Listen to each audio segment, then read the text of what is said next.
Welcome to my teaching learning session. We continue with the last block today, which is Unit 4 of BPCS 1A3 Emotional Intelligence. So let's understand in the Unit 6 and 7 what are we going to do today. Today the strategies to improve emotional intelligence is going to be our agenda, which is we are going to talk about emotional intelligence role of happiness and success, how EI can be learned, the strategy of emotional intelligence and the strategy related to intrapersonal aspect. We need to understand that emotional intelligence is not a very smaller concept when we spoke about in Unit 6 and 7. Today Unit 6 and 7 is going to talk about that how these strategies are so important for us. Emotional intelligence is not only inter but also an intra aspect. So let's understand what is intrapersonal to get an understanding of it. So intrapersonal is an understanding of ourself, which is a self which is to us, a self which is an understanding of your own feelings, your own desires, your own emotions and behaviors correctly. Also being able to manage them not only in the external side but also in the internal side. That means there should be least amount of conflict, there should be a better understanding of self and equivalently a better understanding and regulation of self emotions. So speaking of that, we need to develop empathy. So what are the strategies that can help us develop and help us know the intrapersonal aspects better? We need to know that emotional intelligence is a skill today. We cannot go without it. Emotional intelligence does not speak about just something which can help you do well in your academics or do well in your job, but it's also a skill to understand yourself and other people well and function, survive in the society. I feel emotional intelligence is also the survival of today's being. Without it, it gets difficult to navigate other people, gets difficult to navigate ourselves. So how do we go about it? You need to go about it with strategies like developing empathy. So if you want to understand yourself better, or if you want to develop these skills better and want to have a better understanding of yourself, the first thing that we need to do is develop empathy. What is empathy? Empathy refers to putting ourselves in the shoe of others, which is to understand their things from their point of view. So this just does not say that we forget what we are feeling, we forget that what is our viewpoint. It's about when the other person is in pain, requirement of understanding, we should understand them as per being in their shoe. Also, it basically refers to the cognitive ability of thinking from others' point of view perspective and recognizing others' feelings and emotion also. So, when we speak about intrapersonal is something which is closer to you. When it's interpersonal, it's closer to other people. So, both are required. So, when we talk about strategies which is interpersonal, empathy is extremely important. And when we talk about, inter is dealing with other people, intra is dealing with oneself, which I had already defined. So interpersonal strategy 1, empathy. Develop that, understand other people well, put yourself in other people's shoe. It's an adaptive cognitive ability that allows you to have a better understanding of others' viewpoint, recognize their feeling. It also, allows us to be very sensitive. In today's time, when we are very intrapersonal, when we are thinking too much about ourselves, when we feel that today's competitiveness and putting yourself ahead in time usually comes from, pushing yourself ahead of other people and keeping the others behind, we forget that being sensitive is a very important thing. So we are not at all sensitive. We don't, we end up being shrewd to people at times, forget their feelings. So empathy will allow us another skill. So when we are we are developing that interpersonal aspect, empathy will also allow us to become more sensitive, which is vulnerable to other people's feeling, which will tell us that we should not be imposing our beliefs, our value system on other people. So, belief is again a cognitive aspect. So when we talk about belief also talks about a cognitive standing of your attitude. So it's all the understanding. So it will tell you that do not impose your belief on other people. Do not tell them that this value is important for them also. So let's take an example. Perseverance is your value and consistency is your value. Maybe for somebody else it's not. So while we are working, we as interpersonal strategy uploading, We cannot impose perseverance on other people. Maybe some people gradually take time to develop, to build themselves up. So that is something that we talk about as speaking of interpersonal. So empathy, being sensitive, that develops you being sensitive. And also, is sympathy and empathy related? No, they're not. They are rooting from the same thing, but there is a difference between the two. So if you feel that can we interchangeably use empathy to sympathy, no, we cannot. Empathy is about being in other people's shoes, and sympathy is about being compassion. It's about sounds a little away from what we have been speaking, which is being sensitive. It is showing pity on other people. It is showing compassion to them. So sympathy is a very different skill than empathy, which is predominantly it relates to expression of one's emotion, telling people that they can do, telling people that they are capable of it, telling people that this is their calling. Whereas empathy on the other hand is understanding and feeling. So you understand, expressing is sympathy, which is showing compassion, pity, showing the courage to the other person, expressing that courage for the other person. Whereas when we speak about something which is empathy, empathy is making you feel that I can understand how does it feel being in this position, how difficult it is to be in this position alone and managing it. So this is the two huge difference that we need to do. So first strategy is building up empathy. Making that build, you will become more sensitive to other people's emotion. Also to understand that sympathy and empathy do not go hand in hand. They are different, not interchangeably used together. Also, second strategy, effectively develop communication skills. Very important. I feel communication is key to a lot of other success of a lot of other things.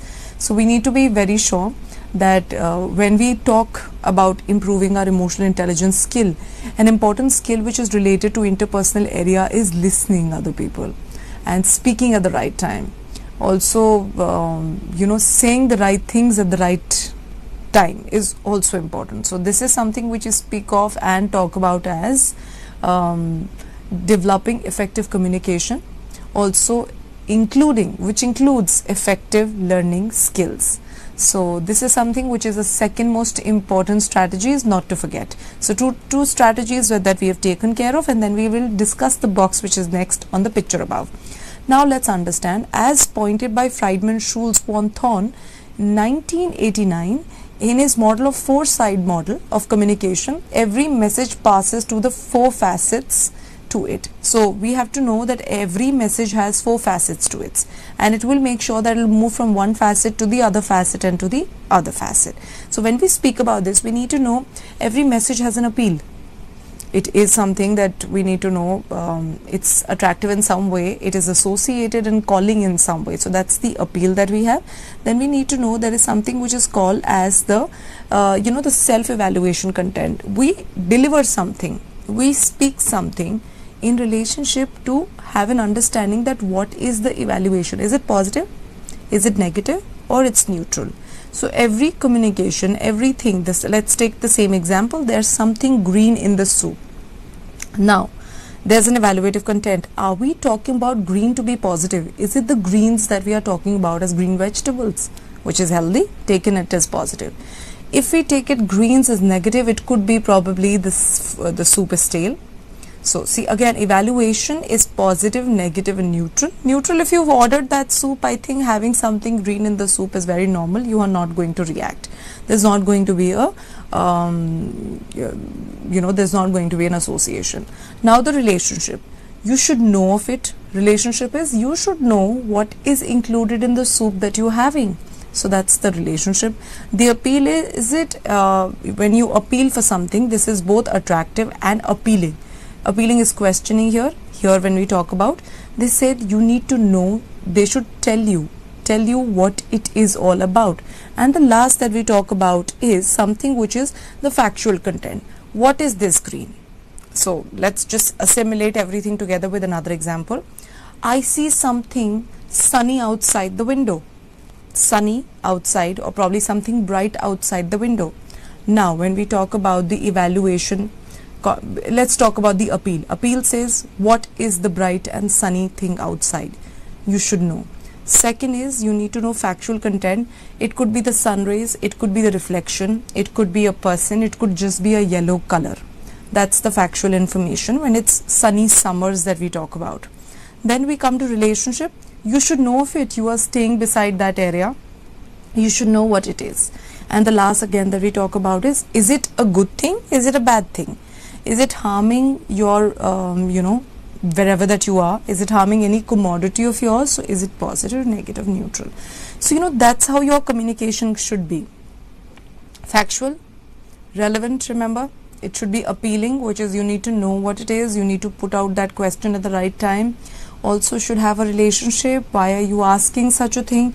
And obviously we need to know it should be self-evaluative. Self-evaluation is, it should reach somewhere, should have a positive, negative or a neutral impact. So that is something that we speak about as the Friedman-Schultz-von Thorn 1981 four-side model of communication. So we will remember this. This will also tell you when not to speak. Evaluation will tell you when not to speak. This is not my, I always feel evaluation aspect is one thing that will tell you this is not my part. This is where I don't need to talk. So another greater strategy of interpersonal is communication. Now let's come to the third strategy. We need to enhance decision making and problem solving ability. A prime thing not to forget when we are talking to people, when we are dealing with people, our mind constantly works to solve problems, to solve questions given by other people while we are talking to them, and also decide which path we need to go. So even when we talk about brainstorming, which is a group decision thing and a group discussion, let's take a GD which is happening on a social cause like climate change. Remember, solving problems, stating the right assertions, deciding what needs to be spoken next is something which is great interpersonal. Also, when dealing with group of individuals and giving them an awareness of mental health, you need to decide what to speak as per their age, as per their work styles and as per their genders. So this is how decision making and problem solving constantly becomes a part of interpersonal aspect. Now, what is problem solving? Problem solving is taken as a component of one's emotional intelligence, which can be defined as the ability to identify, define, as well as generate and implement potentially effective solutions, which is true. Problem solving is not only about just dwelling too many solutions, but also have those solutions to be implemented at the right space. Then after we have done problem solving, we need to develop something which is conflict management, which is a skill again. Conflict arises when one party feels that his or her interests are not being met or are being ignored, are being threatened, suppressed, or they are not being valued. So conflict usually arises because of multiple of these reasons when we speak about in an intrapersonal component, that people feel that they are threatened, their feelings are threatened, their values are threatened, they are being suppressed. As a result, one may become aware, I always feel because of all of this, if you're not able to take care of this, some people might just get very aggressive because they're feeling threatened, and they out of the defense to defend their interest, they become way too aggressive. Some people become submissive. They feel I'm not being valued, I am being suppressed here, this is not my place. They keep quiet, they go mum because of the fear of inferiority. It could be the fear of being moved out, being that I'll be avoided if I speak, I'll be withdrawn out of the group. The outcome becomes very unproductive. We need to know any group, any interpersonal communication, any interpersonal interaction which is having a lot of conflicts are completely non-productive groups, because there would be one part of people who are going to be extremely aggressive and hovering over the other person, and there's going to be the other group which is going to be extremely submissive and unproductive. So speaking of all of this, we need to remember conflict management and dealing with conflicts. Developing this conflict management skill is also important for interpersonal. Now, there are some measures that we are going to talk about that will enhance our decisions and the skill of making decision amongst people. So let's do with some skills that and some pointers that we should remember while we are interacting with people or we are in an interpersonal group, so that our interpersonal aspect grows and it outshines and also helps us to developing better emotional intelligence. So let's go on with it.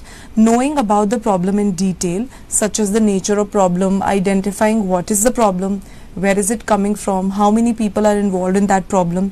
Second, knowing about one's own self's interest, ability, weakness, threats, emotion, goals, beliefs, aims, etc. So, while we are deciding and solving problem, it's extremely important to know what are your values, what are your goals, what are you coming here for. So a self-awareness is extremely important while we are solving problems and deciding for an entire group or deciding for an important thing. Then the next is knowing the reality content in which the problem is occurred. So we need to know the real scale matter, which is you need to know the context where it is taken place, you need to know the the area, how much time that conflict took, etc. So a reality based check is extremely important. Then developing the ability for self-regulation.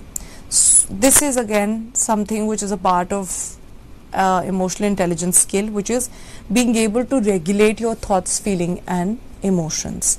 Next is cultivating optimistic thinking, very important. We usually while we are dealing with conflicts, while we are dealing with people, let's take an example, we do not think positive. The first human tendency, I feel it is for all of us, we go towards the negative direction. We go towards completely negative thought. So, the first thing that happens to us is that we move towards negative thinking, and enhancing one's creative thinking is also very important. So I also feel once we start feeling positive, once we start feeling very optimistic about things and start taking things as in our stride, creativity will come in. I always feel optimism and creativity is not related, but it becomes the base. Optimistic thought allows you to grow, allows you to think more, allows you to have the potential to do more.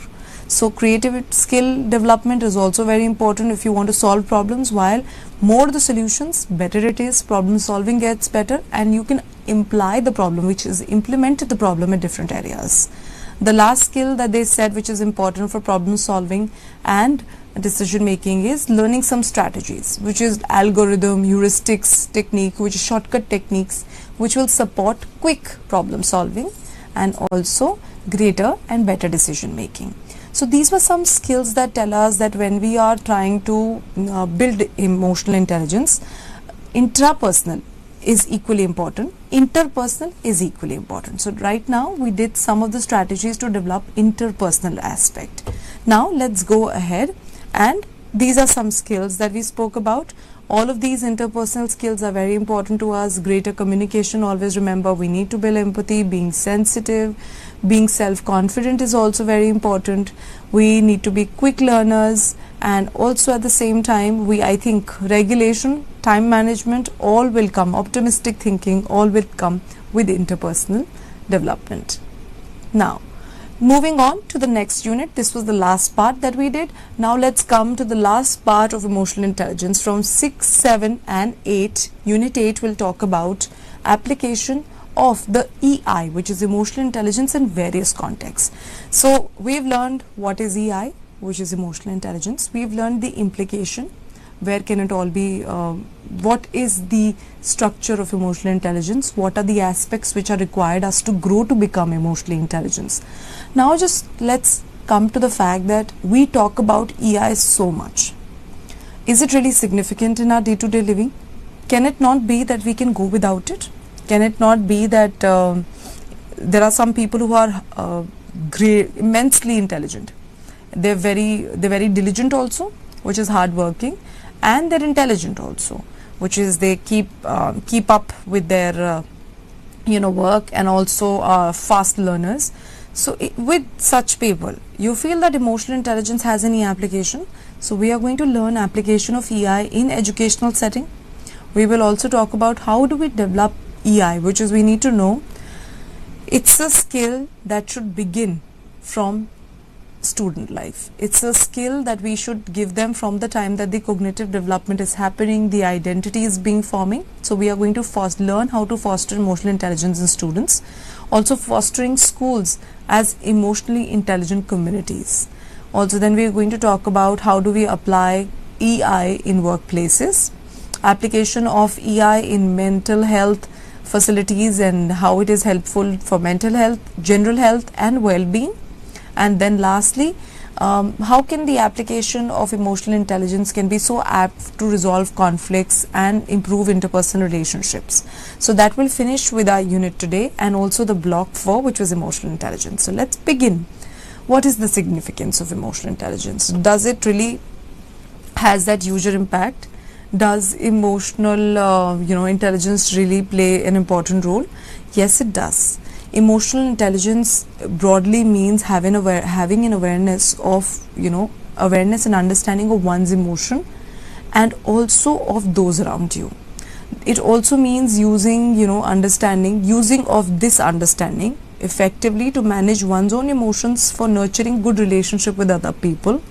At the same time, in the positive manner, emotional intelligence has the potential to influence behaviors of others. Emotionally intelligent people have the capacity because of the fact that its impact is seen, its outcome is seen in myriads of fields, so multifold of things that we can see it, that influencing other people's emotion, influencing other people's behavior becomes a part of an emotionally intelligent individual. Also, an emotionally intelligent person is able to understand, manage other people well, their emotions well, and they're able to foster good relationship with other people.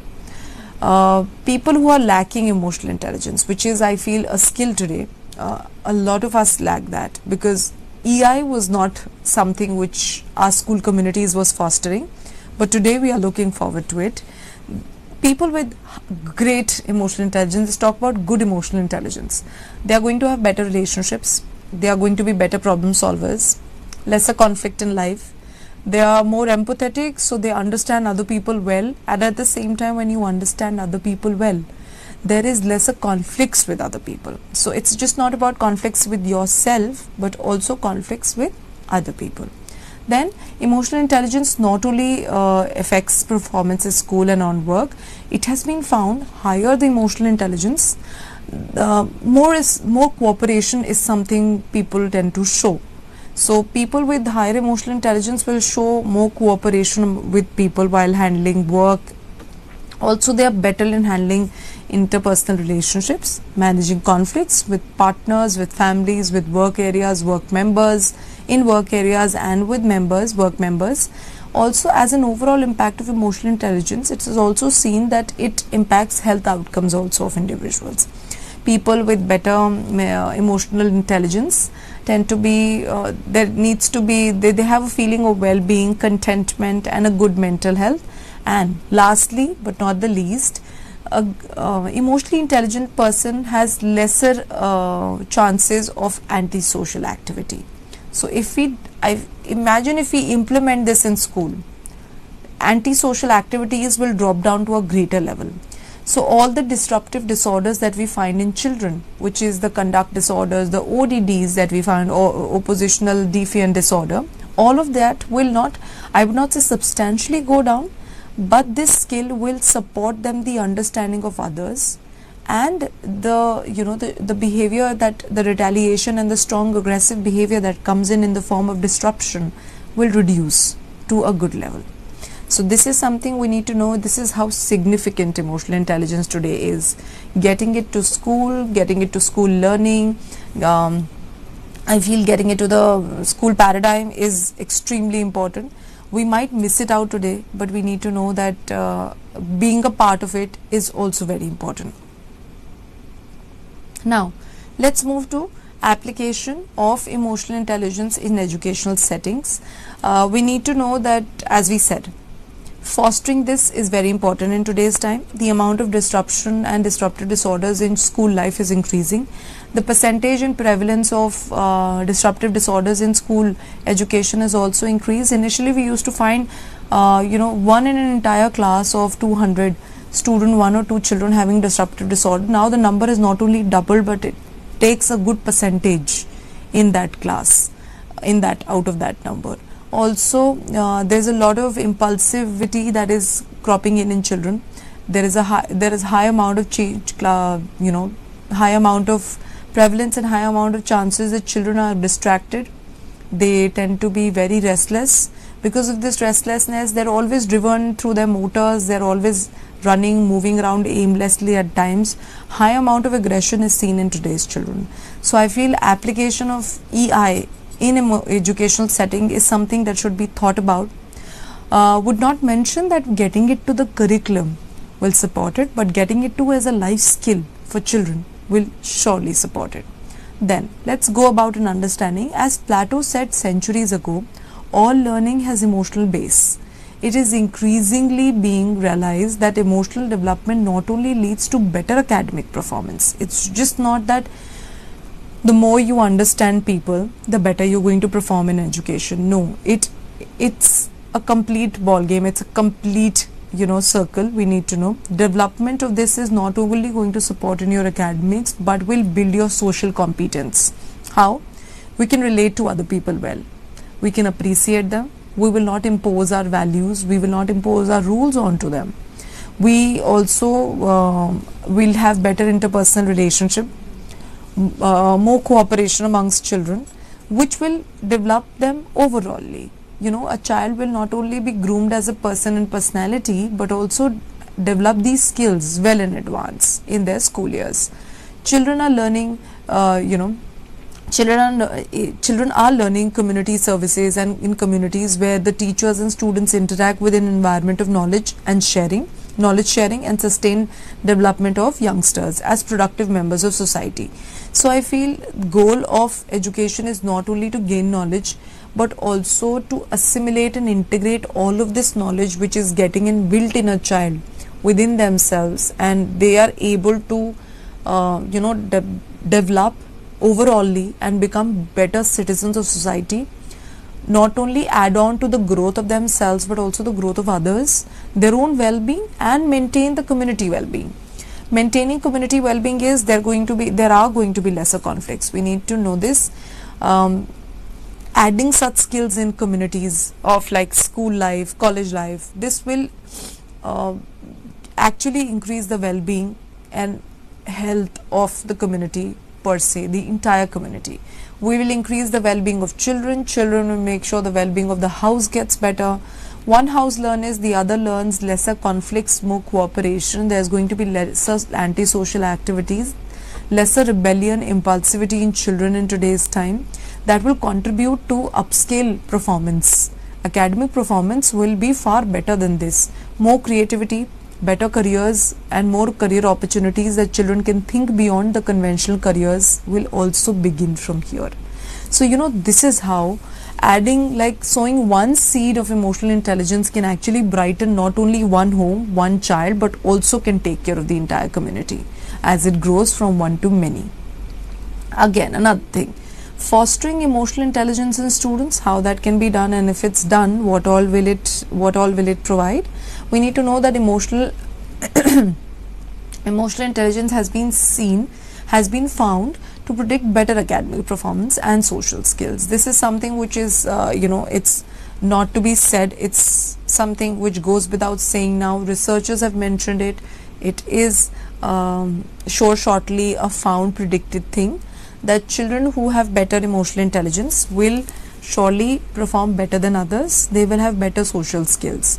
This was given by Sean Wall in 2004. It's not a very old research also. 2004 has been quite some time, like almost like 2 decades back. It is not something which is 50-60 years old research. Imagine, so if that time we could find that children with emotional intelligence have better social skill, imagine apply it today. It will be faster. the growth of emotional intelligence is going to be faster. It's going to reach more areas, because now today we have so much of connectivity that we can teach emotional intelligence not only through text but also through media. We can spread it from one to many through media in a second. Also, it has indicated, students have indicated strong relationship between students' emotional intelligence and their class behavior. So true, as we just learnt about it. Better is the emotional intelligence, more the child is able to relate to others, more the child is empathetic, and at the same time the child is sensitive to other people. They will understand the problems, they will understand the kind of context and the concern the other children are coming from and the reasons their behaviors are like that. This will not only build better classroom behavior but also build better classrooms which are being managed well. So making children learn this will not only have better understanding amongst children, but the classrooms will also be better. The classroom will also grow. It will be more peaceful. Academic learning and knowledge is going to be stronger. Integration of knowledge in that class will be stronger and more swift. Emotionally intelligent children demonstrate high skills in managing one's emotion, demonstrates high sense of subjective well-being, which means subjective well-being is not just mental health well-being. It talks about happiness. So you can find it out. You can all, everyone can go through the web and check it. Subjective well-being talks about happiness, contentment. The thing which talks about being happy with what you have and being contented with what the amount of things that you have achieved, and better goal, managing individuals. This is also an adaptive resilience in the face of future stressful circumstances, which is true. As we know, the calamities in our countries are increasing. Sudden outbreak of diseases that comes in, something or the other that rises in children and people with high emotional intelligence will be resilient enough, which is will be able to dynamically move from one stage to other and deal with these problems better than others. So this is something, if you foster children with this, they will have better performance, they will have better social skills. Social skill is a very big term, remember. Social skill will not only talk about dealing with one or two, but also dealing with many at a go. And at the same point of time, you will find they'll be able to manage, regulate their emotions well. You will not find outburst of emotion. A sense of subjective well-being is there. They have an adaptive resilience. They are better problem solvers, better classrooms that these children grip, and better is going to be the knowledge. So it's like, as I said, a full circle that allows children with high EQ perform better is the reason. You have better classroom, better time managed, better results. So that's something that we talk about fostering. Why we need to foster emotional intelligence in students. Now let's take quick understanding. Role of emotional intelligence in education. See, emotional intelligence and social emotional learning in school allows you to be empathetic, also allows you to be accountable. Very important this is. We always forget it, that accountability today in today's children is reducing. I've seen children picking up something and you ask them that where did you keep it? If they don't remember, they will say you kept it, I did not. They'll say I cannot find it, it was not with me the last time. So there is lesser accountability, also lesser accountability of roles, accountability of goals. They don't make their aims, they don't see where they want to reach. A sense of follow through is not there in these children in today's time. So we can build these in our children. Today's children are extremely brilliant, I feel. They are hardworking. The ones who know that they need to do something, they're extremely hardworking. So see, add accountability to their behavior. And that will happen if we build social emotional intelligence and emotional intelligence. Then is respect, extremely important. Considered, you need to have considerate behavior. Being not only respectful to yourself, not just be self-centered, but also respect other people. Also trust, which is belief in people and the institution. This all will allow a very positive culture in school that will lead to a overall success of child in the school, but also the success of school overall. EI helps the child to actually, it's so beautifully written, you can just read it from the picture, that EI actually helps children to face the tests of life and not the life of tests. So this which is true. if you are developing yourself with better emotional intelligence, it will not only make your life filled with tests, but also you will just feel that tests of life are being accomplished by you easily and effectively. So this is why emotional intelligence fostering in children is extremely important.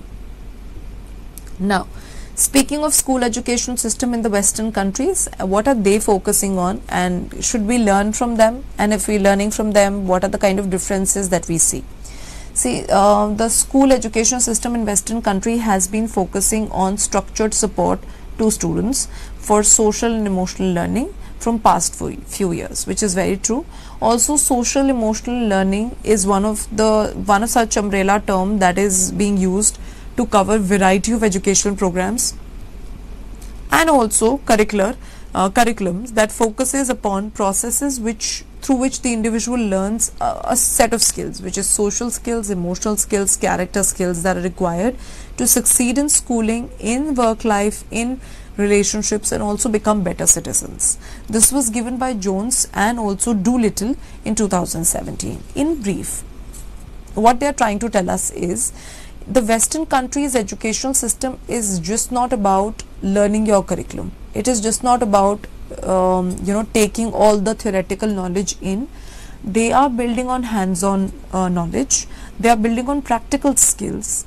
They are building on trial and error also, and their curriculum are made to fit in such a way that children just not take the theory, but as soon as they learn something, they apply it there and then. So it's like smaller, the knowledge is completely bracketed into smaller pieces. You pick up on, you learn, and then you apply it and see its real life consequences. So it's very different from what we do here. Yes, Western country has been supporting it from a very old time. Their curriculum have shifted. The kind of curriculum that they go through is hands-on practice, is skill learning.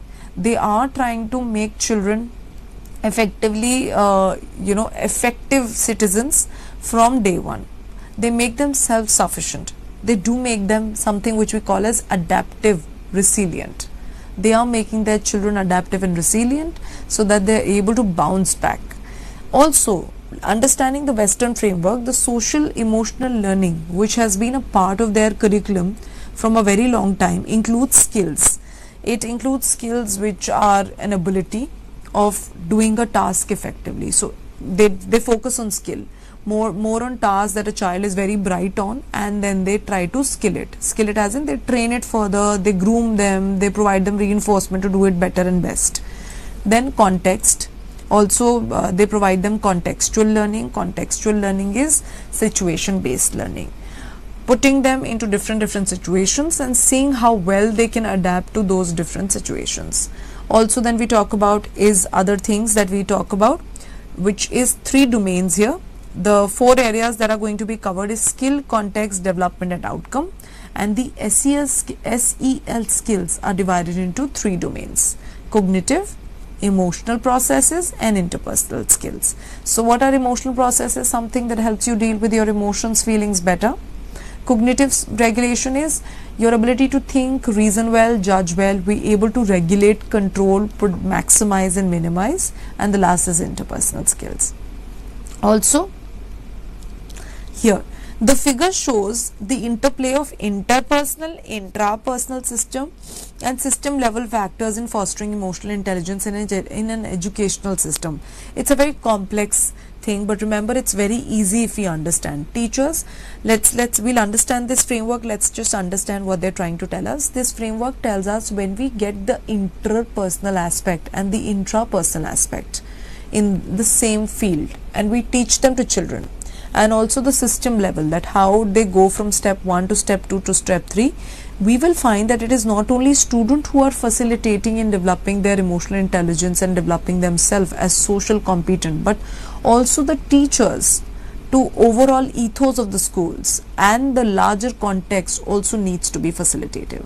So, so when we talk about fostering emotional intelligence and growing emotional intelligence in school, we need to know that it is also about not only facilitating children but also facilitating teachers.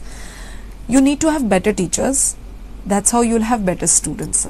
I feel we never have bad students. So we need to understand. So if you want to grow the children, you need to grow the teacher.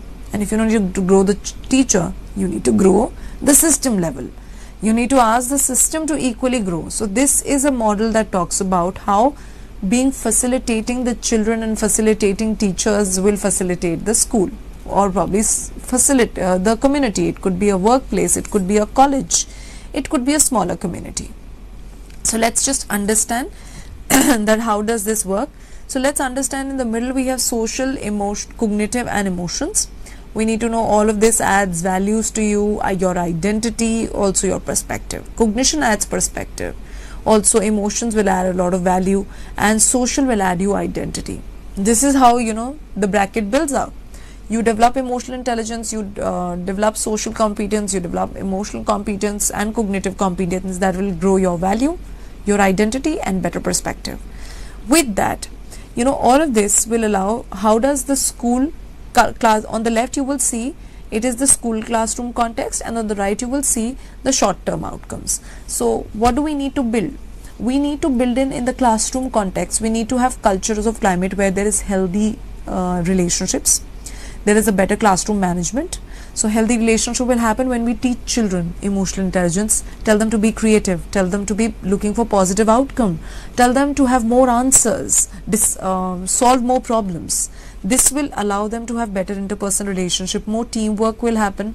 Pro-social norms, supporting others, which is pro-social is developing honesty and developing helpfulness and cooperation amongst children. Also, all of this will do what? As teacher or facilitating, school policy will increase because you have better management. School is getting managed well. The policies and activities will change. The inclusion policies of children will change. This will start impacting on the SEL implementation. Once we build such children, we would need instructions which are as per social emotional learning. We need more opportunities to learn, better coordination across settings. This will lead to teachers and their background change. Teachers will have high social competence. They will be better emotionally developed. Also the pedagogies, which is the teaching skills, are going to change. Your pedagogical skills will change. Your planner, your curriculum, your learning style, your lesson plans will change, which will give to short-term results. Better children, less class disruption, lesser aggression will be managed. Depression, aggression, disruptive behavior will go down. There will be better social skills, peer relationships will be good, and academic result. This is shorter goals that you just see there and then. What is the bigger goal that you see? The bigger goal is going to be children will have better mental health, teachers will have better mental health, children will be more respectful, they'll be more resilient, they'll manage a lot of their interpersonal conflicts and problems, which will add value to class, positive behavior, better academic results. Children will tend to learn equally from children, which will add to home, communities, educational system and social political aspect of the world. We are giving out better children to the society. So when we add on these social, school classroom content and different strategies, remember that will add to teachers. Teachers will change their learning teaching styles. That learning teaching styles will add to children short-termly, will add to the country, will add to the community, which will lead to better home facilities, socio-cultural aspects, the better world. We say children are the product of the society. They'll equally be better citizens and good citizens of our country. So this is how we function through this model. Effective model, if put to action, yes, very difficult, but if we start from ground level in changing the socio-cultural learning processes and the context in which we teach, if we actually start applying more hands-on knowledge and we start moving towards pro-social norms, better classroom management, good classroom management will take place, which will uplift the teaching styles. Uplifted teaching styles will get, good children which have been more resilient, more emotionally intelligent, which will add directly to the society, community, homes, families. All mental health concerns will go down effectively. So this is something that we dealt with in terms of if we have to foster how we understand Western countries are functioning. This is the entire model. Now let's foster schools as emotionally intelligent. So how do we do that? Community schools is a learning community. We need to know communities, which are schools, are learning community. It is a place where transfer of knowledge takes place, not only through formal channels but also through informal ways, through activities, through general discussions, through play things. So fostering schools as emotionally intelligence community is to create an environment which makes them stakeholders, where children, teachers, parents and school administration, all are called stakeholders, feel safe, they feel supported, they see constant growth. I also feel that in today's time, any community, which be workplace, which be smaller sections where working happens, it is school, etc., should always have new things to add on. We should not be conventionally fixed to one thing. This will add safety to teachers because they feel safe that they are growing, they are earning and will add value to children. Their growth will be seen in children. Also, once you feel appreciated and connected to your knowledge, that knowledge passes faster. Researchers show that perceiving, understanding and using emotion is a skill that can be taught and learned too, which is very true. We can teach, we can make children learn this skill, they can use it, they can implement it in their day-to-day living. Now, talking about emotional intelligence, social learning, SEL is also something that we have spoken about. Programs for social emotional learning is programs which are systematic levels that is proven to be very beneficial in nurturing emotional intelligence, not only among students but also among teachers and in larger aspect to the school communities and the environment. So it's a chain. Imagine when we talk about let's see that in our environment only. When you color something to a typical color, remember you color the entire thing. You start from A and you go to the other continuum, you just color the one part of the place. You color the entire thing. So that's how a continuum functions. Also, see a pipe. The pipe is going vertically down or is going vertically coming from up to down, right? So you put water, the water doesn't say blocked at the upper end. The water goes down, it flows down. This is how skills function. You started from one end, it will go to the other side of the continuum. This is how school, teacher community and the world is. You teach the children will make the teachers grow more adaptive, grow more, the teachers need to level up their game afterwards of teaching. They will learn more skills. The more they learn the skills, the better the students are going to be. Students add value to the community. Community gives a better world and community adds value to the world. So that's how it functions. So SEL programs are extremely important for children so that emotional intelligence go at a larger scale. Now, integrating SEL programs into schools requires training, remember, in emotional intelligence skills for teachers as well as administrators. Follows then the relevant source keys which you need to, or the support services that you need to learn it from. It could be from your heads, it could be some relevant services that you feel should be teaching you emotional intelligence. Now, researchers emphasize that SEL program integration, SEL program integrations must focus on what? In schools. So, teaching children to apply social emotional skills both in and out school. SEL does talk about that. You cannot talk about social emotional skills, just applied at one go and seeing the result. No, it has to happen step by step. It has to put one skill, see what is the result, put another skill and see what the result. We cannot see everything at a go. Then building connection to school by creating a caring and an engaging learning environment, providing developmentally and culturally appropriate instructions. Our learning instruction needs to change too. So with SEL, social emotional learning, we need to change the kind of activities, we need to change the kind of skills that we are developing in children. So this is something that we need to add on to. Also, enhancing students' performance by addressing the cognitive, affective and social dimensions of learning. Any task, any extra activity that is done should highlight social skills also, thinking ability also and emotional skills also. So encouraging family and school partnership, including continuous evaluation and improvement. This is something which is coming from a very traditional thought where parents were equally involved. Today I feel as stakeholders, parents do not much take part in the child's education. They take part in the child's production, what the child's end product is, but not in the journey. I feel as good parents, which we all are trying to be, which we all want to be also, we need to be present everywhere effectively. So I think joint contribution, which is traditionally also used, should be utilized.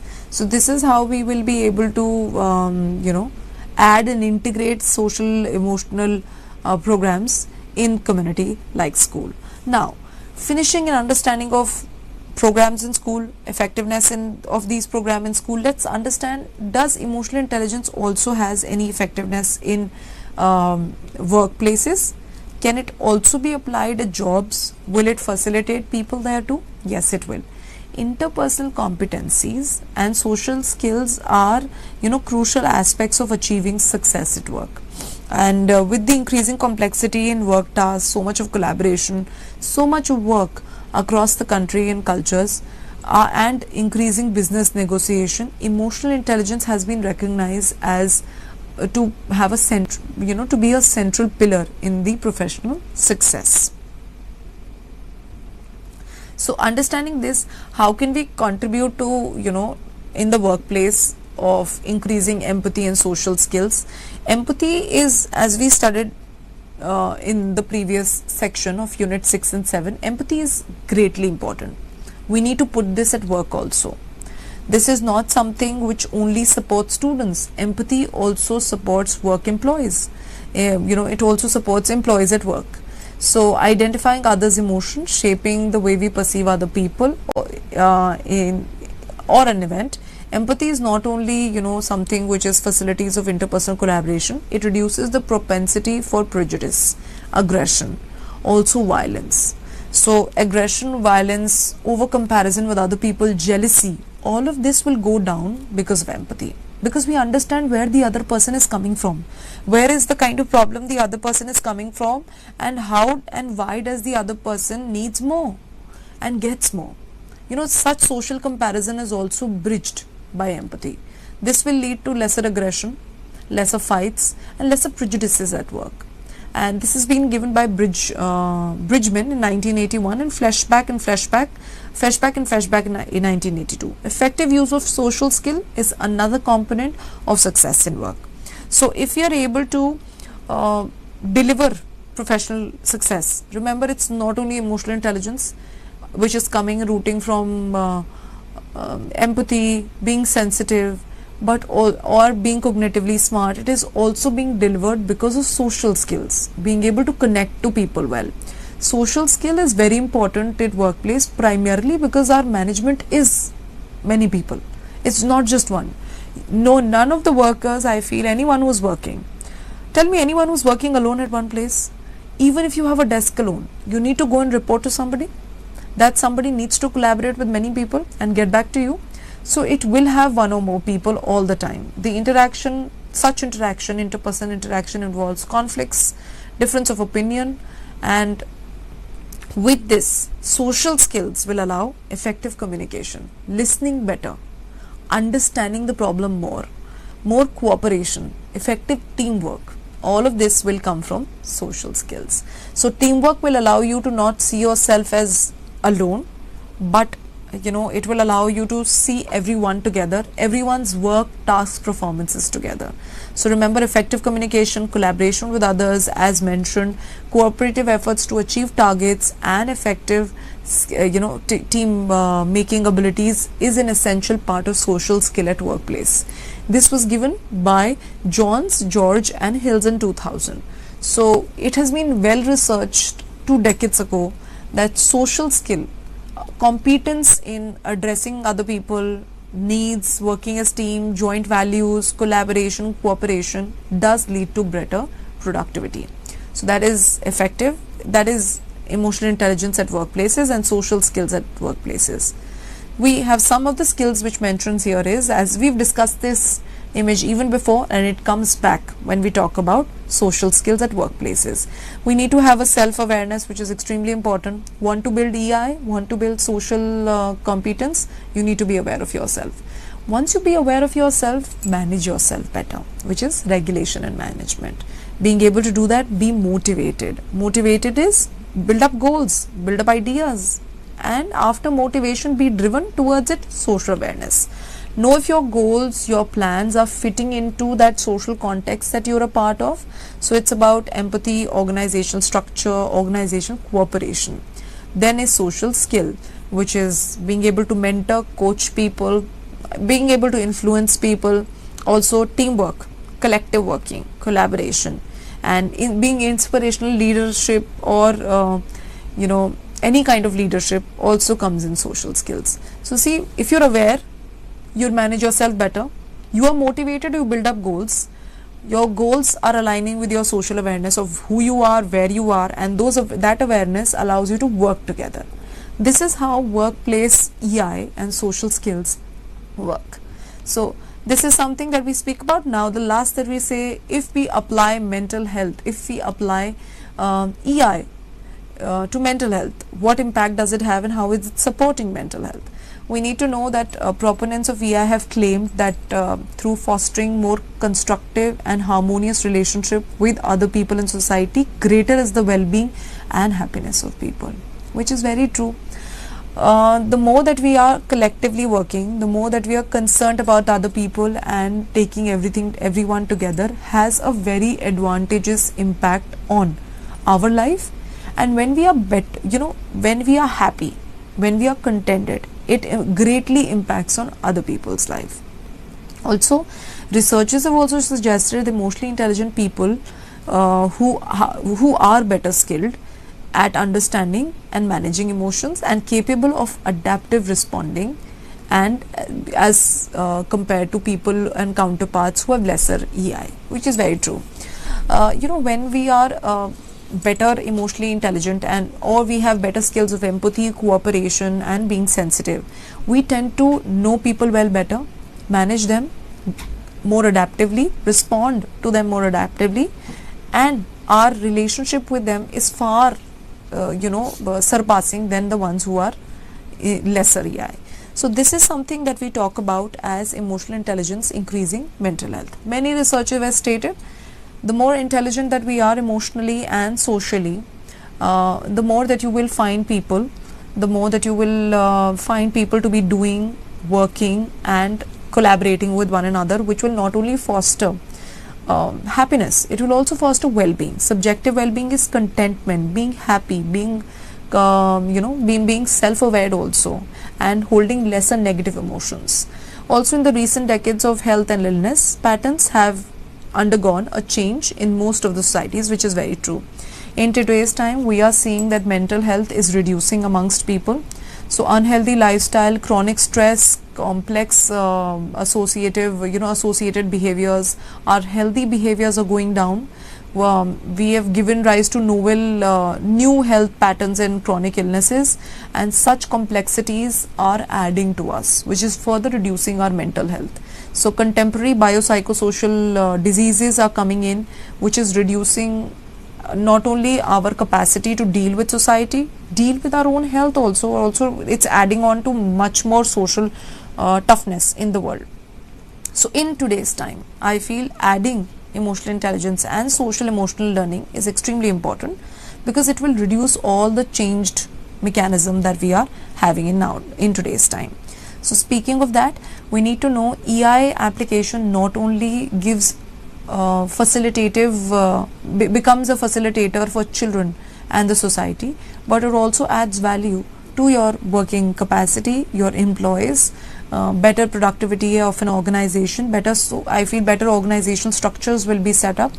And researchers have also claimed that highly emotionally intelligent people are better managers, adaptive, effective, lesser conflicts, etc. And such will also reduce health issues, the novel, difficult lifestyle issues that we have created. So all of this tells us that how associating mental health is important. Lastly, application. Conflicts will be reduced with mental health. We need to know effective management will allow you to reduce conflicts at workplace, with children, with society, which will also not only manage conflict. EI will also help deal with interpersonal issues which will not go at the conflicts of the world. This finishes with importance of relationship, interpersonal conflicts, and thank you, completing the session.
నమస్తే. ఈరోజు మనం చెప్పుకునే క్లాస్లో మోనోపోలిక్ price and output decisions అంటే ఏకస్వామ్యం ధర మరియు output నిర్ణయాలు ఏ విధంగా ఉంటాయి, అసలు ఏకస్వామ్యం అంటే ఏమిటి, అది ఉత్పత్తి పైన ధర పైన ఏ విధంగా నిర్ణయాలు తీసుకోవడానికి మనకు ఉపయోగపడుతుంది అనే విషయాలను గురించి మనం ఈరోజు తెలుసుకునే ప్రయత్నం చేద్దాం. అయితే ఏకస్వామ్యంలో ధర మరియు ఉత్పత్తి నిర్ణయాలు అన్నాము. అంటే ఏంటి అసలు ఏకస్వామ్యంలో ధర ఉత్పత్తి అంటే ఏంటి, అసలు ఇది ఎక్కడ వాడతాం, మనం ఎందుకు ఉపయోగపడుతుంది అనే విషయం గురించి ఇప్పుడు మనం చర్చించుకుందాం. ఏకస్వామ్యం అనేది ఒకే ఒక ఉత్పత్తిదారుడు, ఒక విక్రేత ఒక ఉత్పత్తి లేదా సేవను కలిగి ఉండే మార్కెట్ నిర్మాణాన్ని మనము ఏకస్వామ్య మార్కెట్ అంటాము. ఏకస్వామ్య మార్కెట్ అనేది ఏంటంటే ఉత్పత్తిదారుడు లేదా వినియోగదారుడు ఎవరైతే కొనుగోలు చేస్తాడో ఏదైనా వస్తువును, వినియోగదారుడు ఒక ఉత్పత్తి లేదా సేవను కలిగి ఉండే మార్కెట్ని మనము ఏకస్వామ్య నిర్మాణం అని అంటాము. అయితే ఈ మార్కెట్లో పోటీ అనేది ఉండదు, ఒక్కరే ఉంటారు. ఏకస్వామ్యం అంటేనే అంటేనే ఒకటి, అక్కడ పోటీ అనేది ఉండదు. కాబట్టి ఏకస్వామ్యదారుడు ధరను మరియు ఉత్పత్తి మొత్తాన్ని తన లాభాలను గరిష్టంగా పెంచుకోవడానికి స్వయంగా నిర్ణయించుకుంటాడు.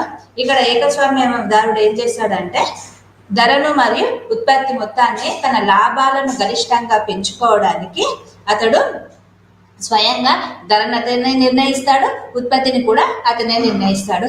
అయితే లాభాలను గరిష్టం చేయడం అంటే ఏంటి, అసలు లాభాలు ఒక వస్తువును మనం ఉపయోగించుకోవాలనుకున్నప్పుడు ఉత్పత్తి చేయాలన్నప్పుడు దానికి ధరను నిర్ణయించాలి.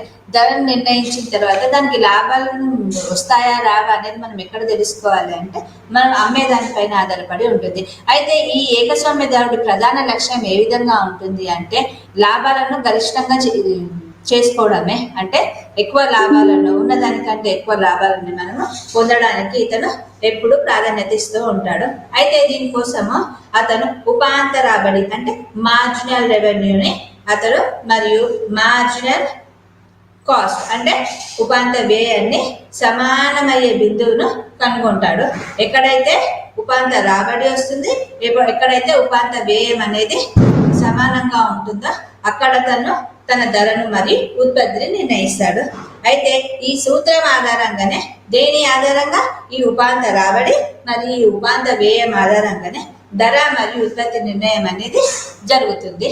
అయితే ధర మరియు ఉత్పత్తి నిర్ణయం ఎలా జరుగుతుంది అంటే ఉత్పత్తి నిర్ణయం అనేది ఏకస్వామ్యదారుడు తన ఉపాంత రాబడి మొత్తాన్ని మరియు ఉపాంత వ్యయం సమానమయ్యే స్థాయి వరకు ఉత్పత్తి చేస్తాడు. మనం ముందుగానే చెప్పుకున్నాం. ఎప్పుడు ధరను ఎప్పుడు నిర్ణయిస్తాడు ఉత్పత్తిదారుడు అంటే ఏకస్వామ్యదారుడు అంటే తన ఉపాంత రాబడిని మరియు ఉపాంత వ్యయాన్ని సమానమయ్యే వరకు ఒక వస్తువుని ఉత్పత్తి చేస్తాడు.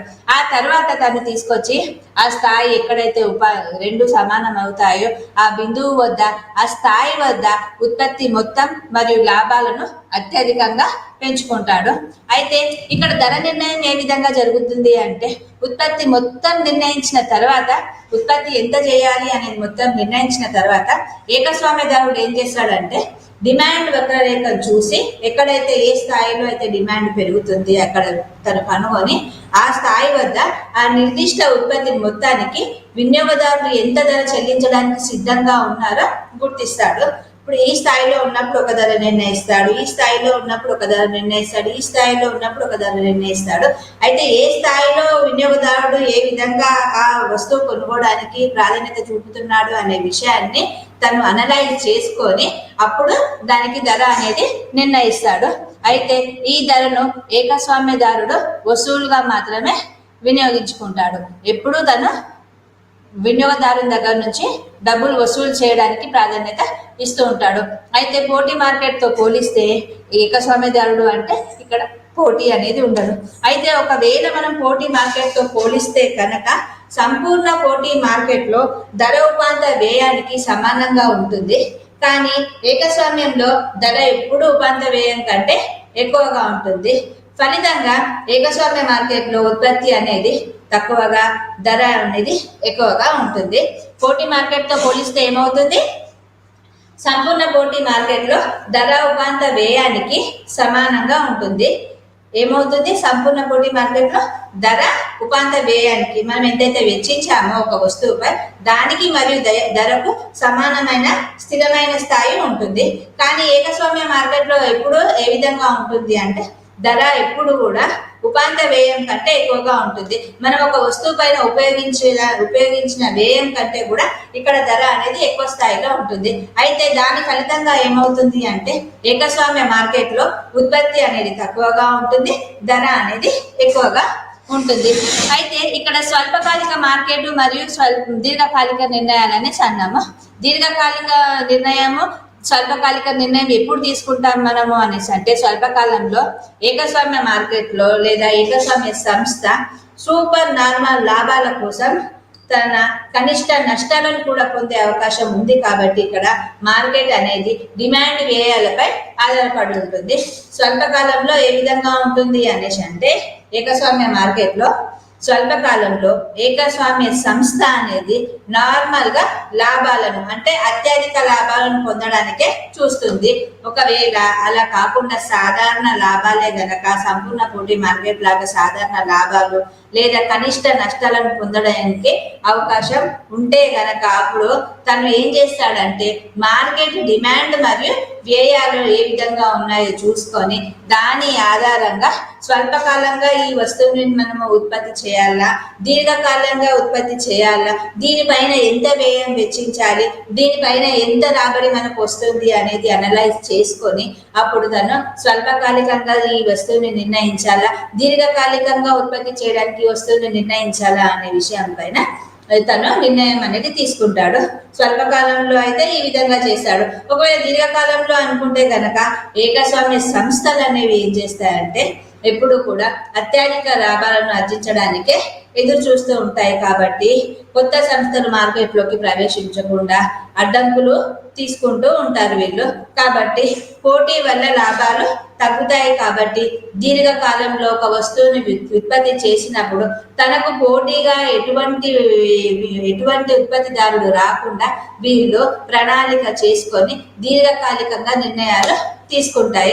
అయితే అసలు ఏకస్వామ్య మార్కెట్ అని అంటున్నాం మనము. అసలు ఏకస్వామ్య మార్కెట్ అంటే ఏమిటి, ఎందుకు ఈ సారాంశం ఏమిటి, అసలు ఈ మొత్తం చెప్తుంది ఏమిటి? దీర్ఘకాలము, స్వల్పకాలము అని అంటున్నాము, ఉపాంత వ్యయం, ఉపాంత రాబడి అంటున్నాము, ఏకస్వామ్య మార్కెట్ అంటున్నాము, మార్కెట్ ప్రతిఫలం అంటున్నాము. అసలు ఇదంతటికి ఒక సారాంశం అనేది ఉంటది. ఆ సారాంశం అంటే ఏంటి అంటే ఒకే ఒక విక్రేత ఉండడం, అంటే ఒకే ఒక కొనుగోలుదారుడు ఉండడం. అయితే అతనికి ధర మరియు ఉత్పత్తిపై పూర్తి నియంత్రణ అనేది ఉంటుంది. తన లాభాలను పెంచుకోవడానికి మరియు ఉపాంత రాబడి ఉపాంత వ్యయానికి సమానంగా అయ్యేంత వరకు ఉత్పత్తి చేసి డిమాండ్ వక్రరేఖ ఆధారంగా అధిక ధరను నిర్ణయిస్తాడు. దీనివల్ల వినియోగదారులకు అధిక ధరలు, తక్కువ ఉత్పత్తి అనేది లభిస్తూ ఉంటుంది. అయితే ఈ గుత్తాధిపత్య మార్కెట్ అనేది ఏ విధంగా నిర్ణయం తీసుకుంటుంది అంటే ధర నిర్ణయాలను ఈ గుత్తాధిపత్య మార్కెట్ అనేది చర్చిస్తూ ఉంటుంది. ఈ గుత్తాధిపత్యం అనేది ఒకే ఒక సంస్థ ద్వారా వర్గీకరించబడుతుంది. ఇది తన దగ్గర ఉన్న ప్రత్యామ్నాయాలు లేకుండా మొత్తం మార్కెట్ యొక్క వస్తువులు లేదా సేవ యొక్క సరఫరా ఉత్పత్తి అనేది చేస్తుంది. ఏకైక ప్రొవైడర్ గా ఈ గుత్తాధిపత్య సంస్థ మార్కెట్ శక్తిని మరియు అతని యొక్క మార్కెట్ సంస్థను కలిగి ఉంటుంది. కాబట్టి ఈ వాలు అనేది ఎప్పుడు కిందికి వాలి ఉంటుంది, అంటే డిమాండ్ వక్రతను ఎదుర్కొంటూ ఉంటుంది అన్నమాట ఎల్లప్పుడూ. అయితే ఇది ధరలను ప్రభావితం చేయగలదు. కాబట్టి పోటీ సంస్థలతో పోలిస్తే ఉత్పత్తి తగ్గించడము మరియు ధరలు పెంచడం ద్వారా లాభాలను పెంచుతుంది. మరియు అంతేకాకుండా పేటెంట్లు, లైసెన్స్లు మరియు స్కేల్ ఆర్థిక వ్యవస్థ వంటి ఇతర సంస్థలకు ప్రవేశానికి అధికంగా అడ్డంకులు ఉన్నాయి. కాబట్టి ఈ అడ్డంకులు అనేవి ఈ గుత్తాధిపత్యంలో దీర్ఘకాలంలో ఆర్థిక లాభాలను కొనసాగించడానికి అనుమతిని ఇస్తాయి అన్నమాట. అయితే ఏకస్వామ్య మార్కెట్ అంటేనే గుత్తాధిపత్యము. అయితే ఇక్కడ ఈ గుత్తాధిపత్యం అనేది ఒకే విక్రేత ద్వారా వర్గీకరించబడిన మార్కెట్.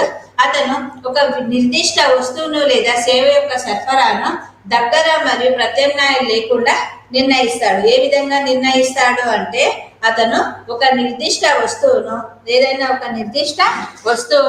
లేదా దీని యొక్క సేవను సరఫరా దగ్గర నుంచి ప్రత్యామ్నాయం లేకుండా నియంత్రిస్తుంటాడు. దీనికి ప్రత్యామ్నాయం లేకుండా అతను నిర్ణయం అనేది తీసుకుంటాడు. అంతేకాకుండా అదే విధంగా నియంత్రణ అనేది మార్కెట్ లో చేస్తూ ఉంటాడు. ఈ మార్కెట్ లో నియంత్రణ గుత్తాధిపత్యం అని పిలువబడే కంపెనీ మరియు ధరలను నిర్ణయించడానికి మరియు పోటీని పరిమితం చేయడానికి ఇది అనుమతిని అనేది ఇస్తూ ఉంటుంది. అయితే నిజంగా సరళంగా చాలా ఈజీగా చెప్పాలంటే కనుక ఒక కంపెనీ మొత్తం పరిశ్రమపై ఆధిపత్యం చెలాయించినప్పుడు మరియు ఇతర సంస్థలు సులభంగా మార్కెట్లో ప్రవేశించలేనప్పుడు ఈ గుత్తాధిపత్యం అనేది ఏర్పడుతుంది. ఎప్పుడు ఏర్పడుతుంది ఈ గుత్తాధిపత్యం అంటే ఇతర సంస్థలు సులభంగా మార్కెట్లోకి ప్రవేశించలేనప్పుడు ఈ గుత్తాధిపత్యం అనేది ఏర్పడుతుంది. కాబట్టి ఆర్థిక శాస్త్రంలో గుత్తాధిపత్యం అంటే ఒక కంపెనీకి అన్ని నియంత్రణలు ఉంటాయి, అతని చేతిలోనే అన్ని నిర్ణయాలు ఉంటాయి. కాబట్టి కంపెనీ ధరలను నిర్ణయిస్తుంది. కాబట్టి ఎంత ఉత్పత్తి చేయాలో, ఎంత ధరలను నిర్ణయించాలో, పోటీదారులు ఏ విధంగా ఉంటారు, ఏకైక విక్రేత ఏ విధంగా ఉంటాడు, కొనుగోలుదారులకు వేరే మార్గం లేకుండా ఉండడానికి ఇది ఈ గుత్తాధిపత్యం అనేది ఒక చిన్న ఉదాహరణగా మనము చెప్పుకోవచ్చు. అయితే ఇక్కడ ఉదాహరణకు మనం చెప్పుకోవడానికి భారతీయ రైల్వేలు మరియు కొన్ని రాష్ట్ర విద్యుత్ బోర్డులు ఉన్నాయి. ఈ గుత్తాధిపత్యం కింద మనకు 2 ఉదాహరణలు ఉన్నాయి. ఒకటి రైల్వేలు, భారతీయ రైల్వేలు కూడా ఒకటి గుత్తాధిపత్యం కిందకే వస్తాయి. ఇంకోటి మన రాష్ట్రంలో మన విద్యుత్ బోర్డులు కూడా కొన్ని ఈ గుత్తాధిపత్యాన్ని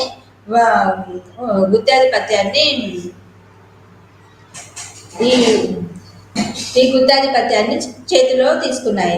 అయితే ఈ మోనోపోలీ డెఫినిషన్ అనేది ఎకనామిక్స్ గురించి మనం మాట్లాడేటప్పుడు ఒక సంస్థ ప్రతిదీ నియంత్రించే మార్కెట్ అని అర్థం. ఏంటి మోనోపోలీ డెఫినిషన్ ఎకనామిక్స్ గురించి మనం మాట్లాడేటప్పుడు ఒక సంస్థ అనేది ప్రతిదీ నిర్ణయించే మరియు నియంత్రించే మార్కెట్ అని అర్థం. దీని అర్థం ఒక విక్రేత మాత్రమే ఉత్పత్తి లేదా సేవను అందిస్తాడు. ఎప్పుడైతే ఈ విక్రేత ఉత్పత్తిని లేదా సేవను అందిస్తాడో అప్పుడు కొనుగోలుదారులు వేరే ప్రత్యామ్నాయాన్ని కనుగొనలేరు. కాబట్టి ఈ నియంత్రణ కారణంగా విక్రేతదారుడు ధరను నిర్ణయిస్తాడు. దీనినే మనము ధర నిర్ణయం అని అంటాము. అయితే ఇది చాలా మంది విక్రేతలు పోటీ మార్కెట్ల నుంచి చాలా భిన్నంగా ఉంటుంది మరియు మార్కెట్ ధరను కూడా ఇక్కడే నిర్ణయిస్తాము. అయితే సూక్ష్మార్థిక శాస్త్రంలో ఏం జరుగుతుంది అంటే ఈ మోనోపోలీ అనేది పెద్ద పాత్ర పోషిస్తూ ఉంటుంది.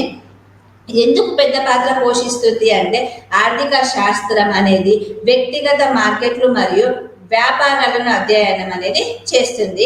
ఈ రంగంలో పోటీ అదృశ్యమైనప్పుడు ఏం జరుగుతుందో గుత్తాధిపత్యం చూపిస్తుంది. ఇది ధరలు, సరఫరా, డిమాండ్ మరియు వినియోగదారుల సంక్షేమాన్ని ప్రభావితం చేస్తుంది. మోనోపోలీ ఏం చేస్తుంది ఇప్పుడు మనం తెలుసుకున్నాం కదా. అయితే మోనోపోలీ డెఫినేషన్ అనేది ఎకనామిక్స్ గురించి మాత్రమే మనం మాట్లాడినప్పుడు ఒక సంస్థ అనేది ప్రతిదీ నిర్ణయించే మార్కెట్ అని లేదా నియంత్రించే మార్కెట్ అని అర్థం ఇక్కడ. అయితే విక్రేత మాత్రమే ఉత్పత్తి లేదా సేవను ఎప్పుడైతే అందిస్తాడో అప్పుడు కొనుగోలుదారులకు ఎప్పుడు కూడా వేరే ప్రత్యామ్నాయాలను కనుగొనలేరు. ఒక వస్తువుకు మరొక వస్తువును ఉపయోగించుకునే విధంగా ప్రత్యామ్నాయం అనేది సూచించకుండా ఉత్పత్తిదారుడు ఈ విధంగా చేస్తాడు.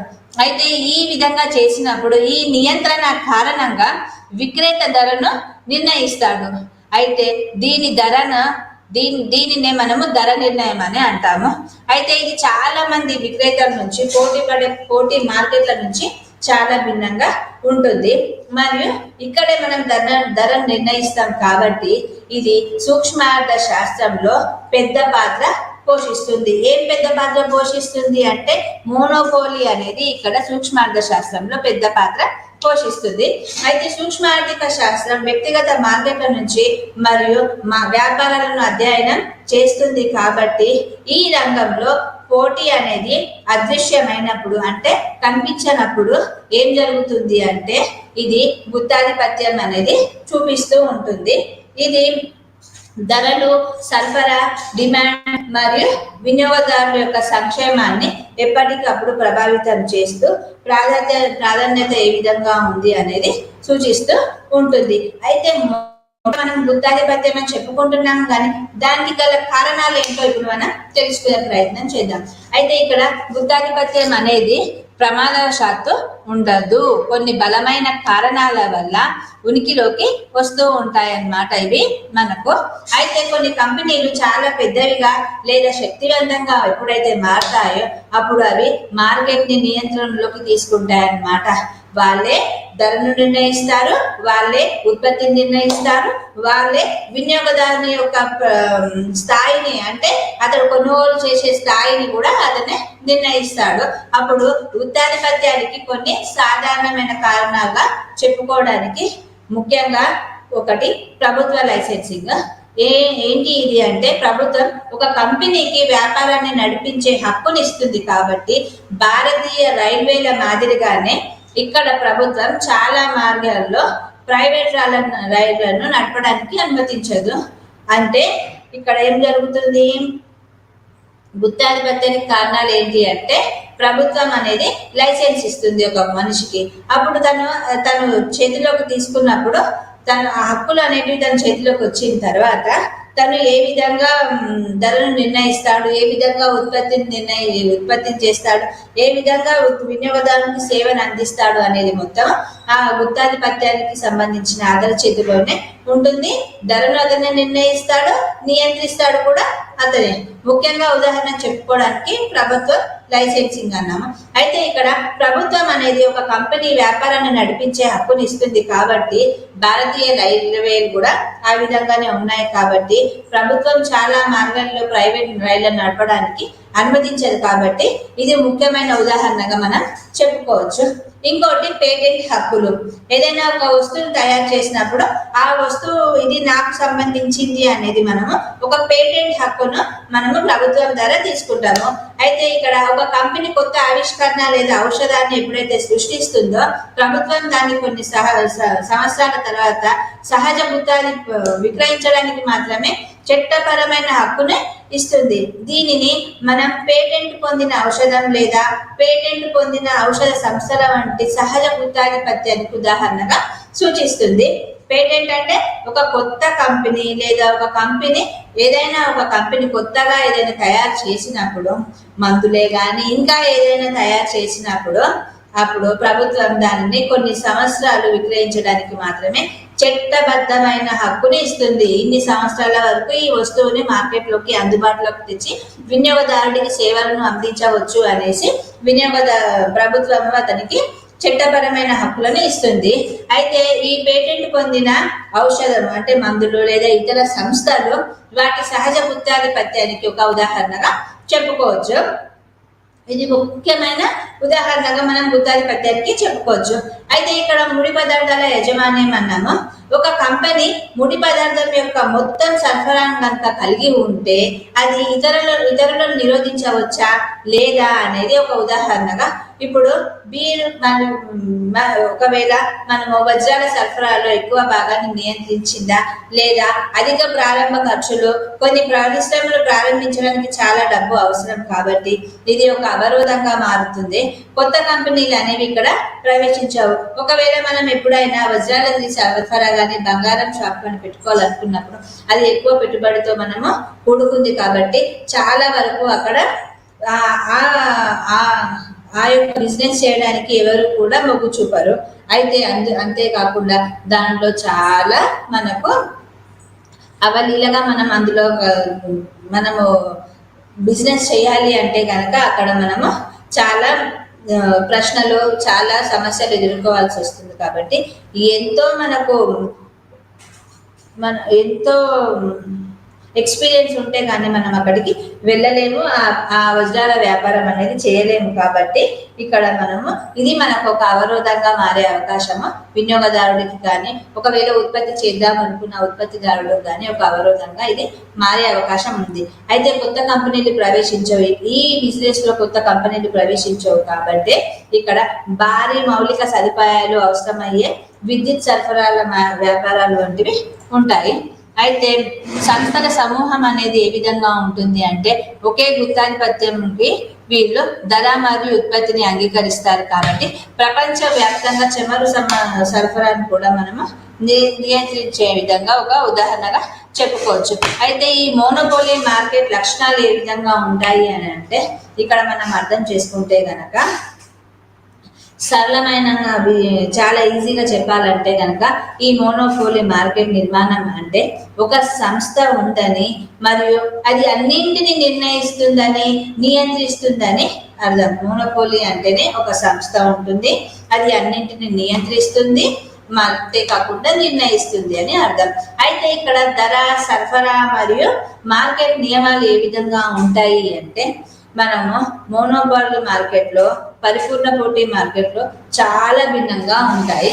అయితే ఇవి ఏ విధంగా ఉంటాయి అనేసి అంటే ఈ లక్షణాన్ని మనము ఒకే ఒక విక్రేత చాలా మంది కొనుగోలుదారులు కనుక ఉంటే ఒక గుత్తాధిపత్యంలో ఒకే ఒక విక్రేత ఉంటాడు కాబట్టి ఈ విక్రేత మొత్తం పరిశ్రమ మరియు సంస్థను చూసినా లేదా మొత్తం మార్కెట్ ను చూసినా ఇది ఒకటే సంస్థ చాలా మంది కొనుగోలుదారులకు అమ్ముతుంది, కానీ కొనుగోలుదారులకు ధరపై నియంత్రణ అనేది ఉండదు.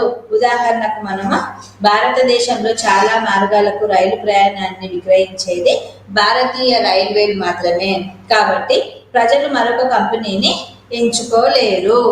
అయితే ఇక్కడ దగ్గరి ప్రత్యామ్నాయాలు అనేవి లేవు.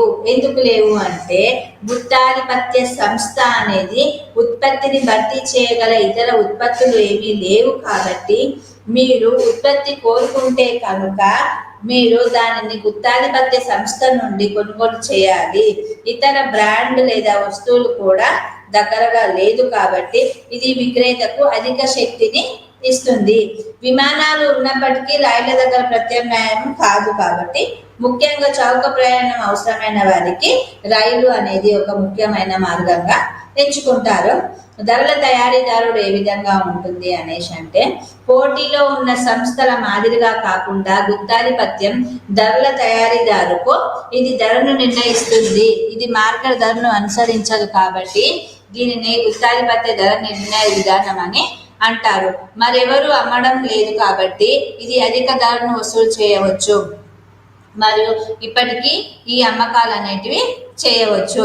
కొనుగోలుదారులు ఎంత చెల్లించడానికి సిద్ధంగా ఉన్నారో సంస్థ అనేది అధ్యయనం చేసి లేదా అనలైజ్ చేసి తదనుగుణంగా ధరను నిర్ణయించి ఇది చాలా సందర్భాల్లో ధర వివక్షతను దారితీస్తుంది. అయితే కొత్త సంస్థలు మార్కెట్లోకి సులభంగా ప్రవేశించలేవు కాబట్టి ఇది దుకాణాన్ని ప్రారంభించడం లాంటిది కాదు కాబట్టి చట్టపరమైన ఆర్థిక మరియు సాంకేతిక అడ్డంకులు ఉన్నాయి.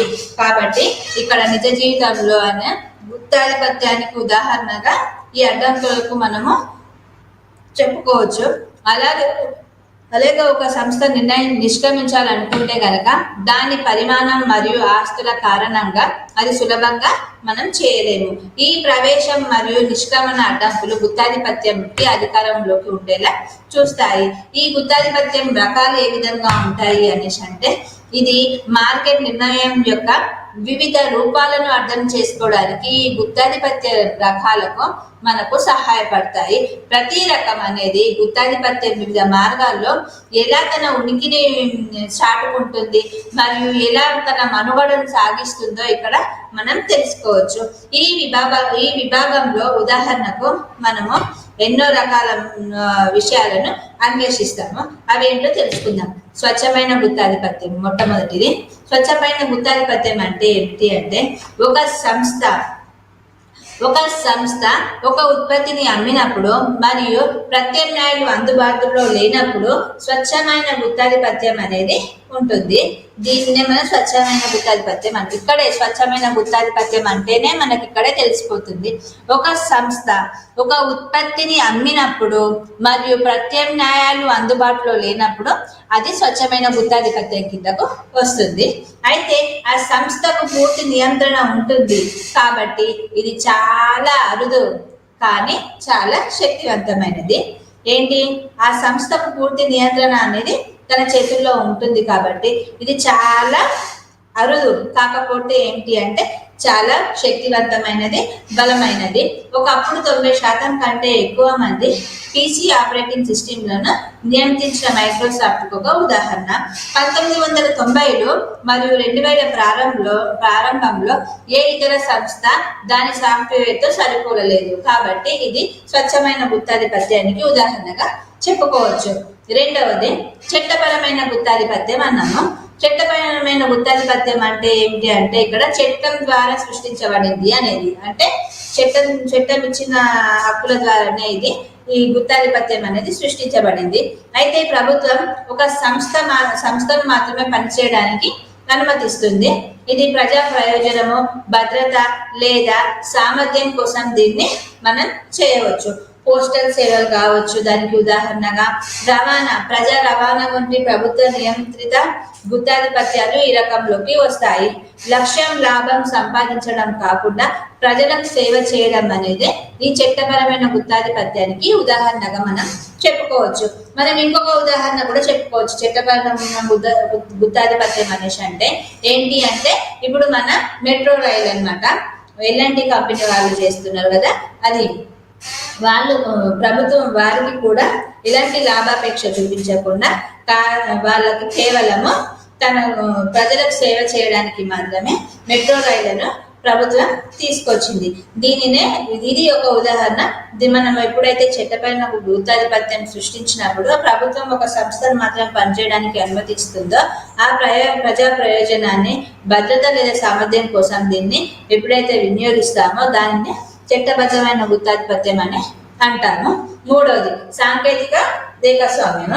అంటే ఇక్కడ ఒకే ఒక కంపెనీ ఉంటుంది. ఏదైనా కొత్తదనాన్ని కనిపెట్టే పేటెంట్ పొందినప్పుడు ఆ ఉత్పత్తికి అది గుత్తాధిపత్యం అవుతుంది. ఏదైనా ఒక కంపెనీ ఉండి దానికి కొత్తదాన్ని ఏదైనా కనిపెట్టి దానిపైన పేటెంట్ హక్కులు ఎప్పుడైతే పొందుతాడో అప్పుడు అది గుత్తాధిపత్యం అవుతుంది. అది దాన్ని చాలా సంవత్సరాలు ఒంటరిగా అమ్మగలదు. కాబట్టి మరెవరు దాన్ని కాపీ చేయలేరు. ఇక్కడ ఉదాహరణగా ఔషధ పరిశ్రమలు, అంటే మన మందులు తయారీ కావచ్చు, సర్వసాధారణంగా దానికి మాత్రమే ఎక్కువ పేటెంట్ హక్కులను మన ప్రభుత్వం అనేది ఇస్తూ ఉంటుంది. ప్రైవేట్ గుత్తాధిపత్యం మరియు ప్రభుత్వ గుత్తాధిపత్యం అంటే ఏమిటి అంటే, ఒక ప్రైవేట్ సంస్థ గుత్తాధిపత్యాన్ని కలిగి ఉంటే కనుక అది ప్రైవేట్ గుత్తాధిపత్యము. అయితే ప్రభుత్వం దాన్ని కలిగి ఉంటే అది ప్రభుత్వ గుత్తాధిపత్యము. అయితే భారతీయ రైల్వేలు ప్రభుత్వ గుత్తాధిపత్యము. కొన్ని టెలికాం కంపెనీ సరళీకరణ ముందు ప్రైవేట్ గుత్తాధిపత్యంగా ఇవి ఉండేవి. అయితే మోనోపోలీ వర్సెస్ పర్ఫెక్ట్ కాంపిటీషన్, అంటే మోనోపోలీ పర్ఫెక్ట్ కాంపిటీషన్ పోల్చడానికి మరియు వ్యతిరేకతలు ఏ విధంగా ఉంటాయి, ఒకదానికి పూర్తిగా అధికారం ఉంటుందా, మరొక దానికి నియంత్రణ ఉండదు అని మనం ఎప్పుడైతే చెప్పుకున్నామో దానికి సంబంధించిన నిర్ణయాలు ఏ విధంగా తీసుకుంటారు అనే విషయాన్ని కూడా మనం చర్చిద్దాం. అయితే ధర మరియు అవుట్పుట్ గుత్తాధిపత్యంలో విక్రేత అధిక ధరలను మరియు తక్కువ అవుట్పుట్ ను నిర్ణయిస్తాడు. కాబట్టి ఇక్కడ మనము పరిపూర్ణ పోటీ మార్కెట్లో ధర తక్కువగా ఉంటుంది మరియు అవుట్పుట్ అనేది ఎక్కువగా ఉంటుంది. ఎందుకంటే చాలా మంది విక్రేతలు కస్టమర్లను గెలుచుకోవడానికి పోరాడుతున్నారు కాబట్టి, మరియు వారు ధరలను తగ్గిస్తారు. కాబట్టి వినియోగదారుల ఎంపికలో గుత్తాధిపత్యంలో కొనుగోలుదారుకు వేరే మార్గం అనేది లేదు. అయితే పరిపూర్ణ పోటీ మార్కెట్లో చాలా మంది విక్రేతలు మెరుగైన సేవలు మరియు నాణ్యతను అందించే విధంగా కొనుగోలుదారులకు అందుబాటులో ఉంటారు. లాభాలు మరియు దాని సామర్థ్యం అనేది మోనోపోలీలో అధిక లాభాలను సంపాదిస్తాయి మరియు పోటీని ఎదుర్కోరు. కాబట్టి వారు సామర్థ్యం గురించి చింతించరు. దీనికి విరుద్ధంగా పరిపూర్ణ పోటీ సంస్థలను సమర్థవంతంగా లేదా మూసివేయమని ఇది ఏకస్వామ్య పోటీ మార్కెట్ అనేది ఎప్పుడు కూడా బలవంతం చేస్తూ ఉంటుంది. అయితే మార్కెట్లోకి ప్రవేశం ఏ విధంగా ఉంటుంది అనేసి అంటే కనుక పరిపూర్ణ పోటీలో ప్రవేశం అనేది సులభంగా ఉంటుంది. ఎవరైనా వ్యాపారాన్ని ప్రారంభించవచ్చు. మోనోపోలీలో ప్రవేశించడం చాలా కష్టం. పరిపూర్ణ పోటీ మార్కెట్లో చాలా సులభంగా ప్రవేశించవచ్చు. ఎవరైనా ఏ వ్యాపారాన్నైనా ప్రారంభించవచ్చు. దేనికైనా ఏదైనా ప్రత్యామ్నాయంగా మనము అందుబాటులోకి ప్రజలకు తీసుకురావచ్చు. కానీ మోనోపోలీతో ప్రవేశించడం అనేది చాలా కష్టం. ఎందుకంటే అధిక ఖర్చులు, చట్టపరమైన నియమాలు మరియు కొత్త శక్తివంతి సంస్థలు, చాలా శక్తివంతమైన సంస్థలు ఏకస్వామ్య మార్కెట్లో ఉంటాయి. కాబట్టి మనము ప్రవేశించలేము, ఏదైనా ఒక వ్యాపారాన్ని చేయలేము. పెట్టుబడి కూడా అక్కడ అధికంగా ఉంటుంది. మరి అక్కడ సమస్యలను మనం ఎదుర్కొనే విధంగా మనకు ఉండదు, అంత సామర్థ్యం ఉండదు. కాబట్టి ఏకస్వామ్య పోటీ మార్కెట్లో మనము ప్రవేశించడానికి వీలు చాలా తక్కువగా ఉంటుంది. అయితే ఈ గుత్తాధిపత్యం యొక్క ప్రయోజనాలు మరియు అప్రయోజనాలు ఏ విధంగా ఉంటాయి అంటే, గుత్తాధిపత్యం మంచి మరియు చెడు రెండు వైపులా అనేది ఉంటుంది. అయితే ఈ గుత్తాధిపత్య ప్రయోజనాలు మరియు అప్రయోజనాలను వివరంగా అర్థం చేసుకుంటే గనక కొంతమంది ప్రకారం గుత్తాధిపత్యం హానికరం అని అన్ని విధాలుగా కాదు. కాబట్టి మనము కొన్ని ప్రయోజనాలను మరియు కొన్ని అప్రయోజనాలను తెలుసుకుందాము. అధిక లాభం, రాబడి, పరిశోధన మరియు అభివృద్ధిలో వాటిని ఎక్కువగా పెట్టుబడి పెడతారు. కాబట్టి సాధారణ వస్తువులకు స్థిరమైన ధరలను ఏర్పాటు చేయవచ్చు. ఎవరు పోటీ పడనందున అవి ధరలో మార్పులు అనేవి చేయవు. ఇది ఎక్కడ? ఏకస్వామ్య మార్కెట్లో. అయితే స్కేల్ ఆర్థిక వ్యవస్థల ద్వారా అవి ఉత్పత్తి వ్యయాన్ని తగ్గిస్తాయా? అవి పాక్షికంగా తక్కువ ఖర్చుతో చాలా ఎక్కువ ఉత్పత్తిని చేస్తాయి. కాబట్టి దీర్ఘకాలిక ప్రణాళిక కూడా సాధ్యమే. కాబట్టి పోటీ వాతావరణంలో కష్టంగా ఉంటుంది. కాబట్టి ఈ గుత్తాధిపత్యం అనేది ఒక ప్రయోజనకారికంగా చెప్పుకోవచ్చు.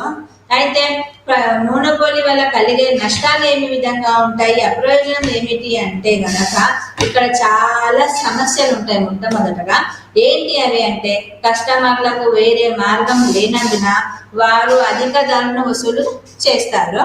వాళ్ళు ఆ విధంగా అధిక ధరలను ఎప్పుడైతే వసూలు చేస్తారో ఉత్పత్తి అనేది తగ్గిస్తూ వస్తారు. కాబట్టి ప్రజలు తాము కోరుకున్నంత ఉత్పత్తిని పొందలేరు. కాబట్టి వారితో ఎవరు పోటీ పడనందున వారు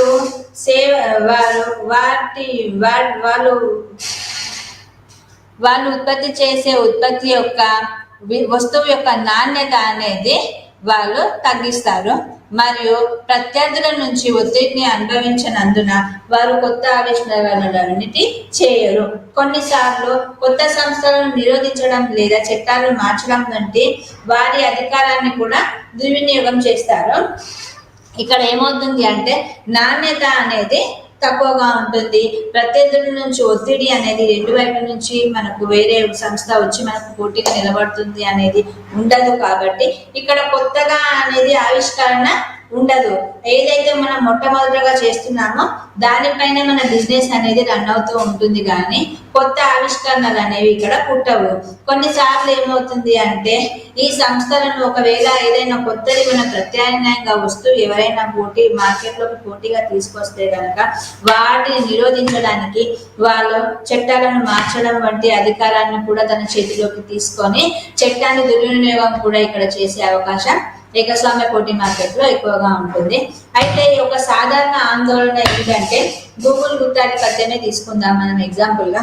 కొంతమంది నిపుణులు ఉంటారు, ఎందుకంటే గూగుల్ సర్చ్ ఇంజిన్ మార్కెట్లో ఎక్కువ భాగాన్ని ఇది నియంత్రిస్తుంది. ఇది నియమాలను కూడా నిర్దేశిస్తుంది. కాబట్టి దాని స్వంత ఉత్పత్తులను ముందుగా చూపిస్తుంది మరియు మిలియన్ల మంది వినియోగదారుల నుండి డేటాను సేకరిస్తుంది. ఇది న్యాయమైన పోటీ గురించి ప్రశ్నలను లేవనెత్తుతుంది. అయితే మోనోపోలీ అనేది ఒక మార్కెట్ నిర్మాణం. ఇక్కడ ఒక విక్రేత మార్కెట్ పై నియంత్రణ కలిగి ఉంటాడు. కాబట్టి మోనోపోలీ మార్కెట్ యొక్క లక్షణాలలో ప్రత్యేకమైన ఉత్పత్తిని అందించడము మరియు అధిక ప్రవేశ అవరోధము, మార్కెట్లో తక్కువ పోటీ మరియు ఒక నిర్దిష్ట రంగంలో వస్తువులు మరియు సేవలను దగ్గరగా ప్రత్యామ్నాయాలు లేకపోవడము వంటివి ఉంటాయి. కాబట్టి మోనోపోలీ ఆవిష్కరణ అనేది మరియు ఉత్పత్తిదారుల మిగులు పెరుగుదలకు దారి తీసినప్పటికీ దానికి ఇప్పటికీ కొన్ని పరిమితులు ఉన్నాయి. కాబట్టి మార్కెట్లో ఒక సంస్థ యొక్క మోనోపోలీని తగ్గించడానికి ప్రభుత్వం కొన్ని సమయాల్లో వినియోగదారుల సంక్షేమాన్ని కాపాడటానికి నియమాలు మరియు నిబంధనలు తీసుకువస్తుంది. విధాన రూపకర్తలు మరియు వినియోగదారులు ఆర్థిక వ్యవస్థలో న్యాయమైన మరియు పోటీతత్వ మార్కెట్ కోసం ఎదురు చూడడంలో మోనోపోలీ ప్రభావాన్ని అర్థం చేసుకోవడంలో ఇది చాలా ముఖ్యమైన విధంగా చెప్పుకోవచ్చు. డిమాండ్ నియంత్రించే సామర్థ్యం ఉన్న ఒకే ఒక విక్రేత ఉండే మార్కెట్ నిర్మాణాన్ని మనం మోనోపోలీ లేదా ఏకస్వామ్య మార్కెట్ అని అంటారు. ఏకస్వామ్య సంస్థలు తమ లాభాలను గరిష్టం చేయడానికి మరియు ధర మరియు ఉత్పత్తికి సంబంధించి కొన్ని నిర్ణయాలు తీసుకుంటాయి. కాబట్టి లాభాలను గరిష్టం చేయడం అనేది ఇక్కడ ఏకస్వామ్య మార్కెట్లో మోనోపోలీలో ముఖ్యమైన అంశంగా మనం చర్చించుకోవచ్చు. ఏకస్వామ్య సంస్థలు తమ లాభాలను గరిష్టంగా చేయాలని లక్ష్యంగా పెట్టుకుంటాయి.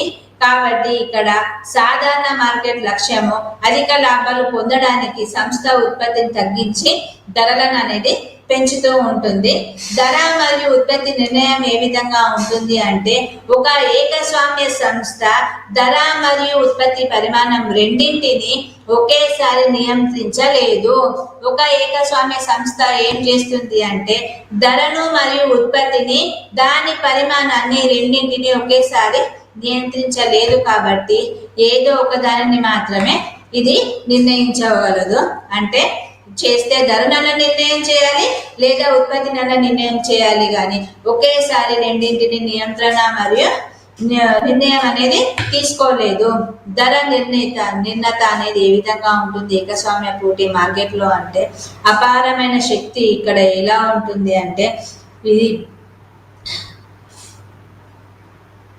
ధరలను నిర్ణయిస్తుంది. కాబట్టి ఇది తక్కువ ఉత్పత్తి పోటీ లేని మార్కెట్లో లాభాలను గరిష్టం చేయడానికి ఏకస్వామ్య సంస్థ సాధారణంగా తక్కువ ఉత్పత్తి చేసి అధిక ధరలను అనేది ఉత్పత్తి చేస్తుంది.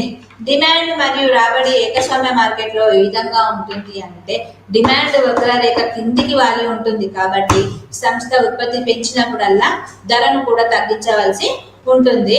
ఏకస్వామ్య మార్కెట్లో డిమాండ్ మరియు రాబడి ఏ విధంగా ఉంటుంది అంటే డిమాండ్ వక్రరేఖ కిందికి వాలి ఉంటుంది. కాబట్టి ఎడమ నుంచి కిందికి వాలి ఉంటుంది. కాబట్టి సంస్థ ఉత్పత్తిని పెంచినప్పుడల్లా ధరను తగ్గించవలసి ఇక్కడ ఉంటుంది.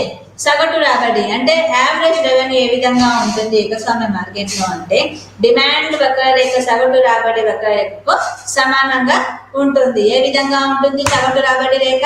డిమాండ్ వక్రరేఖ ఎప్పుడైతే సమానంగా ఉంటుందో దానికి సమానంగా సగటు రాబడి రేఖ కూడా ఉంటుంది. దీనినే యావరేజ్ రెవెన్యూ లేదా సగటు రాబడి అంటాము. ఉపాంత రాబడి అన్న మార్జినల్ రెవెన్యూ ఏ విధంగా ఉంటుంది మన ఏకస్వామ్య మార్కెట్ లో అంటే ఉపాంత రాబడి మరియు వక్రరేఖ సగటు రాబడి వక్రరేఖ కంటే దిగువగా ఉంటుంది. ఏ విధంగా ఉంటుంది? ఉపాంత రాబడి వక్రరేఖ మన సగటు రాబడి వక్రరేఖ కంటే దిగువగా ఉంటుంది, అంటే కిందకు ఉంటుంది. కాబట్టి దీన్ని మనం ఉపాంత రాబడి అంటే మార్జినల్ రెవెన్యూ అని అంటాము.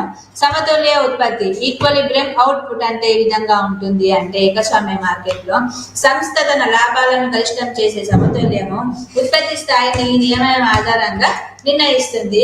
ఏ నియమాల ఆధారంగా నిర్ణయిస్తుంది అంటే డిమాండ్ మరియు రాబడి, సగటు రాబడి, ఉపాంత రాబడి ద్వారా సమతుల్య ఉత్పత్తి ఈక్వలిబ్రియం అవుట్పుట్ అనేది ఇక్కడ ఈ నియమాల ద్వారానే ఇక్కడ ఈక్వలిబ్రియం అవుట్పుట్ అనేది నిర్ణయిస్తుంది. ఉపాంత రాబడి అనేది అదనపు యూనిట్ అమ్మడం ద్వారా వచ్చే రాబడి. కాబట్టి ఇది ఉపాంత వ్యయం అంటే అదనపు యూనిట్ ఉత్పత్తికి అయ్యే ఖర్చు. కాబట్టి ఇవి రెండు సమానమైనప్పుడు సంస్థలు లాభాలు గరిష్టంగా ఉంటాయి అని ఇక్కడ ఈ ఏకస్వామ్య మార్కెట్ లో చెప్పుకోవచ్చు. అయితే ధర నిర్ణయం అనేది ఏ విధంగా ఉంటుంది అనేసి అంటే సమతుల్యత ఉత్పత్తి స్థాయిని కనుగొన్న తర్వాత మాత్రమే ఆ పరిమాణాన్ని విక్రయించడానికి సంస్థ ఎంత ధరను వసూలు చేయాలో డిమాండ్ వక్రరేఖ ద్వారా నిర్ణయిస్తుంది. కాబట్టి ఏకస్వామ్య మార్కెట్ లో సమతుల్య స్థాయి ఉత్పత్తి స్థాయిని తర్వాత మరియు పరిమాణాన్ని విక్రయించడానికి సంస్థ ధరను ఏ విధంగా వసూలు చేయాలో నిర్ణయించిన తర్వాతనే ఇక్కడ ధర అనేది నిర్ణయం అవుతుంది. అయితే ఆర్థిక వ్యవస్థలో ఉండే పోటీ మార్కెట్ వ్యవస్థలో మాత్రము ఒకటి ఏకస్వామ్య పోటీ మార్కెట్. అయితే ఈ ఏకస్వామ్య పోటీ మార్కెట్ లో ఉత్పత్తిదారులు ఉత్పత్తి చేయగల వస్తువులు ఒకదానికొకటి సన్నిహితంగా ఉంటాయి. ఈ వస్తువులు ఒకదానికొకటి ప్రత్యామ్నాయాలు కూడా వాడవచ్చు కాబట్టి సహజంగా ఉద్యమదారుల మధ్య పోటీ అధికంగా ఉంటుంది. అయితే ఏకస్వామ్య పోటీలో ఏకస్వామ్య మార్కెట్ లో మాదిరిగానే వస్తు వైవిధ్యం ఉండకుండా ఒకదానికొకటి ప్రత్యామ్నాయాలు వదులుకునే వీలుంది కాబట్టి ఈ మార్కెట్ ఏకస్వామ్య పోటీ మార్కెట్ అంటారు. ఏకస్వామ్యంలో అసలే పోటీ ఉంటది, కానీ ఇక్కడ పోటీ అనేది ప్రధాన లక్షణము. పోటీ అనేది కేవలం వస్తు ఉత్పత్తిలోనే కాకుండా ధర నిర్ణయంలో కూడా ఏకస్వామ్య మార్కెట్ లో మనకు కనిపిస్తుంది. ఏకస్వామ్యపు పోటీ లక్షణాలు ఏ విధంగా ఉంటాయి అని అంటే వస్తు వైవిధ్యం ఉండవచ్చు, ప్రకటనలు ఉండవచ్చు, ఒక కొత్త సంస్థల ప్రవేశానికి స్వేచ్ఛ ఉండవచ్చు, తక్కువ సంఖ్యలో సంస్థలు ఉండవచ్చు, డిమాండ్ రేఖ కిందికి వాలి ఉండటం కూడా ఏకస్వామ్య పోటీ మార్కెట్ లక్షణంగా చెప్పుకోవచ్చు. అయితే వస్తు వైవిధ్యం అన్నాము. వస్తు వైవిధ్యమే కాకుండా ఏకస్వామ్య పోటీ యొక్క ప్రధాన లక్ష్యం అనేది ఏ విధంగా ఉంటుంది అంటే వస్తు వైవిధ్యం లేనప్పుడు అది సంపూర్ణ పోటీ మార్కెట్ కి దారి తీస్తుంది. ప్రముఖ ఆర్థికవేత్త ఎవరైతే ఈహెచ్ చాంబర్లిన్ కూడా ఇదే విషయాన్ని మనకు నొక్కి చెప్పాడు. కాబట్టి వస్తువు నాణ్యతలో కాకుండా పేరు, రంగు మున్నగు వాటిలో కూడా వైవిధ్యం అనేది కనిపిస్తుంది. ఉత్పత్తిదారుడు కూడా వస్తు వైవిధ్యం ద్వారా వినియోగదారును ఆకర్షించడానికి ప్రయత్నిస్తాడు. ఈ మార్కెట్ లో ఉత్పత్తికి చేయబడే వస్తు వైవిధ్యం కలిగి ఉంటుంది కాబట్టి ఒకదానికొకటి ప్రత్యామ్నాయాలుగా ఇవి ఉంటాయి, కానీ సజాతీయం కావు. కాబట్టి ఈ వస్తువులు అంత్యంతర డిమాండ్ వ్యాపచత్రం అధికంగా ఉంటుంది. అయితే ప్రకటనలు అన్నాం. ఇక్కడ ప్రకటనలు ఏదైనా మార్కెట్ లో యాడ్స్ ముఖ్యమైన పాత్ర అనేది పోషిస్తూ ఉంటాయి. అయితే సంస్థలు ఉండి అవి తయారు చేసే వస్తువులు ఒకదానికొకటి వాడడానికి ప్రత్యామ్నాయంగా ఉండుటచే అవి ఉద్యమదారుడికి వినియోగదారులను ఆకర్షించడానికి ప్రకటనపై అధిక మొత్తంలో ఖర్చు చేస్తాడు. దాన్నే మనం ఏకస్వామ్య పోటీ మార్కెట్ లో ప్రకటనలుగా మనము గుర్తించవచ్చు. కొత్త సంస్థల ప్రవేశానికి స్వేచ్ఛ అన్నాము. ఏకస్వామ్య మార్కెట్ లో వల్లే కాకుండా ఏకస్వామ్య పోటీలో కొత్త సంస్థలు ప్రవేశించడానికి ఎటువంటి ప్రతిబంధకాలు ఉండవు కాబట్టి మార్కెట్ డిమాండ్ బాగా ఉన్న ఉత్పత్తిదారులు కొద్ది మార్పులతో ఉత్పత్తి చేయడానికి కొత్త సంస్థలు ప్రారంభించమవుతుంటాయి. కాబట్టి సంస్థలు అధికమయ్యే కొద్ది మార్కెట్ లో పోటీ కూడా అధికమవుతుంది. తక్కువ సంఖ్యలో సంస్థలు అన్నాము. సంపూర్ణ పోటీతో పోలిస్తే కనుక ఈ మార్కెట్ లో సంస్థల సంఖ్య తక్కువగానే ఉంటుంది. వస్తువులు ప్రత్యామ్నాయాలుగా ఉంటాయి కాబట్టి ధర నిర్ణయంలో పోటీ అధికంగా ఉండి నష్టపోయే సంస్థలు బయటకు వెళ్ళిపోతాయి. ధర నిర్ణయంలో ఎవరికి వారే నిర్ణయం తీసుకున్నా కూడా మిగతా సంస్థల ప్రభావం అనేది చాలా ఉంటుంది. డిమాండ్ రేఖ కిందికి వాలి ఉండటం వల్ల కూడా ఈ మార్కెట్ వ్యవస్థలో ధర పోటీ చాలా ఉంటుంది కాబట్టి డిమాండ్ రేఖ ఎడమ నుంచి కిందికి వాలి ఉంటుంది. అంటే ధర తగ్గినప్పుడు డిమాండ్ అనేది పెరుగుతూ వస్తుంది. ఇందులో సగటు రాబడి రేఖనే డిమాండ్ రేఖగా మనం పనిచేస్తూ ఉంటుందని చెప్పుకోవచ్చు. అయితే ఉపాంత రాబడి రేఖ అంతకంటే కిందకు ఉంటుంది కాబట్టి ధర నిర్ణయంలో కూడా డిమాండ్ రేఖ అంటే సగటు రాబడి రేఖ నిర్ణయాత్మకమైన పాత్ర పోషిస్తూ ఉంటుంది. ఏకస్వామ్య పోటీ మార్కెట్ లో పోటీలో వస్తూత్పత్తి నిర్ణయం ఏ విధంగా జరుగుతుంది అంటే వివిధ సంస్థలు ఉత్పత్తి చేసే వస్తువులు ఒకదానికొకటి సన్నిహితంగా ఉంటాయి కాబట్టి పూర్తిగా పూరక వస్తువులు కావు కాబట్టి ధర వివిధ సంస్థలలో వేరువేరుగా ఉంటుంది. కాబట్టి ఒక సంస్థ ధర మరో సంస్థ ధరను ప్రభావితం చేయగలుగుతుంది. కాబట్టి పరిశ్రమ మొత్తాన్ని ధరను చేయడం కష్టం. కాబట్టి ధర నిర్ణయానికి కేవలం ప్రమేయాల ఆధారంగా చేయవచ్చు. ఏ ప్రమేయాల ఆధారంగా ధర నిర్ణయం ఏకస్వామ్య పోటీలో చేయవచ్చు? వస్తు ఉత్పత్తి నిర్ణయం ఏ విధంగా చేయవచ్చు అంటే ముఖ్యమైనవి 4 విధాలుగా చెప్పుకోవచ్చు. మొట్టమొదటి, ఇతర సంస్థల చర్యలు ఏమి తీసుకోకుండా సంస్థ ధర ఉత్పత్తి నిర్ణయాన్ని తీసుకుంటుంది. రెండవది, ధర మార్చినందువల్ల వస్తువు యొక్క విక్రయాన్ని సంస్థ మార్చగలుగుతుంది. అంటే ధర మార్చినప్పుడు వినియోగదారుని యొక్క ప్రాధాన్యత కూడా సేవను కూడా వినియోగదారునికి సేవను కూడా అందించడానికి మరియు సంస్థ ముందుకు వచ్చింది కాబట్టి వినియోగదారుడు కూడా కొనుగోలు చేయడానికి ముందుకు వస్తారు. ధరలో మార్పు వచ్చినప్పుడు సంస్థ యొక్క డిమాండ్ వ్యయ రేఖలు అన్ని సంస్థలకు సమానంగా ఉంటాయి. సంస్థ సమతుల్యానికి చేరుకుంటుంది. అప్పుడు స్వల్పకాలంలో సంస్థ సమతుల్యం ఏ విధంగా ఉంటుంది, దీర్ఘకాలంలో సంస్థ సమతుల్యం ఏ విధంగా ఉంటుందో తెలుసుకుందాము. స్వల్పకాలంలో సంస్థ సమతుల్యం అనేది సంస్థ స్థిర మూలధనంగా ఉంటుంది కాబట్టి ఇది మారదు. కేవలం చర మూలధనాన్ని మార్చి ఉత్పత్తిని అధికం చేయగలుగుతుంది. స్వల్పకాలంలో కొత్త సంస్థలు పరిశ్రమలో ప్రవేశించడానికి ఆసక్తి చూపవు కాబట్టి పరిశ్రమలో సంస్థల సంఖ్యలో పెద్ద మార్పు ఉండదు. ఉపాంత రాబడి ఉపాంత వ్యయంకు సమానమయ్యేంత వరకు ఉత్పత్తిని కొనసాగిస్తూ ఉంటుంది కాబట్టి అప్పుడే సంస్థలు అధిక లాభాలు వస్తాయి. అప్పుడు డిమాండ్ రేఖ అంటే సగటు రాబడి కిందికి వాలి ఉంటుంది కాబట్టి ఉపాంత రాబడి రేఖ అంతకంటే కిందికి వాలి ఉంటుంది. కాబట్టి ఉపాంత రాబడి సగటు రాబడి సమానమయ్యే దానికంటే అధిక ఉత్పత్తి చేయుట వలన సంస్థలకు లాభాలు అనేది తగ్గిపోతాయి. దీర్ఘకాలంలో సంస్థ సమతుల్యం ఏ విధంగా ఉంటుంది అంటే స్థిర మూలధనాన్ని కూడా మార్చి సంస్థలు ఉత్పత్తి పరిమాణాన్ని పెంచుకునే వీలు ఉంటుంది కాబట్టి ధరను తగ్గించి ఎక్కువ ఉత్పత్తిని అమ్ముకోవడానికి ప్రయత్నిస్తాయి. కాబట్టి కొత్త సంస్థలు పరిశ్రమలో ప్రవేశించడానికి వీలు లేనప్పుడు ఉన్న సంస్థలు లాభాలను ఆర్జిస్తాయి. కానీ కొత్త సంస్థలు ప్రవేశించినప్పుడు సామాన్య లాభాలు మాత్రమే ఆర్జిస్తాయి. ఉత్పత్తి నిర్ణయం మాత్రం ఉపాంత రాబడి ఉపాంత వ్యయ రేఖలు కలుసుకునే బిందువు వద్ద జరుగుతుంది. అయితే ఈరోజు మనం ఏ విషయం కోసం తెలుసుకున్నామో ఏకస్వామ్య ధర మార్కెట్ అవుట్పుట్ నిర్ణయాలు ఏ విధంగా తీసుకుంటాయి, అసలు monopoly price and output decisions ఏ విధంగా ఉంటాయో మనం తెలుసుకున్నాము. మొట్టమొదటిగా ఏకస్వామ్యంలో ధర ఉత్పత్తి మరియు ధర నిర్ణయం ఏ విధంగా ఉంటుంది తెలుసుకున్నాము. ఏకస్వామ్యం అనేది ఒకే ఒక ఉత్పత్తిదారుడు లేదా విక్రేత ఉత్పత్తిని లేదా సేవను కలిగి ఉండే మార్కెట్ నిర్మాణాన్ని ఏకస్వామ్య మార్కెట్ అంటాం. ఈ మార్కెట్ లో పోటీ అనేది ఉండదు కాబట్టి ఏకస్వామ్య మార్కెట్ దారుడు ధరను మరియు ఉత్పత్తిని మొత్తాన్ని తన లాభాలను గరిష్టంగా పెంచుకోవడానికి స్వయంగా నిర్ణయించుకుంటాడు. లాభాలను గరిష్టం చేయడం కోసం ఏకస్వామ్యదారుడి ప్రధాన లక్ష్యం కాబట్టి లాభాలను గరిష్టం చేసుకోవడం కోసము అతను ఉపాంత రాబడి అంటే మార్జినల్ రెవెన్యూ మరియు ఉపాంత వ్యయం మార్జినల్ కాస్ట్ సమానమయ్యే బిందువును కనుగొంటాడు. ఈ సూత్రం ఆధారంగానే మనం ధర మరియు ఉత్పత్తిని నిర్ణయించడం జరుగుతుంది. దాని తర్వాత ధర మరియు ఉత్పత్తి నిర్ణయం ఎలా జరుగుతుంది అంటే ఉత్పత్తి నిర్ణయం అనేది ఏకస్వామ్యదారుడు తన ఉపాంత రాబడి అంటే మరియు ఉపాంత వ్యయము మార్జినల్ కాస్ట్ సమానమయ్యే స్థాయి వరకు ఉత్పత్తి చేస్తాడు. ఈ స్థాయి వద్ద మొత్తం లాభాలను అత్యధికంగా పెంచుతుంది. ధర నిర్ణయం అనేది ఏ విధంగా ఉంటుంది ఏకస్వామ్య మార్కెట్లో అంటే ఒకసారి ఉత్పత్తి మొత్తం నిర్ణయించిన తర్వాత ఏకస్వామ్యదారుడు డిమాండ్ వక్రరేఖను చూసి ఆ నిర్దిష్ట ఉత్పత్తి మొత్తానికి వినియోగదారులు ఎంత ధర చెల్లించడానికి సిద్ధంగా ఉన్నారో గుర్తించి ఆ ధరను ఏకస్వామ్యదారుడు వసూలు చేస్తాడు.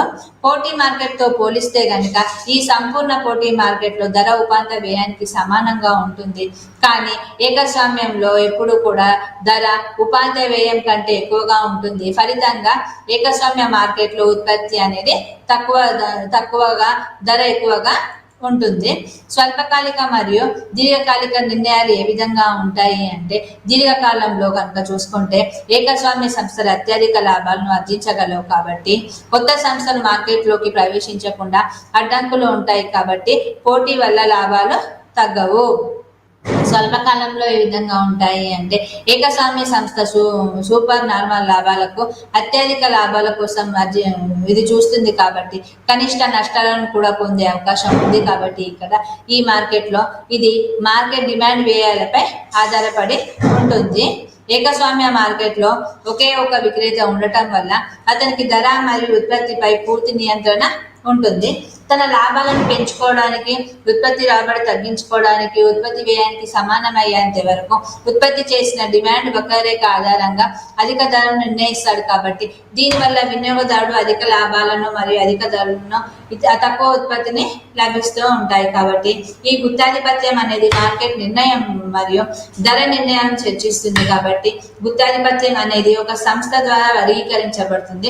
ఇది దగ్గర ప్రత్యామ్నాయాలు లేకుండా మొత్తం మార్కెట్ యొక్క వస్తువులు లేదా సేవ యొక్క సరఫరాను ఉత్పత్తి చేస్తుంది.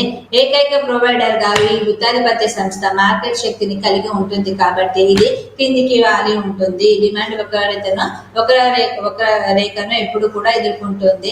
ఇది ధరలను ప్రభావితం చేయగలదు. కాబట్టి పోటీ సంస్థలతో పోలిస్తే కనుక ఈ ఉత్పత్తి అనేది తగ్గించడం మరియు ధరను పెంచడం ద్వారా లాభాలను పెంచుతుంది. ఎప్పుడైతే ఈ పేటెంట్లు, లైసెన్స్లు మరియు స్కేల్ ఆర్థిక వ్యవస్థలో వంటి ఇతర సంస్థలకు ప్రవేశానికి అధిక అడ్డంకులు ఉన్నాయని మనం అనుకుంటాయి. ఈ అడ్డంకులు గుత్తాధిపత్యానికి దీర్ఘకాలంలో ఆర్థిక లాభాలను కొనసాగించడానికి అనుమతిస్తాయి. అయితే ఈ గుత్తాధిపత్యం అనేది ఒకే ఒక విక్రేత ద్వారా వర్గీకరించబడినప్పుడు మార్కెట్ నిర్మాణము అతను ఒక నిర్దిష్ట వస్తువు లేదా సేవ యొక్క సరఫరాను దగ్గర ప్రయత్నాలు లేకుండా నియంత్రిస్తాడు. కాబట్టి ఈ మార్కెట్ నియంత్రణ గుత్తాధిపత్యం అని పిలువబడే కంపెనీ ధరలు నిర్ణయించడానికి మరియు పోటీని పరిమితం చేయడానికి ఇది అనుమతిస్తుంది. ఒకవేళ నిజంగా ఈజీగా చెప్పాలనుకుంటే కనుక ఒక కంపెనీ మొత్తం పరిశ్రమపై ఆధిపత్యం చెలాయించినప్పుడు మరియు ఇతర సంస్థలు సులభంగా మార్కెట్లోకి ప్రవేశించలేనప్పుడు ఈ గుత్తాధిపత్యం అనేది ఏర్పడుతుంది. కాబట్టి ఆర్థిక శాస్త్రంలో గుత్తాధిపత్యం అంటే ఏమిటి అంటే ఒక కంపెనీ అన్ని నియంత్రణలు నిర్ణయాలు తన చేతిలో ఉంచుకుంటుంది. కంపెనీ ధరను నిర్ణయిస్తుంది, ఎంత ఉత్పత్తి చేయాలో నిర్ణయిస్తుంది మరియు పోటీదారులను ఏ విధంగా ఎదుర్కోవాలో నిర్ణయిస్తుంది. ఏకైక విక్రేత అవుతుంది ఇది మార్కెట్లో. కాబట్టి కొనుగోలుదారులకు వేరే మార్గం లేకుండా చేస్తుంది. భారతదేశంలో నిజ జీవిత గుత్తాధిపత్యానికి ఉదాహరణగా భారతీయ రైల్వేలు మరియు కొన్ని రాష్ట్ర విద్యుత్ బోర్డులుగా మనం చెప్పుకోవచ్చు. మోనోపోలీ డెఫినేషన్ కింద ఎకనామిక్స్ గురించి మనం ముఖ్యంగా ఈ మోనోపోలీ అనేది మన ఎకనామిక్స్ లో ఆర్థిక శాస్త్రంలో మాట్లాడినప్పుడు ఒక సంస్థ అనేది ప్రతిదీ నియంత్రించే మార్కెట్ అని అర్థము. అయితే ఇక్కడ విక్రేత మాత్రమే ఉత్పత్తి లేదా సేవను అందిస్తాడు. కొనుగోలుదారులు వేరే ప్రత్యామ్నాయాన్ని కొనలేరు. కాబట్టి ఈ నియంత్రణ కారణంగా విక్రేత ధరను నిర్ణయిస్తాడు. కాబట్టి దీన్ని ధర నిర్ణయం అని కూడా అంటారు. ఇది చాలా మంది విక్రేతలు పోటీ మార్కెట్ల నుంచి చాలా భిన్నంగా ఉంటుంది. కాబట్టి మార్కెట్ ధరను కూడా మనం ఇక్కడే నిర్ణయిస్తాము. సూక్ష్మ ఆర్థిక శాస్త్రంలో మైక్రో ఎకనామిక్స్ లో ముఖ్యంగా మోనోపోలీ అనేది పెద్ద పాత్ర పోషిస్తుంది. సూక్ష్మ ఆర్థిక శాస్త్రం వ్యక్తిగత మార్కెట్లు మరియు వ్యాపారాలను అధ్యయనం చేస్తుంది. కాబట్టి ఈ రంగంలో పోటీ అనేది అదృశ్యమైనది ఏమి జరుగుతుందో గుత్తాధిపత్యం కూడా అదే చూపిస్తుంది. ఇది ధరలు, సరఫరా, డిమాండ్ మరియు వినియోగదారుల సంక్షేమాన్ని ప్రభావితం ఎప్పటికప్పుడు చేస్తూ ఉంటుంది.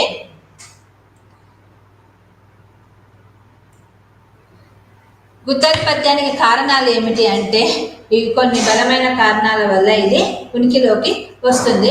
కొన్ని కంపెనీలు చాలా పెద్దవిగా లేదా శక్తివంతంగా ఎప్పుడైతే మారుతాయో అవి మొత్తం మార్కెట్ ని నియంత్రిస్తాయి. మరి మార్కెట్ యొక్క నిర్ణయాలు తన చేతిలోకి తీసుకుంటాయి. గుత్తాధిపత్యానికి కొన్ని సాధారణంగా కారణాలు చెప్పాలి అంటే కనుక ప్రభుత్వ లైసెన్సులే ముఖ్యమైన కారణంగా చెప్పుకోవచ్చు. ప్రభుత్వం ఒక కంపెనీకి వ్యాపారాన్ని నడిపించే హక్కును ఎప్పుడైతే ఇస్తుందో దాన్నే మనము ప్రభుత్వ లైసెన్సింగ్ అంటారు. అయితే భారతీయ రైల్వేల మాదిరిగానే ఇక్కడ ప్రభుత్వం చాలా మార్గాల్లో ప్రైవేట్ రైళ్లను నడపడానికి అనుమతించదు. పేటెంట్ హక్కులు ఒక కంపెనీ కొత్త ఆవిష్కరణ లేదా ఏదైనా ఒక వస్తువుని సృష్టించినప్పుడు ప్రభుత్వం దాన్ని కొన్ని సంవత్సరాలకు పేటెంట్ హక్కులు అనేది ఇస్తుంది. ఒక కంపెనీ కొత్త ఆవిష్కరణ లేదా అవసరాలను ఎప్పుడైతే సృష్టించే చట్టపరమైన హక్కును ప్రభుత్వం నుంచి పొందుతుందో దాన్ని పేటెంట్ హక్కులు అని అంటాం. అయితే ఇది సహజ గుత్తాధిపత్యానికి కూడా ఒక ఉదాహరణగా మనము చెప్పుకోవచ్చు.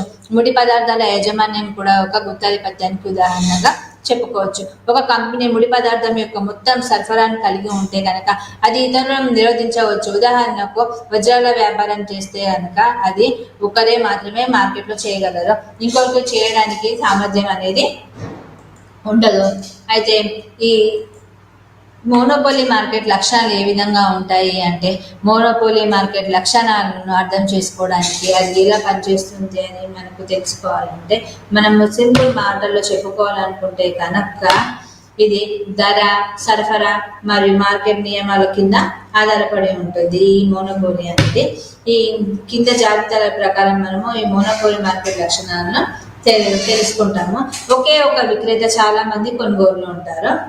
ఈ మోనోపోలీలో అంటే ఏకస్వామ్య పోటీ మార్కెట్లో ఏ విధంగా ఉంటుంది అంటే ఒకే ఒక విక్రేత ఉంటాడు, అంటే ఒకే ఒక ఉత్పత్తిదారుడు, అంటే ఒకే ఒక అమ్మే వాడు ఉంటాడు, కొనుగోలుదారులు మాత్రం చాలా మంది ఉంటారు. ఒక గుత్తాధిపత్యంలో ఒకే ఒక విక్రేత ఉంటాడు కాబట్టి ఈ విక్రేత మొత్తం పరిశ్రమను మీరు సంస్థలతో చూసినప్పుడు కనుక ఈ సంస్థల్లో చాలా మంది కొనుగోలుదారులకు ఇది ధరపై నియంత్రణ ఉండదు. కాబట్టి భారతదేశంలో చాలా మార్గాలకు రైలు ప్రయాణాన్ని విక్రయించేదిగా భారతీయ రైల్వే మాత్రమే ప్రజలకు అందుబాటులో ఉన్నాయి. కాబట్టి ఇది మనకు మోనోపోలీలో ఒక భాగంగా చెప్పుకోవచ్చు. దగ్గరి ప్రయత్నాలు లేవు. గుత్తాధిపత్యానికి సంస్థ ఉత్పత్తి భర్తీ చేయగల ఇతర ఉత్పత్తులు ఏమీ లేవు. కాబట్టి మీరు ఉత్పత్తిని కోరుకుంటే కనుక మీరు దాని గుత్తాధిపత్య సంస్థ నుండి కొనుగోలు చేయాలి. కాబట్టి మరి ఇతర బ్రాండ్లు లేదా వస్తువులు కూడా దగ్గరగా లేవు. కాబట్టి ఇది విక్రేతకు అధిక శక్తిని అనేది ఇస్తుంది. ఉదాహరణకు విమానాలు ఉన్నప్పటికీ కూడా మనం రైళ్లకు దగ్గరగా ప్రత్యామ్నాయం కాదు. ముఖ్యంగా చౌక ప్రయాణం అవసరమైనప్పుడు మనం రైళ్లకు ముఖ్యంగా మనము ఎంతో ప్రాధాన్యతను ఇస్తాము. తయారీదారులు ఏ విధంగా ఉంటారు అంటే పోటీ మార్కెట్లో గుత్తాధిపత్యం ధరల తయారీదారులు ఇది ధరలను నిర్ణయిస్తుంది. ఇది మార్కెట్ ధరను అనుసరించదు. కాబట్టి దీన్ని గుత్తాధిపత్యానికి ధర నిర్ణయం విధానం అంటారు. మరెవరు అమ్మడం లేదు కాబట్టి ఇది అధిక ధరలను వసూలు చేయవచ్చు మరియు ఇప్పటికే అమ్మకాలు కూడా చేయవచ్చు. కొనుగోలుదారులు ఎంత చెల్లించడానికి సిద్ధంగా ఉన్నారో సంస్థ అధ్యయనం చేసి తదనుగుణంగా ధరలను నిర్ణయిస్తుంది. కాబట్టి ఇది చాలా సందర్భాల్లో ధర వివక్షతను దారితీస్తుంది. ప్రవేశ మరియు నిష్క్రమణ అడ్డంకులు ఏ విధంగా ఉంటాయి అంటే కొత్త సంస్థలు కొత్త మార్కెట్లో సులభంగా ప్రవేశించలేవు. కాబట్టి ఇది దుకాణాన్ని ప్రారంభించడం లాంటిది కాదు. చట్టపరమైన మరియు ఆర్థికమైన సాంకేతిక అడ్డంకులు ఉన్నాయి. నిజ జీవితంలో అనేక గుత్తాధిపత్యానికి ఉదాహరణల్లో ఈ అడ్డంకులు ఇతర ప్రవేశించకుండా ఆపడాన్ని మీరు చూస్తారు. అయితే ఇక్కడ మనం చేసుకోవడానికి గుత్తాధిపత్యానికి 4 రకాలుగా ఈ విధంగా చెప్పుకోవచ్చు. అంటే ఈ మార్కెట్ నిర్మాణం యొక్క వివిధ రూపాలను అర్థం చేసుకోవడానికి గుత్తాధిపత్యం అనేది సహాయపడుతుంది. ఈ రకం గుత్తాధిపత్యం వివిధ మార్గాల్లో ఎలా ఉనికిలోకి ఉంటుంది మరియు ఎలా మనుగడలో సాగిస్తుంది అనేది చూపిస్తుంది. ఈ విభాగంలో ఉదాహరణలకు మరియు వివరణలతో రకాలను మనము అన్వేషిస్తూ ఉంటాము. స్వచ్ఛమైన గుత్తాధిపత్యం అనేది ఒకే ఒక సంస్థ ఒక ఉత్పత్తిని అమ్మినప్పుడు మరియు ప్రత్యామ్నాయాలు అందుబాటులో లేనప్పుడు స్వచ్ఛమైన గుత్తాధిపత్యం అనేది ఉంటుంది. ఆ సంస్థకు పూర్తి నియంత్రణ ఉంటుంది. కాబట్టి ఈ రకం చాలా అరుదు కానీ శక్తివంతమైనది. ముఖ్యంగా ఉదాహరణకు ఒకప్పుడు 90% మంది ఎక్కువ మంది పీసీ ఆపరేటింగ్ సిస్టంలో నియంత్రించిన మైక్రోసాఫ్ట్ ఒక ఉదాహరణగా మనం చెప్పుకోవచ్చు. స్వచ్ఛమైన గుత్తాధిపత్యానికి ముఖ్యమైన ఉదాహరణగా చెప్పుకోవచ్చు. 1990 నుంచి 2000 వరకు ప్రారంభ దశలో మనము ఏ ఇతర సంస్థ ద్వారా నుంచి మనము సాఫ్ట్వేర్తో ఈ సాఫ్ట్వేర్తో మనం సరిపోలేదు. కాబట్టి స్వచ్ఛమైన గుత్తాధిపత్యానికి ఇది ముఖ్యమైన ఉదాహరణగా చెప్పుకోవచ్చు. చట్టపరమైన గుత్తాధిపత్యం అంటే ఇది చట్టం ద్వారా సృష్టించబడింది అనేది అర్థం. ప్రభుత్వం ఒక సంస్థ మరియు మాత్రమే పనిచేయడానికి అనుమతిస్తుంది మరియు ఇతర ప్రయోజనం భద్రత లేదా సామర్థ్యం కోసం దీన్ని చేయవచ్చు. పోస్టల్ సేవలు లేదా ప్రజా రవాణా వంటి ప్రభుత్వ నిర్ణయానికి సంబంధించిన నియంత్రణలకు సంబంధించిన గుత్తాధిపత్యాలు ఈ రకంలోకి వస్తాయి. కాబట్టి లక్ష్యం లాభం సంపాదించడం కాదు, కాబట్టి ప్రజలను సేవ చేయడం. కాబట్టి ఇది చట్టపరమైన గుత్తాధిపత్యంగా మనం చెప్పుకోవచ్చు. సాంకేతిక ఏకస్వామ్య కంపెనీ అంటే ఏమిటి? ఏకస్వామ్యం అంటే ఏమిటి అంటే ఒక కంపెనీ ఏదైనా ఒక కొత్త ధనాన్ని కనిపెట్టి పేటెంట్ పొందినప్పుడు ఆ ఉత్పత్తికి అది గుత్తాధిపత్యం అవుతుంది. కాబట్టి దాన్ని చాలా సంవత్సరాలు ఒంటరిగా అమ్మగలదు, కానీ దాన్ని మరెవరు ఇతరులు కూడా కాపీ చేయలేరు. ఇది మనకు ముఖ్యమైన ఉదాహరణగా మన మందుల షాపులకు వాటికి మందుల తయారీలో మనము ఉదాహరణగా చెప్పుకోవచ్చు. ప్రైవేట్ గుత్తాధిపత్యం మరియు ప్రభుత్వ గుత్తాధిపత్యము. ఒక ప్రైవేట్ సంస్థ గుత్తాధిపత్యాన్ని కలిగి ఉంటే అది ప్రైవేట్ గుత్తాధిపత్యము. ప్రభుత్వం దాన్ని కలిగి ఉంటే అది ప్రభుత్వ గుత్తాధిపత్యము. భారతీయ రైల్వేలు ప్రభుత్వ గుత్తాధిపత్యము. కొన్ని టెలికాం కంపెనీలు సరళీకరణకు ముందు ప్రైవేట్ గుత్తాధిపత్యంగా ఉండేవి, కాబట్టి దాన్ని ప్రైవేట్ గుత్తాధిపత్యం అని అంటారు. మోనోపోలీ మరియు పర్ఫెక్ట్ కాంపిటీషన్ అంటే ధర మరియు అవుట్పుట్ గుత్తాధిపత్యంలోకి విక్రేత అధిక ధర మరియు తక్కువ అవుట్పుట్లను నిర్ణయిస్తారు. కాబట్టి పరిపూర్ణ పోటీ మార్కెట్లో ధర తక్కువగా ఉంటుంది, అవుట్పుట్లు అనేవి ఎక్కువగా ఉంటాయి. ఎందుకంటే చాలా మంది విక్రేతలు కస్టమర్ను గెలుచుకోవడానికి పోరాడుతున్నప్పుడు మరియు ధరలను తగ్గిస్తారు. కాబట్టి వినియోగదారులు ఎంపిక గుత్తాధిపత్యంలో కొనుగోలుదారులకు వేరే మార్గం లేదు. కాబట్టి పరిపూర్ణ పోటీ మార్కెట్లో చాలా మంది విక్రేతలు మెరుగైన సేవ మరియు నాణ్యతను అందించే విధంగా కొనుగోలుదారులకు అందుబాటులో ఉంటారు. లాభాలు మరియు సామర్థ్యం ఏ విధంగా ఉంటాయి అంటే మోనోపోలీలో అధిక లాభాలు సంపాదిస్తారు, వారు పోటీ ఎదుర్కోరు కాబట్టి వారు సామర్థ్యం గురించి చింతించరు. దీనికి విరుద్ధంగా పరిపూర్ణ పోటీ సంస్థలను సమర్థవంతంగా లేదా మూసివేయమని బలవంతం చేస్తుంది. కాబట్టి మార్కెట్లో ప్రవేశం అనేది చాలా తక్కువగా ఉంటుంది. పరిపూర్ణ పోటీ మార్కెట్లో ప్రవేశం చాలా సులభంగా ఉంటుంది. ఎవరైనా వ్యాపారాన్ని ప్రారంభించవచ్చు. మోనోపోలీలో ప్రవేశించడం చాలా కష్టం. అధిక ఖర్చులు, చట్టపరమైన నియమాలు ఉన్నప్పటికీ ఈ సంస్థలో చాలా డిఫికల్ట్గా ఉంటాయి. గుత్తాధిపత్యం యొక్క ప్రయోజనాలు ఏ విధంగా ఉంటుంది అనేసి అంటే అధిక రాబడిగా మనం చెప్పుకోవచ్చు. ఎవరు పోటీ పడనందువలన అవి ధరలో మార్పు అనేవి చేయవు. మోనోపోలీ వల్ల కలిగే నష్టాలు ఏ విధంగా ఉంటాయి అంటే సేవలపై నాణ్యత అనేది అందిస్తారు. అంతేకాకుండా కొత్త విషయాలను ఆవిష్కరించలేరు. కొన్ని సంస్థలు నిరోధించడం వల్ల, చట్టాలు మార్చడం వల్ల వాటి అధికారాన్ని కూడా మనం దుర్వినియోగం చేసుకునే అవకాశం ఉంది. అయితే మోనోపోలీ అనేది ఒక మార్కెట్ నిర్మాణం కాబట్టి ఇక్కడ ఒకే ఒక విక్రేత మార్కెట్ నియంత్రణ కలిగి ఉంటాడు. కాబట్టి మోనోపోలీ మార్కెట్లో ఈ యొక్క లక్షణం ప్రత్యేకమైనదిగా ఉత్పత్తిని అందించడం మరియు ప్రవేశ అవరోధం, మార్కెట్లో తక్కువ పోటీ మరియు ఒక నిర్దిష్ట రంగంలో వస్తువులను, సేవలను దగ్గరగా ప్రత్యామ్నాయాలు లేకపోవడం వంటివి ఉంటాయి. కాబట్టి ఇక్కడ మోనోపోలీ ఆవిష్కరణ మరియు ఉత్పత్తిదారుల మిగులు పెరుగుదలకు దారి తీసినప్పటికీ దానికి ఇప్పటికీ కొన్ని పరిమితులు ఉన్నాయి. కాబట్టి మార్కెట్లో ఒక సంస్థ ఒక మోనోపోలీని తగ్గించడానికి ప్రభుత్వం కొన్ని సమయాల్లో వినియోగదారులకు సంక్షేమాన్ని కాపాడటానికి నియమాలు మరియు నిబంధనలతో తీసుకువస్తుంది. కాబట్టి విధాన రూపకర్తలుగా మరియు వినియోగదారులు ఆర్థిక వ్యవస్థలో న్యాయపరమైన మరియు పోటీతత్వ మార్కెట్ కోసం ఎదురు చూడటంలో మోనోపోలీ ప్రభావాన్ని అర్థం చేసుకోవడం అనేది చాలా ముఖ్యమైన అంశంగా చెప్పుకోవచ్చు. డిమాండ్ నియంత్రించే సామర్థ్యం ఉన్న ఒకే ఒక విక్రేత ఉండే మార్కెట్ ని మనము ఏకస్వామ్య మార్కెట్, మోనోపోలీ అని అంటారు. అయితే ఈ ఏకస్వామ్య సంస్థలు తమ లాభాలను గరిష్టం చేయడానికి ధర నిర్ణయం మరియు కొన్ని ఉత్పత్తికి సంబంధించిన నిర్ణయాలు అనేవి తీసుకుంటూ ఉంటారు. డిమాండ్ మరియు రాబడి ఏ విధంగా ఉంటుంది అంటే ఏకస్వామ్య పోటీ మార్కెట్లో డిమాండ్ ఒక కిందికి వాలి ఉంటుంది. కాబట్టి ఇక్కడ మనము ధరను తగ్గించవలసి ఉంటుంది. సగటు రాబడి, ఉపాంత రాబడి కలిపి సమతుల్య ఈక్విలిబ్రియం ఏకస్వామ్య సంస్థ తన లాభాలను గరిష్టం చేయడానికి ఉత్పత్తి స్థాయిని నిర్ణయించడానికి సగటు రాబడి, ఉత్పత్తి రాబడి అనేది ఉపయోగపడుతుంది. ధర నిర్ణయం కూడా ఈ సమతుల్య ఉత్పత్తి స్థాయిని కనుగొన్న తర్వాతనే మనము ఈ ధర నిర్ణయం అనేది చేస్తూ ఉంటాము. అంతేకాకుండా ఏకస్వామ్య పోటీ మార్కెట్లో లక్షణాలు ఏ విధంగా ఉంటాయి? వస్తు వైవిధ్యము, మార్కెట్ ప్రకటనలో కొత్త సంస్థల ప్రవేశానికి స్వేచ్ఛ, తక్కువ సంఖ్యలో సంస్థలు, డిమాండ్ రేఖ కిందికి వాలి ఉండటము.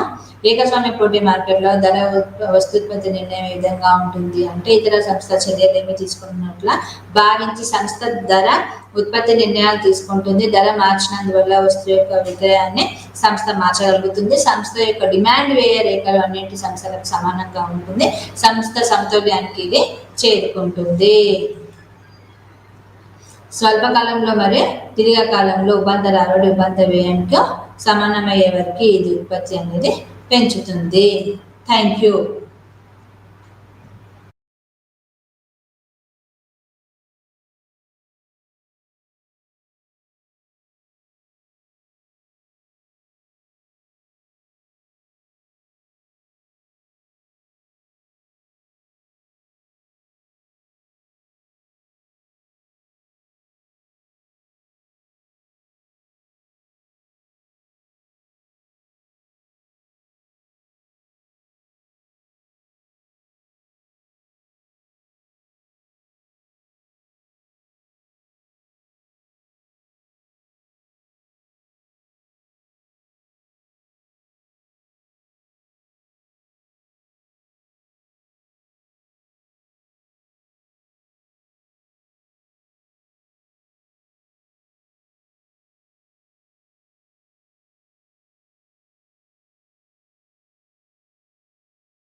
নমস্কাৰ আজি আমি আমাৰ কোৰ্স কোড BESC 134 ইউনিট 11 আৰম্ভ কৰিব লৈছোঁ ইয়াৰ আগতে আমি 9 আৰু 10 দুটা ইউনিট ইতিমধ্যে আলোচনা কৰিছোঁ আশা ৰাখিছোঁ সকলোৱে চাগে বুজি পাইছে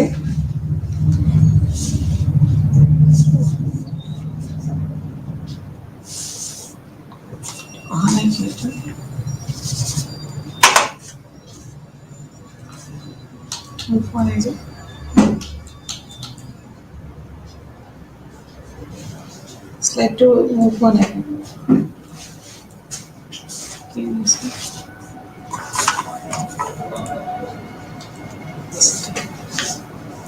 আজি আমি আলোচনা কৰিম ক্ৰিয়াত্মক গৱেষণা একশন ৰিসাৰ্চৰ বিষয়ে ইতিমধ্যে ইউনিট 9ত আমি ক্ৰিয়াত্মক গৱেষণাৰ বিষয়ে কিছু কথা শিকি আহিছোঁ কাৰণ আমি ইউনিট 9ত আলোচনা কৰিছিলোঁ বিভিন্ন প্ৰকাৰৰ গৱেষণাৰ ওপৰত আৰু তাত আমি অন্যান্য গৱেষণাৰ প্ৰকৃতিবোৰ বা প্ৰকাৰবোৰ আলোচনা কৰোঁতে ক্ৰিয়াত্মক গৱেষণাৰ বিষয়ে কিছু কথা আলোচনা কৰিছিলোঁ এতিয়া প্ৰথমতে আমি আহোঁ যে ক্ৰিয়াত্মক গৱেষণা কি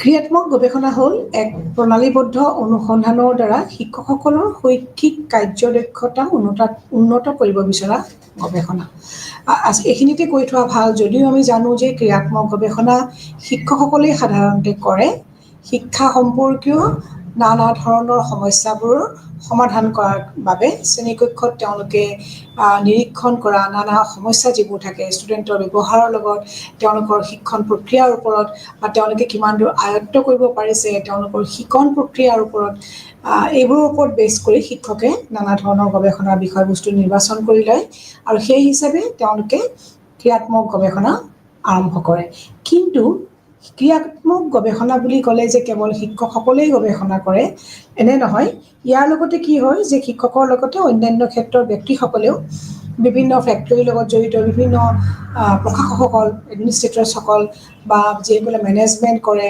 যিসকলে কাৰিকুলাম কনষ্ট্ৰাক্টৰ তেওঁলোকেও কিন্তু কি কৰিব পাৰে যে ক্ৰিয়াত্মক গৱেষণা কৰি নতুন নতুন সমস্যাবিলাকৰ সমাধানৰ পথ প্ৰশস্ত কৰিব পাৰে গতিকে ক্ৰিয়াত্মক গৱেষণা সদায় শিক্ষকৰ লগতেই জড়িত নহয় যে অতি কম সময়ৰ ভিতৰত এটা নিৰ্দিষ্ট সমস্যা সমাধানৰ কাৰণে নতুন কিছুমান কথা তথ্য সংযোগ কৰাৰ কাৰণে শিক্ষাৰ ক্ষেত্ৰতেই হওক বা প্ৰশাসনৰ ক্ষেত্ৰতেই হওক বা পাঠ্যক্ৰম পৰিকল্পনাৰ ক্ষেত্ৰতেই হওক এই সকল ব্যক্তিয়ে বিশেষজ্ঞ ব্যক্তিসকলে তেওঁলোকে ক্ৰিয়াত্মক গৱেষণাৰ সহায় ল'ব পাৰে এতিয়া প্ৰাথমিকভাৱে ক্ৰিয়াত্মক গৱেষণা শিক্ষক শিক্ষাৰ্থী শৈক্ষিক পৰিৱেশ পাঠ্যক্ৰম মূল্যায়ন পদ্ধতি আদিৰ সৈতে জড়িত হৈ থাকে শিক্ষক আৰু শিক্ষণ আৰু শিক্ষক এই দুটা হৈছে interrelated term these are the two sides of same coin এটা মুদ্ৰাৰ ইপিঠি সিপিঠি বুলি কোৱা হয় যেতিয়া আমি শিক্ষণ বুলি কওঁ টিচিং বুলি কওঁ তাৰ লগত সদায় শিক্ষক শব্দটো জড়িত হৈ থাকে যেনেদৰে আমি লাৰ্ণিং বুলি কোৱাৰ লগে লগে শিকণ বুলি কোৱাৰ লগে লগে লাৰ্ণাৰ অৰ্থাৎ শিক্ষাৰ্থী শব্দটো জড়িত হৈ থাকে এতিয়া আমি যেতিয়া ক্ৰিয়াত্মক গৱেষণা বুলি কওঁ সাধাৰণতে শিক্ষকসকলে ক্ৰিয়াত্মক গৱেষণা কৰে কিয় কৰে কাৰণ তেওঁলোকে শিক্ষণ কাৰ্যৰ লগত জড়িত তেওঁলোকে শ্ৰেণীকোঠাত যিবোৰ সমস্যা দেখা পায় যেতিয়া তেওঁলোকে শিক্ষাৰ্থীসকলৰ লগত আন্তঃক্ৰিয়া সংযোগ মানে প্ৰচেছটো কৰে বা পদ্ধতিটো প্ৰয়োগ কৰে তেতিয়াই কি হয় বিভিন্ন সমস্যাবিলাক তেওঁলোকে অনুভৱ কৰে যে শিক্ষাৰ্থীসকলৰ হয়তো কিছুমানৰ এনেকুৱা থাকে যে তেওঁলোকে শিক্ষকে কিবা এটা বিষয় পঢ়ালে তেওঁলোকে অতি সোনকালে মানে তাৎক্ষণিকভাৱে তেওঁলোকে আয়ত্ত কৰিব নোৱাৰে কিছুমানৰ হয়তো বুজোতে বহুত সময় লাগে কিছুমানৰ হয়তো মনোযোগৰ অভাৱ থাকে বা তেওঁলোকৰ হয়তো ব্যৱহাৰিক কিছুমান দিশত তেওঁলোকৰ শ্ৰেণীকক্ষত যি ধৰণে তেওঁলোকে সহায় সহযোগিতা আগবঢ়াব লাগে শিক্ষকক সেইদৰে তেওঁলোকে আগ নবঢ়ায় বা তেওঁলোকৰ যিবিলাক বুদ্ধিমত্তা সেয়াও হয়তো কম হ'ব পাৰে বা অন্যান্য তেওঁলোকৰ মানসিক বা শাৰীৰিক তেওঁলোকৰ কিছুমান সমস্যা থাকিব পাৰে আৰু এই গোটেইখিনিৰ ওপৰতে আচলতে শিক্ষকে তেওঁলোকৰ শিক্ষণ প্ৰক্ৰিয়া ফলপ্ৰসূ কৰাৰ কাৰণে বা সৰ্বাধিক শিকণ ফলাফল লাভ কৰাৰ কাৰণে ক্ৰিয়াত্মক গৱেষণাৰ সহায় লৈ সেই সমস্যাবিলাক সমাধানৰ পথবিলাক প্ৰশস্ত কৰে এয়া আচলতে হৈছে একশন ৰিসাৰ্চৰ মেইন বা মূল উদ্দেশ্য এতিয়া ক্ৰিয়াত্মক গৱেষণা আৰু আন গৱেষণাৰ মাজত প্ৰধান পাৰ্থক্য কেনেকুৱা ধৰণৰ হ'ব যে এই গৱেষণা আমাৰ সাধাৰণতে মনত এটা প্ৰশ্ন উদয় হয় যে ক্ৰিয়াত্মক গৱেষণা বা আন আমি যিবিলাক গৱেষণা ইতিমধ্যে আলোচনা কৰি আহিছিলোঁ ইউনিট 9ত সেই গৱেষণাৰ মাজত পাৰ্থক্যটো কি এটাই প্ৰথম পাৰ্থক্য হ'ল তেওঁলোকৰ মাজত এই গৱেষণাৰ সমাধানবোৰ কি হয় প্ৰাসংগিক আৰু নিৰ্দিষ্ট হয় ৰেলিভেণ্ট হয় কোনোবা এটা নিৰ্দিষ্ট সমস্যা আগত লৈ সেই ক্ৰিয়াত্মক গৱেষণা বা একশ্যন ৰিচাৰ্চটো কৰা হয় কিন্তু বাকীবিলাক কি কৰা হয় তাৰ যিবিলাক ফলাফল থাকে সেই ফলাফলটো আমি জেনেৰেলাইজ কৰিব পাৰোঁ এটা সাধাৰণীকৰণ কৰিব পাৰোঁ এছাম শিক্ষাৰ্থীৰ ক্ষেত্ৰতেই হওক এছাম সমাজৰ ব্যক্তিৰ ক্ষেত্ৰতেই হওক বা এটা নিৰ্দিষ্ট প্ৰক্ৰিয়াৰ বা পদ্ধতিৰ ওপৰতেই হওক আমি তাক সাধাৰণীকৰণ কৰিব পাৰোঁ কিন্তু ক্ৰিয়াত্মক গৱেষণা এটা নিৰ্দিষ্ট এটা ডেফিনিট সমস্যাৰ ওপৰত তাত ফ'কাছ কৰি পেলাই সেই কাম আৰম্ভ কৰা হয় গতিকে কি হয় যে ইয়াক সৰলীকৃত অৰ্থাৎ জেনেৰেলাইজ কৰিব নোৱাৰি এই গৱেষণাই শৈক্ষিক ব্যৱস্থাপনাৰ তাত্ত্বিক আৰু ব্যৱহাৰিক বিষয়ৰ সংযোগ স্থাপন কৰে তাত্ত্বিক মানে কোনটো যিটো থিয়ৰিটিকেল আৰু ব্যৱহাৰিক হৈছে প্ৰেক্টিকেল যে যিবোৰ বস্তু আমি শ্ৰেণীকোঠাত ল'ৰা ছোৱালীক শিকাওঁ সেই শিকোৱা কথাবোৰ কেৱল পুথিগত নহয় বা থিয়ৰিটিকেল নহয় তাক কি কৰিব লাগিব যে আমাৰ ব্যৱহাৰিক জীৱনৰ লগত সংযোগ সাধন কৰিব পাৰিব লাগিব আৰু এই সংযোগ সাধনটো সম্ভৱপৰ হয় কেৱল ক্ৰিয়াত্মক গৱেষণা অৰ্থাৎ একশ্যন ৰিচাৰ্চৰ দ্বাৰা এইখিনি কথা আমি ইতিমধ্যে আমি ইউনিট 9ত যেতিয়া বিভিন্ন প্ৰকাৰৰ বিষয়ে গৱেষণাৰ বিভিন্ন প্ৰকাৰৰ বিষয়ে আলোচনা কৰিছিলোঁ তাত আমি আলোচনা কৰিছিলোঁ এতিয়া আৰু কিছু কথা ক্ৰিয়াত্মক গৱেষণাৰ বিষয়ে আমি আগবাঢ়ি যাওঁ তো ক্ৰিয়াত্মক গৱেষণা এই নামটো কাৰ্ট লিউইন নামৰ এজন শিক্ষাবিদে প্ৰথম ব্যৱহাৰ কৰিছিল ক'ত কেতিয়া ব্যৱহাৰ কৰিছিল যেতিয়া তেওঁ আইঅৱা বিশ্ববিদ্যালয়ত তেওঁ কাৰ্যৰত আছিল যেতিয়া তেওঁ তাত কাম কৰি আছিলে কাৰ্ট লিউইনে আইঅৱা বিশ্ববিদ্যালয়ত তেতিয়াই তেওঁ এই গৱেষণা অৰ্থাৎ ক্ৰিয়াত্মক গৱেষণা শব্দটোৰ প্ৰথম ব্যৱহাৰ কৰিছিল কাৰণ তেওঁ তাত বিভিন্ন ধৰণৰ সমস্যাৰ সন্মুখীন হৈছিলে সমস্যাবোৰ তেওঁৰ চকুত পৰিছিল তেওঁ নিৰীক্ষণ কৰিছিল আৰু সেইবিলাকৰ ওপৰতে তেওঁ ভাবিছিলে এই সমস্যাবোৰ আমি কেনেদৰে সমাধান কৰিব পাৰোঁ যাত যদি আমাৰ শিক্ষণ আৰু শিকন কাৰ্যক অধিক ফলপ্ৰসূ কৰিব লাগে তেতিয়াই তেওঁ এই ক্ৰিয়াত্মক গৱেষণা এই শব্দটোৰ প্ৰথমবাৰৰ বাবে ব্যৱহাৰ কৰিছিলে এতিয়া ক্ৰিয়াত্মক গৱেষণাৰ বিষয়বোৰ কোনবোৰ হ'ব আমি যে ক্ৰিয়াত্মক গৱেষণা বুলি কৈছোঁ একশ্যন ৰিচাৰ্চ কৰিম বুলি কৈছোঁ বা কৰোঁ বুলি সাধাৰণতে কোৱা হৈছে ইয়াত সাধাৰণতে সমস্যাবিলাক বা প্ৰব্লেমবিলাক আমি কিদৰে নিৰ্বাচন কৰোঁ সাধাৰণতে মই কৈ অহাৰ দৰে এই ক্ৰিয়াত্মক গৱেষণাৰ সমস্যাবোৰ শ্ৰেণীকোঠাৰ মাজতে সীমাবদ্ধ থাকে যেনে শ্ৰেণীকোঠাৰ অনুশাসন যেনে ভাষাৰ উচ্চাৰণ হ'ব পাৰে বিভিন্ন বিষয়বস্তু বুজাৰ অসুবিধা হ'ব পাৰে যে পঠনৰ অসুবিধা আমি বহুত ল'ৰা ছোৱালীক দেখা পাওঁ যেতিয়া তেওঁলোকক লাউড ৰিডিং কৰিবলৈ দিয়া হয়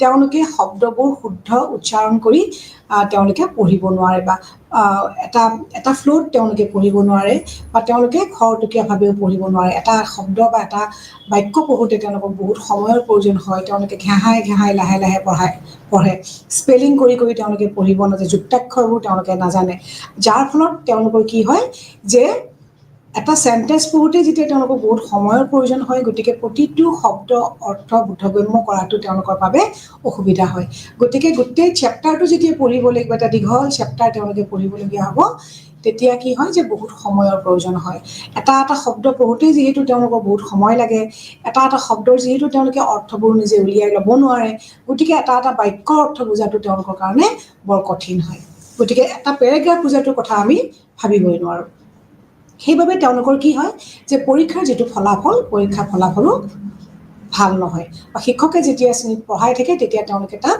অনুকৰণ কৰিব নোৱাৰে গতিকে ইয়াক কি কোৱা হয় যে পঠনৰ অসুবিধা থাকে তেনেকৈ আকৌ কি থাকে পঠনৰ দৰে ৰিডিঙৰ লগে লগে তেওঁলোকৰ ৰাইটিং প্ৰব্লেমছবিলাকো থাকে লিখাৰ ক্ষেত্ৰত অসুবিধা পায় যিহেতু তেওঁলোকে স্পেলিংবোৰ নাজানে তেওঁলোকে যুক্তাক্ষৰ কৰিব নোৱাৰে ক'ত হচৌকাৰ লাগে ক'ত দীঘৌকাৰ লাগে ক'ত ঔকাৰ লাগে এইবোৰ তেওঁলোকে বুজি নাপায় ক'ত তালবীয়া শ ক'ত মূৰ্ধন্য ষ ব্যৱহাৰ এইবোৰ তেওঁলোকে নাজানে গতিকে যেতিয়া তেওঁলোকক এটা উত্তৰ লিখিবলৈ দিয়া হয় পৰীক্ষাত তেতিয়া তেওঁলোকে সেই উত্তৰটো প্ৰায় আটাইখিনিয়ে শব্দই তেওঁলোকে স্পেলিংবোৰ ভুলকৈ বানানবোৰ ভুলকৈ লিখে ফলত তেওঁলোকে পৰীক্ষাত ভাল নম্বৰ পাবলৈ সক্ষম নহয় আৰু তেওঁলোকে ইয়াৰ ফলত কি হয় যদি 10 নম্বৰ থাকে বা 5 নম্বৰ কুৱেশ্যন এটাত তেওঁলোকে হয়তো কেতিয়াবা 1 নম্বৰ বা আধা নম্বৰ পায় কাৰণ তেওঁলোকে ইমানেই স্পেলিংবিলাক ভুলকৈ লিখে যে তাৰ উত্তৰটোৰ অৰ্থটো ওলাই নপৰে ফলত শিক্ষকে তেওঁলোকক মাৰ্ক দিবলৈ অসুবিধাত পৰে ইয়াৰ এইবিলাকো একো সমস্যা তেওঁলোকে হয়তো কিছুমান ষ্টুডেণ্ট আছে বা শিক্ষাৰ্থী আছে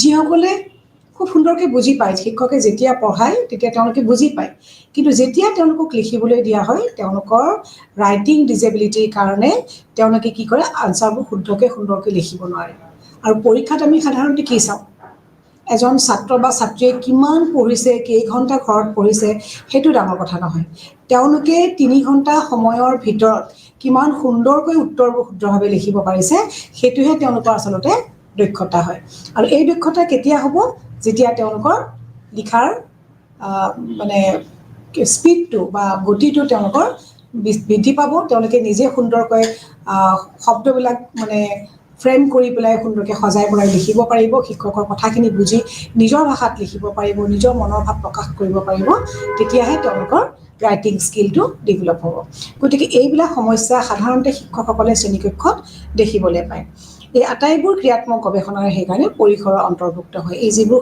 সমস্যা ক'লো বিষয় ক'লো বা এৰিয়া ক'লো জানিছে আকৌ এবাৰ কৈছোঁ শ্ৰেণীকোঠাৰ অনুশাসন ভাষাৰ উচ্চাৰণ বিভিন্ন বিষয়বস্তু বুজাৰ অসুবিধা পঠনৰ অসুবিধা লিখনৰ অসুবিধা এই আটাইবোৰ কি হ'ব যে ক্ৰিয়াত্মক গৱেষণাৰ পৰিসৰ স্কোপৰ ভিতৰত পৰে ইয়াৰে যিকোনো এটা এৰিয়া লৈ নিৰ্দিষ্ট এটা ষ্টেটমেণ্ট তৈয়াৰ কৰি শিক্ষকে গৱেষণা কৰিব পাৰে কেনেকৈ সেই পাৰ্টিকুলাৰ সমস্যাটো মানে how to অভাৰকাম that particular problem এইটোৰ ওপৰত শিক্ষকে গৱেষণা কৰিব পাৰে এতিয়া ক্ৰিয়াত্মক গৱেষণাই কিয় আমি এটা কাম কৰোঁ তাক কেতিয়াও গৱেষণা নকৰে কিন্তু কিয় কৰোঁ সেইটো আমাৰ কাৰণে দৰকাৰী নহয় এইবিলাক কি কৰে ফাণ্ডামেণ্টেল ৰিচাৰ্চ আছে অন্যান্য যিবোৰ ৰিচাৰ্চ আছে তেওঁলোকে কৰে যে কিয় আমি এটা বিশেষ কাম কৰোঁ বা এই কামটো কিয় কৰা হ'ল এই কিয় ধৰণৰ প্ৰশ্নবিলাকৰ উত্তৰ সদায় অন্যান্য প্ৰকাৰৰ গৱেষণাই দিয়ে গতিকে কেনেকৈ আমি এটা কাম ভাল কৰিব পাৰোঁ সেই কথাটোহে আমাক ক্ৰিয়াত্মক গৱেষণাই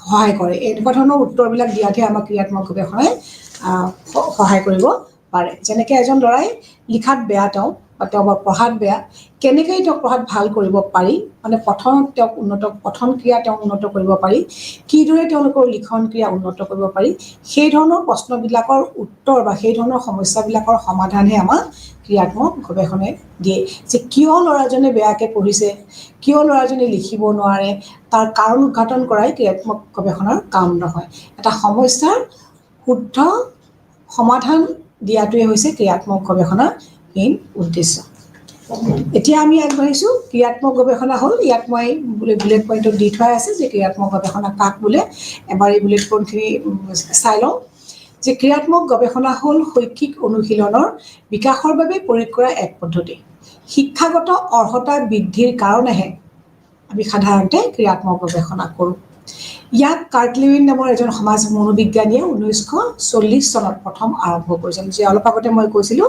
যে কাৰ্ট লেউইন আছিলে তেওঁ আইৱা বিশ্ববিদ্যালয়ত কাম কৰিছিল আৰু সেই বিশ্ববিদ্যালয়ত কাম কৰি থকা সময়তে তেওঁ এই ক্ৰিয়াত্মক গৱেষণাৰ বিষয়ে প্ৰথম আৰম্ভ কৰে আমাক পৰিচয় কৰাই দিয়ে কেতিয়া কৰিছিল যে 1940 চনত এতিয়া আহিছোঁ ই এক প্ৰণালীবদ্ধ অনুসন্ধান য'ত গৱেষকে শিক্ষণ কাৰ্যৰ সৈতে জড়িত বিষয়বোৰ নিৰ্বাচন কৰে আমি যিখিনি কথা আলোচনা কৰিলোঁ মই ইতিমধ্যে যিখিনি কথা কৈ গ'লোঁ তাক ইয়াত বুলেট পইণ্ট হিচাপত আগবঢ়াইছোঁ কেনেকুৱা ধৰণৰ অনুসন্ধান কৰে ক্ৰিয়াত্মক গৱেষণাই সদায় টিচিং আৰু লাৰ্ণিং প্ৰচেছটো কেনেকৈ ইফেক্টিভ কৰিব পাৰি কেনেকৈ বেছি তাৰ ভাল ফলাফল আগবঢ়াব পাৰি সেইটো তাক উন্নত কৰাৰ লগত জড়িত যিমান ধৰণৰ কাৰ্যক্ৰমণিকা আছে এই আটাইবোৰ ক্ৰিয়াত্মক গৱেষণাই সাঙুৰি লয় ইয়াৰ পিছত আহিলোঁ ই প্ৰাথমিকভাৱে শিক্ষক শিক্ষাৰ্থী শৈক্ষিক পৰিৱেশ পাঠ্যক্ৰম মূল্যায়ন পদ্ধতি আদি বিষয়বোৰৰ সৈতে জড়িত ইতিমধ্যে মই কৈছোঁ যে এইবোৰ হৈছে ইয়াৰ বিষয়বস্তু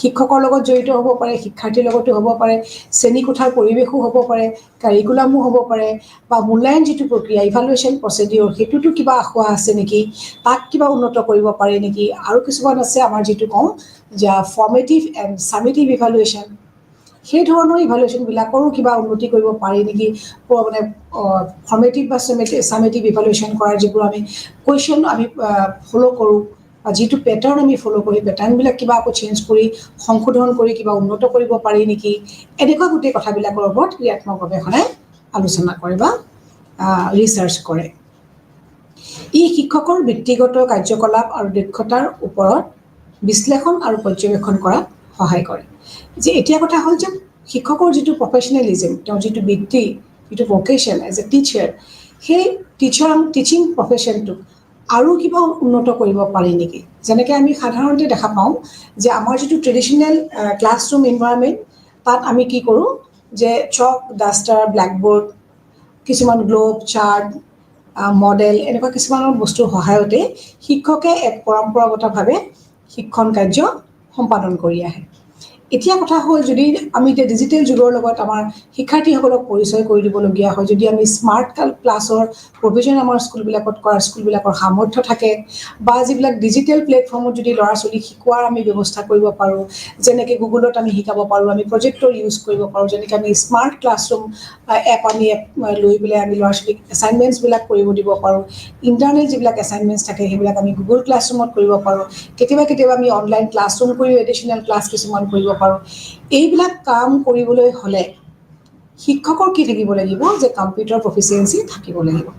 তেওঁলোকে কম্পিউটাৰটো কেনেকৈ ইউজ কৰিব লাগে, কেনেকৈনো অনলাইন ক্লাছ কৰিব পাৰে, কেনেকৈ এটা গোটেই ক্লাছৰ যিবিলাক প্ৰিপেৰেশ্যন থাকে বা বিষয়বস্তু থাকে এইবিলাক কেনেকৈ ছফ্ট কপি প্ৰিপেয়াৰ কৰিব পাৰি, এই কথাবিলাক তেওঁলোকে জানিব লাগে। কেনেকৈ পাৱাৰ পইণ্ট ৰেডি কৰিব লাগে এইবোৰ তেওঁলোকে জানিব লাগিব।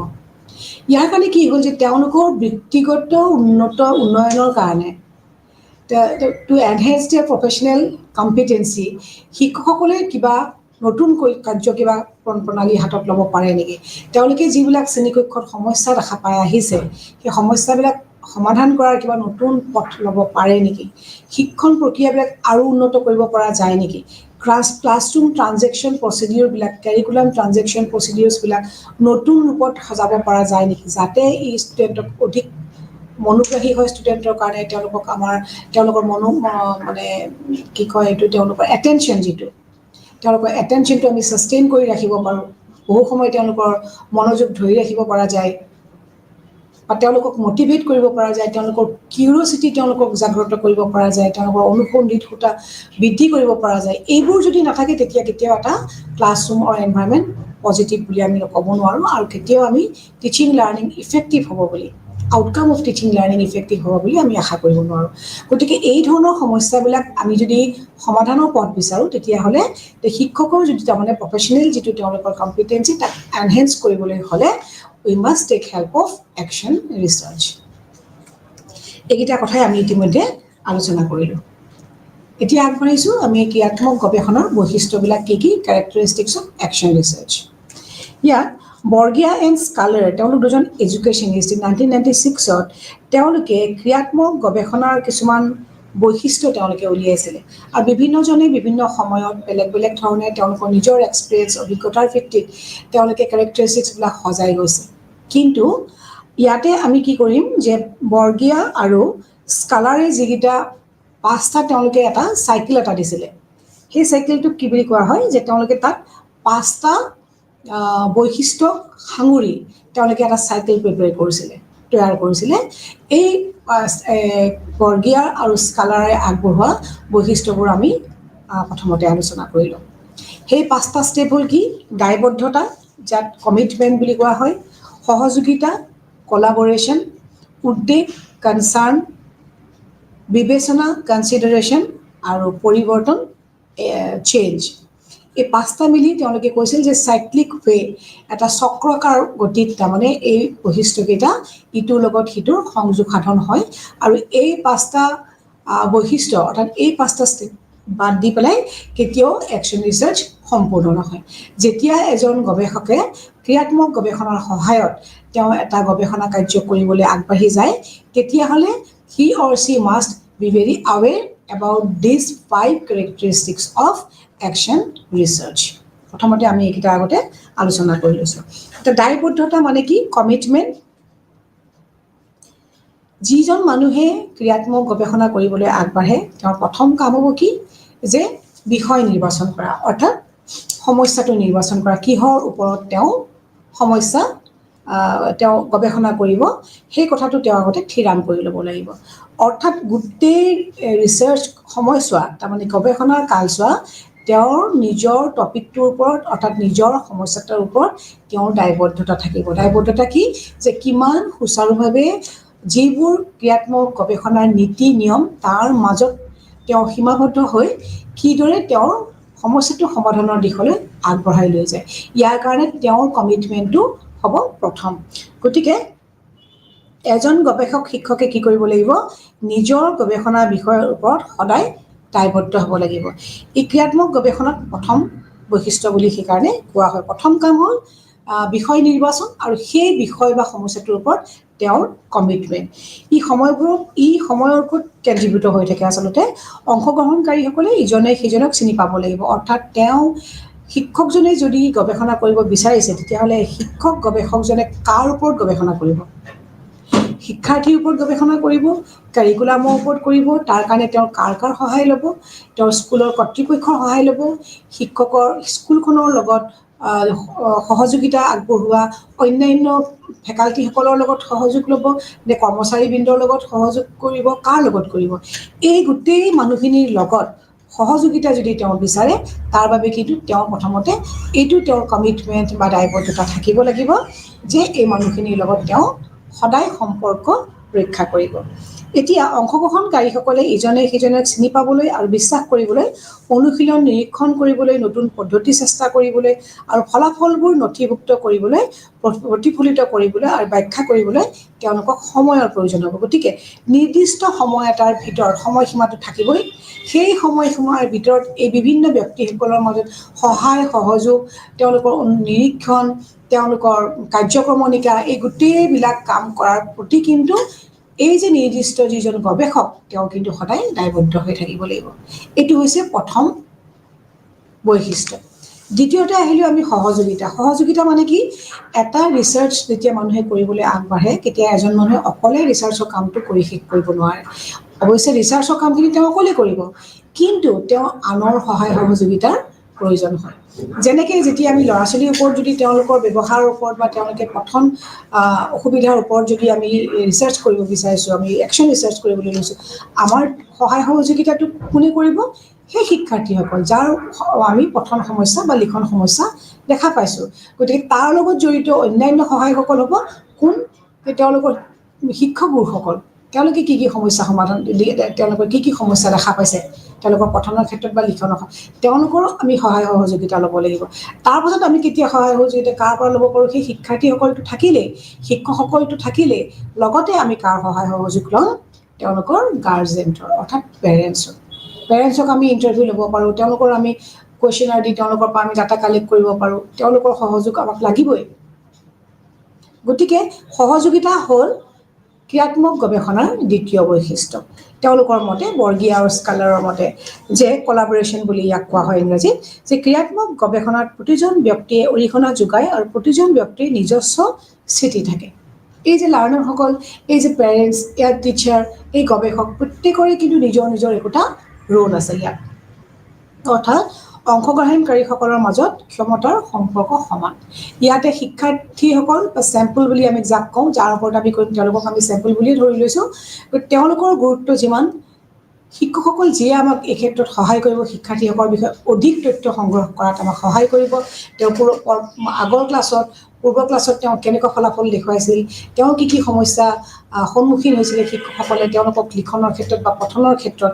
সেই কথাবিলাক আমি ডাটাবিলাক ক'ৰ পৰা পাম আমি তেওঁলোকৰ আগৰ শ্ৰেণীৰ শিক্ষক বা শিক্ষাগুৰুসকলৰ পৰা পাম তেনেদৰে আমি তেওঁলোকৰ আগৰ শ্ৰেণীৰ যিবোৰ ফলাফল ছাপ'জ তেওঁলোকৰ অসমীয়াত বা ইংৰাজীত বা অংকত বা যিকোনো অন্যান্য ছাবজেক্টত তেওঁলোকৰ কি ধৰণৰ মাৰ্কছ পাইছিলে তেওঁলোকৰ কি কাৰণত তেওঁলোকে বেয়া কৰিছিলে এয়া আমাক কোনে তথ্য যোগাব ফলাফলবিলাকে দিব ৰেকৰ্ডবিলাকে স্কুলৰ লগতে যিসকল শিক্ষক বা শিক্ষাৰ্থীয়ে তেওঁলোকক আগৰ শ্ৰেণীত পঢ়াইছিল তেওঁলোকৰ পৰা আমি ডাটা কালেক্ট কৰিব পাৰোঁ তেনেদৰে যদি আমি তেওঁলোকৰ ঘৰৰ মানুহখিনি বা মাক দেউতাক বা অভিভাৱকসকলৰ আমি সহায় সহযোগ লওঁ তেতিয়াও আমি গম পাম যে তেওঁৰ ঘৰৰ পৰিৱেশ কেনেকুৱা পঢ়াৰ সুবিধা আছেনে নাই ঘৰত তেওঁ ৰেগুলাৰ পঢ়া শুনা কৰে নে নকৰে পিতৃ মাতৃয়ে তেওঁ পঢ়া শুনাৰ ক্ষেত্ৰত উৎসাহিত কৰে নে নকৰে ইত্যাদি কথাবিলাক আমি ক'ৰ পৰা সহায় ল'ম যে অভিভাৱকসকলৰ পৰা আমি সহায় ল'ম গতিকে প্ৰত্যেকৰে এটা নিজস্ব প্ৰত্যেকৰে ৰোল আছে গতিকে প্ৰত্যেকৰে কিন্তু ইয়াত ক্ষমতা বা সম্পৰ্ক সমান ইয়াৰ লগতে ভাগ বতৰা দিয়া আৰু লোৱাৰ এক সক্ৰিয় প্ৰক্ৰিয়া জড়িত হৈ থাকে শিক্ষক শিক্ষাৰ্থী সহকৰ্মী সহযোগত এইবিলাক সম্পাদন হয় অৰ্থাৎ আমি বুজি পালোঁ এইখিনি যে শিক্ষাৰ্থী শিক্ষাগুৰু অভিভাৱক শিক্ষানুষ্ঠানৰ বিভিন্ন তথ্য আৰু কৰ্মচাৰীসকল সকলোৱে কি কৰে যে ক্ৰিয়াত্মক গৱেষণাত সহযোগিতা আগবঢ়ায় এয়া সেইকাৰণে হ'ল যে ক্ৰিয়াত্মক গৱেষণাৰ দ্বিতীয় বৈশিষ্ট্য সহযোগিতা তাৰপিছতে আমি আহিলো উদ্বেগ কনচাৰ্ন ক্ৰিয়াত্মক গৱেষণাত ইজনৰ ওপৰত সিজনৰ ভৰসা আৰু অধ্যয়ন কাৰ্যৰ মূল্য গুৰুত্বপূৰ্ণ ইয়াত অংশগ্ৰহণকাৰীসকলে অংশীদাৰসকলৰ সমৰ্থন বিকাশ কৰিব লাগে শ্ৰেণীকক্ষৰ প্ৰকৃত পৰিস্থিতি বা সমস্যাৰ পৰা এইবিলাক সৃষ্টি হয় অৰ্থাৎ উদ্বেগ মানে কি কনচাৰ্ন এতিয়া কি হ'ব যে প্ৰত্যেকেই কিন্তু ইয়াত সহায় সহযোগিতা আগবঢ়াব লাগিব এতিয়া যদি আমি এটা নিৰ্দিষ্ট সমস্যা লওঁ যে ষ্টুডেণ্টখিনিৰ এটা নিৰ্দিষ্ট শ্ৰেণীৰ ষ্টুডেণ্টখিনিৰ আমি কি কৰিম প্ৰথম পঠনৰ অসুবিধাটো আমি লৈছোঁ দেই এতিয়া পঠনৰ যেতিয়া অসুবিধাটো লওঁ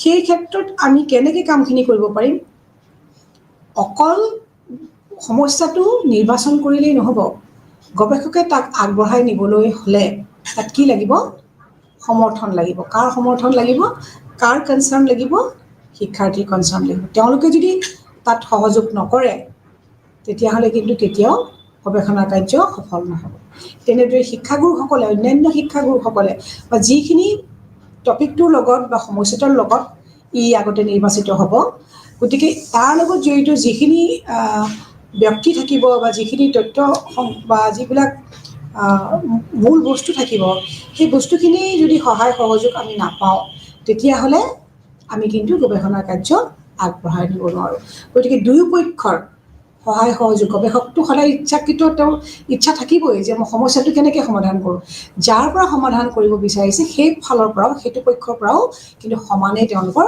কনচাৰ্ন থাকিব লাগিব তেতিয়াহে কি কৰিব পাৰি যে গৱেষণাৰ কাৰ্য সফল ৰূপায়িত কৰিব পৰা যায় এতিয়া বিবেচনা আহিল তাৰপিছত হ'ল বিবেচনা যে কনচিডাৰেশ্যন বিবেচনা হৈছে নিজৰ আচৰণৰ প্ৰত্যাহ্বানমূলক মূল্যায়ন অৰ্থাৎ ইয়াত কি কৰিব লাগিব যে প্ৰত্যেকটো স্তৰতে সাৱধানতাৰে পৰিকল্পনা চিন্তা আৰু নৈতিক বিবেচনাৰ প্ৰয়োজন হ'ব এতিয়া প্ৰত্যেকটো ক্ষেত্ৰতে কিন্তু প্ৰত্যেকটো ক্ষেত্ৰত মানে প্ৰত্যেকটো ষ্টেপতে সমস্যা এটা নিৰ্বাচন কৰাৰ পৰা আৰম্ভ কৰি তাক সমাধানৰ দিশলৈ আগবঢ়াই নিয়াৰ প্ৰত্যেকটো পদক্ষেপত গৱেষকে অতি সাৱধানতাৰে আগবাঢ়ি যাব লাগিব ইয়াত যাতে কোনো ধৰণৰ অথন্তৰ নঘটে কোনো ধৰণৰ অপ্ৰাসংগিক বিষয়ৰ ওপৰত ই আগবাঢ়ি ভিতৰত ই অপ্ৰাসংগিক বিষয় ই অন্তৰ্ভুক্ত নকৰে যিটো সমস্যালৈ আগবঢ়া হৈছে সেই সমস্যাৰ দিশতেই যে গতি আগবঢ়ায় যিসকল ব্যক্তিৰ পৰা সহায় সহযোগ লাগিব সেই সকল ব্যক্তিৰ মাজতেই যাতে ই ফ'কাছ হৈ থাকে যি ধৰণৰ পদ্ধতিৰে কৰিবলৈ আগবঢ়া হৈছে সেই ধৰণৰ পদ্ধতিকেই যেন তেওঁ গোটেই সমস্যা সমাধানৰ পথলৈ আগবাঢ়ি যোৱালৈকে তেওঁ সহায় সহযোগ লৈ এই গোটেই কথাবিলাক কিন্তু বিবেচনা কৰি চাব লাগিব কোনে বিবেচনা কৰিব ইয়াতে ক্ৰিয়াত্মক গৱেষণা যিয়ে কৰিবলৈ আগবাঢ়ি যায় গৱেষকে এইখিনি বস্তুৰ প্ৰতি কিন্তু অতি সাৱধানতাৰে তেওঁ বিবেচনা কৰিব লাগিব প্ৰত্যেকটো দিশ তাৰপিছত আহিল পৰিৱৰ্তন বা চেঞ্জ চূড়ান্ত লক্ষ্য হৈছে শিক্ষণিকন প্ৰক্ৰিয়াৰ ইতিবাচক পৰিৱৰ্তন বা উন্নতি এতিয়া আমাৰ কথা হ'ল যে ক্ৰিয়াত্মক গৱেষণাৰ মেইন উদ্দেশ্য কি মই অলপ আগতেই কৈছিলোঁ যে অন্যান্য গৱেষণাবিলাকে কি কৰে কিয় আমি এটা কাম কৰোঁ বা কিয় আমি এনেদৰে কৰিছোঁ কিয়টো নিৰ্বাচন কৰে ক্ৰিয়াত্মক গৱেষণাই সদায় কি কৰে কেনেকৈ আমি এটা কাম ভাল কৰিব পাৰোঁ এইটো কিয় হ'ল সেইটো আমাৰ কাৰণে ডাঙৰ কথা নহয় কেনেকৈ তাক ভাল কৰিব পাৰি শিক্ষাৰ্থীয়ে শ্ৰেণীত মনোযোগ দিয়া নাই কিয় মনোযোগ দিয়া নাই এইটোতে ক্ৰিয়াত্মক গৱেষণাৰ সমাধান আমি বিচাৰি নাপাওঁ ইয়াৰ উদ্দেশ্য হ'ব কেনেকৈ ল'ৰা ছোৱালীৰ মনোযোগ আকৰ্ষণ কৰিব পাৰি ল'ৰা ছোৱালীৰ পঠনত অসুবিধা কিয় পঠনত অসুবিধা সেইখিনি ওলোৱাতেই ক্ৰিয়াত্মক গৱেষণাৰ কাৰ্য সীমাবদ্ধ নহয় কিবা ক্ৰিয়াত্মক গৱেষণাৰ মেইন কাৰ্য হ'ব সেই কিয়বিলাক আমি জানিব লাগিব কিন্তু কেনেকৈ আমি পঠনৰ তেওঁলোকৰ অসুবিধাবিলাক উপশম কৰিব পাৰোঁ কেনেকৈ এইটোৱে মেইন গতিকে ইয়াত পৰিৱৰ্তনটো আমি বিচাৰোঁ কেনেকৈ পৰিৱৰ্তন বিচাৰোঁ অলৱেজ ধনাত্মক পৰিৱৰ্তন উন্নত কৰিব বিচাৰোঁ আমি গতিকে পৰিৱৰ্তনবিলাক সদায় কি বুলি বিবেচনা কৰা হয় ইয়াতে ইতিবাচক নেতিবাচক নহয় কেতিয়াও নেতিবাচক নহয় সদায় ইতিবাচক সদায় পজিটিভ আমি পৰিৱৰ্তন আশা কৰোঁ গতিকে বৰ্গী আৰু স্কালাৰৰ মতে এইকেইটাই হৈছে ক্ৰিয়াত্মক গৱেষণাৰ মূল 5 বৈশিষ্ট্য সেইকেইটা হ'ল দায়বদ্ধতা, সহযোগিতা, উদ্বেগ, বিবেচনা, পৰিৱৰ্তন। এই গোটেইকেইটা বস্তু এটা চাইক্লিক ৱে ইটোৰ লগত সিটোৰ সম্পৰ্ক স্থাপন কৰে। ইয়াৰ লগতে আৰু আন কিছুমানো বৈশিষ্ট্য আছে 5টাৰ লগতে, সেই বৈশিষ্ট্যবিলাকো আমি বিবেচনা কৰি চাওঁ। কেতিয়াবা পৰীক্ষাত যদি প্ৰশ্ন আহে তেতিয়া লিখিবলৈ সুবিধা হ'ব। আৰু যদি কয় যে বৰ্গীয় আৰু স্কালাৰৰ বৈশিষ্ট্যসমূহ কি কি, তেতিয়া সেই 5টাত আমি ফ'কাছ কৰিব লাগিব উত্তৰবিলাক। মনত থাকিব চাগে যে আমি স্কালাৰ আৰু বৰ্গীয় আৰু স্কালাৰৰ ক্ৰিয়াত্মক গৱেষণাৰ 5টা বৈশিষ্ট্য কি বুজাই লিখা বুলি ক'লে আমি সেই 5টা চাইক্লিক যিটো পালোঁ এইমাত্ৰ আলোচনা কৰিলোঁ, সেই 5টা বিষয়ত আমি ফ'কাছ কৰিব লাগিব, লিমিটেড হৈ থাকিব লাগিব, ডিলিমিট কৰিব লাগিব। আৰু এতিয়া যদি সোধে যে ক্ৰিয়াত্মক গৱেষণাৰ বৈশিষ্ট্যবোৰ আলোচনা কৰা, তেতিয়া আমি কি কৰিম যে বৰ্গীয়াৰ এই 5টাৰ উপৰিও এই যে এতিয়া আলোচনা কৰিবলৈ গৈ আছোঁ অন্যান্য বৈশিষ্ট্যসমূহ, সেইখিনিও আমি লগতে লিখি দিব পাৰিম। আৰু সদায় এটা কথা মনত ৰাখিব লাগে, পৰীক্ষাত প্ৰশ্ন উপস্থাপন কৰোঁতে বা প্ৰশ্ন উত্তৰ কৰোঁতে মাৰ্ক কিমান দিয়া আছে, মাৰ্কৰ ওপৰত বেছ কৰি সদায় ইলাবৰেশ্যনটো হ'ব লাগে, বৰ্ণনাটো হ'ব লাগে। কিছুমান ষ্টুডেণ্টে কি কৰে যে তেওঁলোকে মাৰ্কছটোৰ কথা মনোযোগ নিদিয়ে, তেওঁলোকে যিখিনি পঢ়ি আহিছে সেইখিনিকে তেওঁলোকে যিহেতু পঢ়ি আহিছে গোটেইখিনি তেওঁলোকে উল্লেখ কৰে, কিন্তু চাব লাগিব যদি মাৰ্ক বেছি থাকে তেতিয়াহ'লে তাক ইলাবৰেট কৰিব লাগিব, যদি মাৰ্কছ কম থাকে তেতিয়াহ'লে কমকৈ ইলাবৰেশ্যন কৰিব লাগিব, আৰু যদি বেছি কম থাকে তেতিয়াহ'লে আমি এই পইণ্টবিলাক উল্লেখ কৰিলেই যথেষ্ট হয়। সদায় সেইকাৰণে প্ৰশ্নৰ উত্তৰটো ভাল ফলাফল বা ভাল মাৰ্কছ নোপোৱাৰ কাৰণেই হৈছে আমি প্ৰথমতে মাৰ্কটোৰ ওপৰত গুৰুত্ব নিদিওঁ। এতিয়া আহিছোঁ আমি অন্যান্য বৈশিষ্ট্যসমূহ। সমস্যাৰ স্পষ্ট ধাৰণা। শিক্ষকৰ সমস্যাৰ ওপৰত স্পষ্ট ধাৰণা থাকিব লাগিব, যাতে পৰৱৰ্তী সময়ত সমস্যা সমাধানৰ সঠিক পদ্ধতি তেওঁ নিৰ্ণয় কৰিব লাগে। এতিয়া যেতিয়া শ্ৰেণীকোঠাত এজন শিক্ষকে ৰেগুলাৰ দৈনন্দিনভাৱে তেওঁ শ্ৰেণীত ক্লাছ লৈ থাকে বা শ্ৰেণীত তেওঁলোকে পাঠ্যপুথিৰ বিষয়বস্তুবিলাক তেওঁলোকে উপস্থাপন কৰে, তাত তেওঁলোকে সদায় এটা বস্তু বিচাৰে, সেয়া হৈছে শিক্ষাৰ্থীৰ সহযোগ। যদি সেই সহযোগ তেওঁলোকে দেখিছে যে যথাৰ্থ সহযোগ লাভ কৰা নাই, তেতিয়া তেওঁলোকে কাৰণবোৰ জানিবলৈ বিচাৰে। আৰু কাৰণ বহু ধৰণৰ কাৰণ হ'ব পাৰে, শ্ৰেণীৰ বৈষয়িক পৰিস্থিতিও হ'ব পাৰে, শিক্ষাৰ্থীসকলৰ শাৰীৰিক মানসিক সমস্যাও হ'ব পাৰে, ব্যৱহাৰৰ সমস্যা হ'ব পাৰে, তেওঁলোকৰ পৰিয়ালৰ পৰা অহা তেওঁলোকৰ ফেমিলি কিছুমান সমস্যাও হ'ব পাৰে, যাৰ কাৰণে হয়তো তেওঁলোকে এনেকুৱা কিছুমান পৰিৱেশত তেওঁলোকে থাকে, ঘৰুৱা পৰিৱেশ এনেকুৱা যে য'ত তেওঁলোকে এনেকুৱা এটা পৰিৱেশৰ পৰা আহিছে যে শ্ৰেণীত যেতিয়া তেওঁলোক থাকে তেওঁলোকে ইচ্ছা কৰিলেও কেতিয়াবা তেওঁলোকে মনোযোগ দিব নোৱাৰে। সেই ঘৰৰ পৰিৱেশৰ অশান্তিবিলাকে তেওঁলোকৰ মনত, পৰিস্থিতিবিলাকে তেওঁলোকৰ মনত অশান্তি দি থাকে। হয়তো তেওঁলোকৰ ঘৰৰ অতি অৱস্থা বেয়া, তেওঁলোকে নাখাই নবৈ আহিছে, গতিকে তেওঁলোকৰ পেটত ভোক আছে, গতিকে পঢ়া শুনাৰ ক্ষেত্ৰত তেওঁলোক মনোযোগ দিব নোৱাৰে, তেওঁলোকে দুৰ্বল শাৰীৰিকভাৱে। কি কি কাৰণত তেওঁলোকৰ সমস্যাবিলাকৰ সৃষ্টি হয়, কাৰণবিলাক আচলতে শিক্ষকে ভালদৰে উপলব্ধি কৰিব লাগিব। গতিকে তাৰ ওপৰত বেছ কৰিহে তেওঁ সমস্যাৰ স্পষ্ট ধাৰণা আগতে নিজেই সমস্যাটোৰ বিষয়ে কিন্তু এটা ভাল স্পষ্ট ধাৰণা গঠন কৰি ল'ব লাগিব। দ্বিতীয়টো হৈছে শ্ৰেণীকক্ষ বিদ্যালয়ৰ জটিল সমস্যা ভিত্তিক, অৰ্থাৎ শ্ৰেণীকক্ষত বা বিদ্যালয়ত দেখা দিয়া জটিল সমস্যা সমাধানৰ বাবে শিক্ষকে এই ধৰণৰ গৱেষণাবিলাক কৰে। গৱেষণা কেতিয়া কৰে? ক্ৰিয়াত্মক গৱেষণা যেতিয়া কিছুমান শ্ৰেণীকক্ষত সমস্যা দেখা দিয়ে, যে কিছুমান ল'ৰা ছোৱালী এনেকুৱা আছে তেওঁলোকৰ ব্যৱহাৰৰ কিছুমান তেওঁলোকৰ সমস্যা থাকে। যেতিয়া শিক্ষকে কিবা ধৰণৰ প্ৰশ্ন তেওঁলোক কোনো ধৰণৰ পাঠৰ লগত জড়িত প্ৰশ্ন সোধে, তেওঁলোকে এগ্ৰেছিভলি ৰেছপণ্ড কৰে, তেওঁলোকে নোৱাৰা কথাখিনিও তেওঁলোকে শুদ্ধভাৱে নকয়, যে ভাল ভদ্ৰভাৱে নকয়, কেতিয়াবা তেওঁলোকে কি কৰে যে অশোভনীয় ব্যৱহাৰ আচৰণ পৰিদৰ্শন কৰে, মানে দেখুৱায় তেওঁলোকে। গতিকে তেওঁলোকৰ সেইবিলাক কি কাৰণত হৈছে, বা তেওঁলোকৰ কিছুমান ল'ৰা ছোৱালী কি হোৱা যায়, কেতিয়াবা শ্ৰেণীত কিছুমান কাৰ্য কৰিবলৈ দিলে তেওঁলোকে কাৰ্য নকৰে, বহি থাকে, শ্ৰেণী কাৰ্য দিবলৈ ক্লাছৰুম দিলে। যদি কিছুমান হোমৱৰ্ক দিয়া থাকে তেওঁ হ'লে বুলি কোনো দিনাখনেই তেওঁলোকে কৰি নাহে। কি কাৰণত তেওঁলোকে নকৰে, বা কি কাৰণত তেওঁলোকে শিক্ষকে কিবা এটা প্ৰশ্ন সুধিলে তাৰ সঠিক উত্তৰ দিবলৈ চেষ্টা নকৰে, দিয়াৰ চেষ্টাও নকৰে, আনকি ভুলকেই দিয়ক লাগে, কিন্তু তেওঁলোকে দিবলৈ মুঠেও চেষ্টা নকৰে, শ্ৰেণীত একেবাৰেই মনোযোগ নিদিয়ে। যিসকলে মনোযোগ দিয়ে তেওঁলোকে কেতিয়াবা অসুবিধাৰ সৃষ্টি কৰে। মানে বিভিন্ন ধৰণৰ প্ৰকৃতিৰ ল'ৰা ছোৱালী থাকে, কাজিয়াৰ সৃষ্টি কৰে শ্ৰেণীকক্ষত ইত্যাদি। এতিয়া শ্ৰেণীৰ লগত জড়িত বিভিন্ন সমস্যাবিলাক, পঢ়া শুনাৰ লগত জড়িত সমস্যাবিলাকো শিক্ষকে জুকিয়াই চাই, সেইবোৰ চাই পেলাই তেওঁলোকে সমাধানৰ পথ ল'ব বিচাৰে এই আমাৰ ক্ৰিয়াত্মক গৱেষণাৰ যোগেৰে।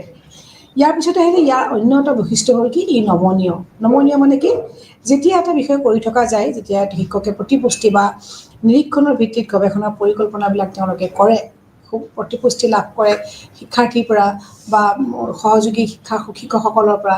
কেতিয়াবা কি হয় এইবিলাকৰ ভিত্তিত কেতিয়াবা তেওঁৰ যিটো গতিত যিটো পদ্ধতিৰে তেওঁ ক্ৰিয়াত্মক গৱেষণাৰ কাৰ্য কৰিছিল তাক হয়তো কিছু পদ্ধতি কিছু দিশত তেওঁ সাল সলনি কৰিবলগীয়াও হ'ব পাৰে।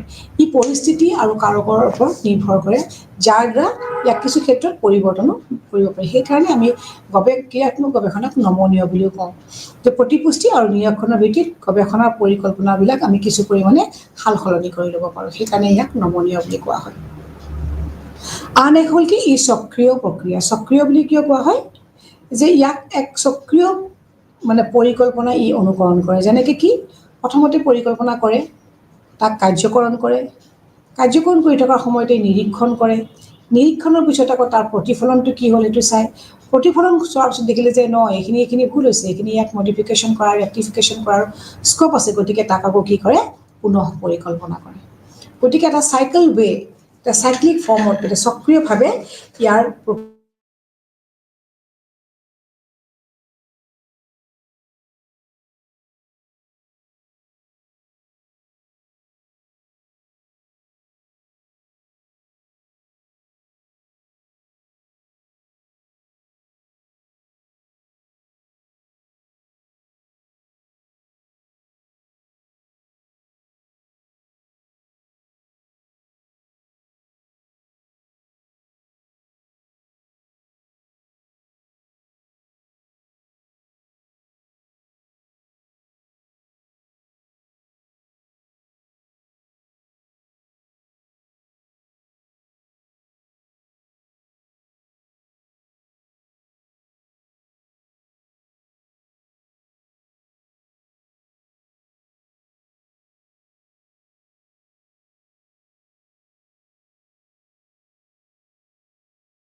প্ৰয়োজন অনুসৰি শিক্ষকক সমস্যাৰ ওপৰত প্ৰতিফলন আৰু প্ৰতিক্ৰিয়া দেখুওৱাৰ সুযোগ দিয়ে এই ক্ৰিয়াত্মক গৱেষণাই আচলতে শিক্ষক ভিত্তিক This action research is based on the proficiency of teacher. They want to make their teaching effective and motivating for the learners. And for this, they want to find out the loopholes of teaching learning process. Teaching or logote related ho ba learning or logote ho jibla সমস্যা আছে হেবুৰ বাহিৰ কৰিবলৈ চেষ্টা কৰাৰে হৈছে ক্ৰিয়াত্মক গৱেষণাৰ action researcher মূল উদ্দেশ্য গতিকে শিক্ষকক কি কৰে যে সমস্যাবিলাক উলিয়াওতে আৰু তাক শুদ্ধ ৰূপত আকৌ উপস্থাপন কৰাৰ কাৰণে শিক্ষকক এই সহায় কৰে শিক্ষণৰ এক সুস্থ পৰিৱেশ সৃষ্টি কৰে ইয়াৰ অন্য এটা সুবিধা হৈছে কি একশ্যন ৰিচাৰ্চে সদায় যিটো তেওঁৰ মেইন কামেই হৈছে কি ইতিবাচক পৰিৱৰ্তন আগতে কৈ আহিছোঁ ইতিবাচক পৰিৱৰ্তন কৰি কি কৰিব বিচৰা হয় গোটেই শ্ৰেণীকক্ষক এটা সুস্থ বাতাবৰণ শিক্ষণৰ এটা সুস্থ বাতাবৰণ সৃষ্টি কৰাৰ কাৰণে ই প্ৰয়াস কৰে গতিকে ই হৈছে ইয়াৰ এটা ক্ৰিয়াত্মক গৱেষণাৰ এটা বেনিফিট বা এডভান্টেজ 3 নম্বৰতে আমি আহো ই শিক্ষকক সমস্যাৰ ওপৰত গঢ়ি তোলে তাৰ মানে কি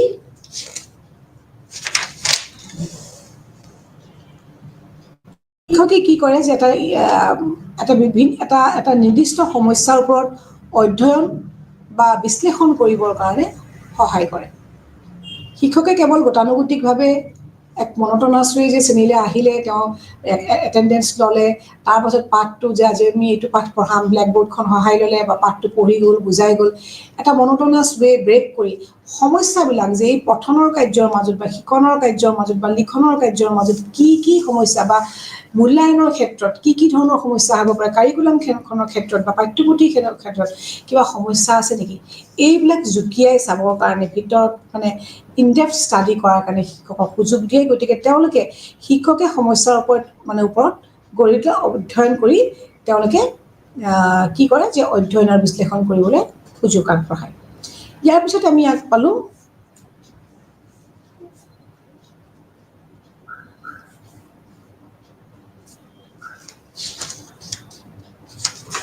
আৰু দুটামান আছিলে আমি এইখিনিতে হয়তো ইয়াতে ৰৈ গৈছে তুলনা কৰিম তাৰ আগতে মই দুটা পইণ্ট আৰু কৈ লৈছোঁ ইয়াতে সেইকেইটা ইচ্ছা কৰিলে তোমালোকে লিখিও ল'ব পাৰা যে শিক্ষক শিক্ষাৰ্থীৰ মাজত উন্নত যোগাযোগ গঢ়ি তোলাত সহায় কৰে আমি জানো যে শিক্ষক আৰু শিক্ষাৰ্থীৰ মাজত যদি সহায় সহযোগিতা ধনাত্মক নহয় পজিটিভ যদি কৰ্ডিয়েল ৰিলেশ্যনশ্বিপ নাথাকে শিক্ষক শিক্ষাৰ্থীৰ মাজত তেতিয়াহ'লে কেতিয়াও আমি শিক্ষণক উন্নত কৰিব নোৱাৰোঁ ভাল ফলাফল আমি আশা কৰিব নোৱাৰোঁ শিক্ষাৰ্থীৰ শিক্ষকৰ ওপৰত যথেষ্ট বিশ্বাস থাকিব লাগিব সন্মান থাকিব লাগিব আনুগত্য থাকিব লাগিব তেতিয়াহে সদায় শিক্ষণ কাৰ্য ফলপ্ৰসূ হয় আৰু শিক্ষণ কাৰ্য ফলপ্ৰসূ হয় তাৰ কাৰণে কি লাগিব যে শিক্ষক আৰু শিক্ষাৰ্থীৰ মাজত এটা ভাল আন্তৰিক সুসম্পৰ্ক থাকিব লাগিব আৰু যিহেতু ক্ৰিয়াত্মক গৱেষণাৰ মূল উদ্দেশ্য হৈছে সমস্যা সমাধান কৰা শিক্ষাৰ্থীসকলৰ অসুবিধাবিলাক নোহোৱা কৰা শিক্ষণক উন্নত কৰা গতিকে সদায় ক্ৰিয়াত্মক গৱেষণাই কি কৰে শিক্ষক আৰু শিক্ষাৰ্থীৰ মাজত ভাল সম্পৰ্ক সৃষ্টি কৰে আৰু এটা মই ইয়াত যোগ কৰি দিছোঁ সেয়া হ'ল যে পৰিস্থিতিৰ সৈতে খাপ খোৱা আটাইতকৈ উপযুক্ত সমাধান উলিওৱাত ই সহায় কৰে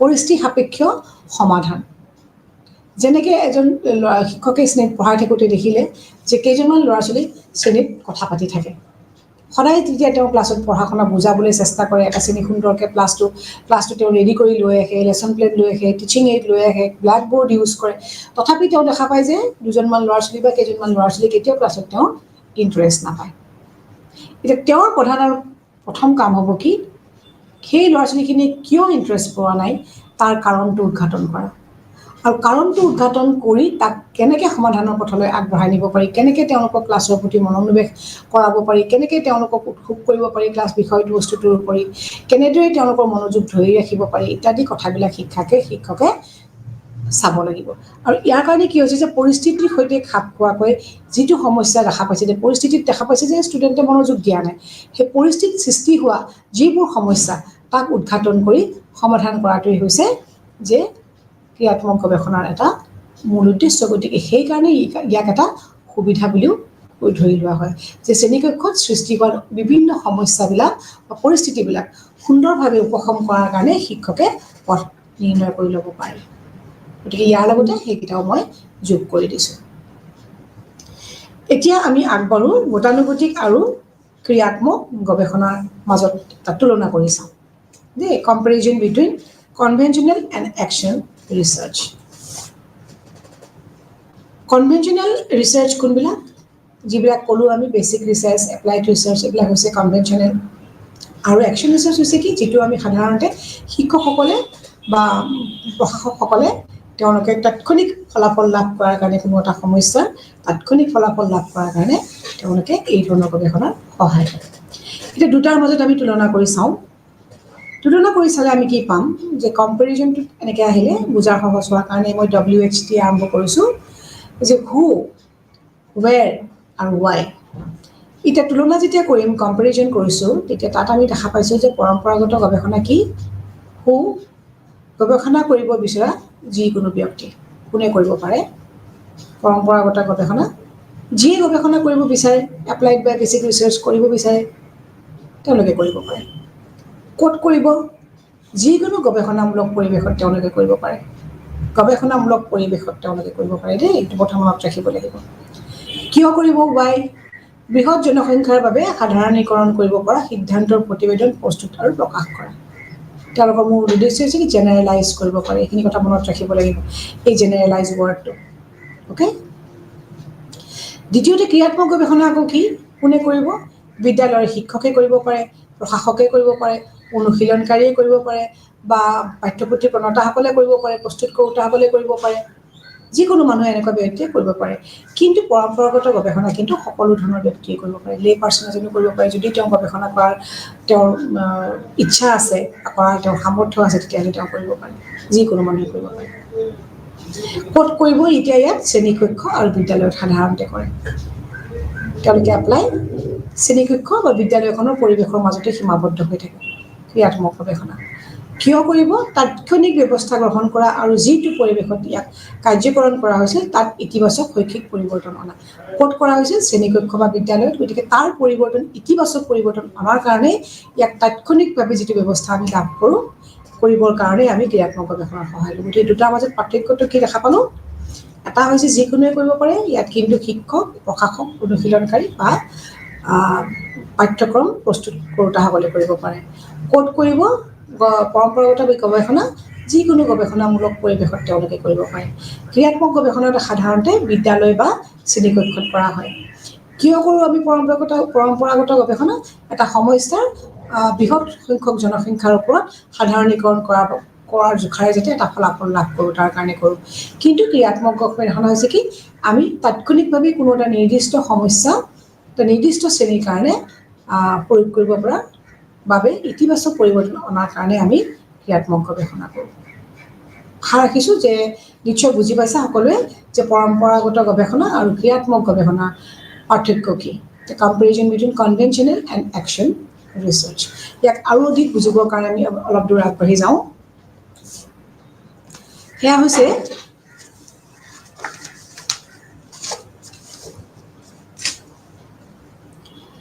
আমি এনেকৈ দৰে চাব পাৰোঁ এতিয়া তুলনাৰ কেন্দ্ৰবিলাক আমি বনাই লৈছোঁ উদ্দেশ্য সমস্যা প্ৰকৃতি গৱেষণাৰ কাৰণ জনসংখ্যা বা নমুনা আমি এইখিনি কথা আমি আলোচনা কৰিম গতিকে ক্ৰিয়াত্মক গৱেষণাৰ গতানুগতিক গৱেষণাৰ আমি পাৰ্থক্যটো আলোচনা কৰিম তাৰ আগতে মই এটা কাম কৰোঁ যে আমি যিখিনি এতিয়ালৈকে আলোচনা কৰিছোঁ এবাৰ মনত কৰি দিওঁ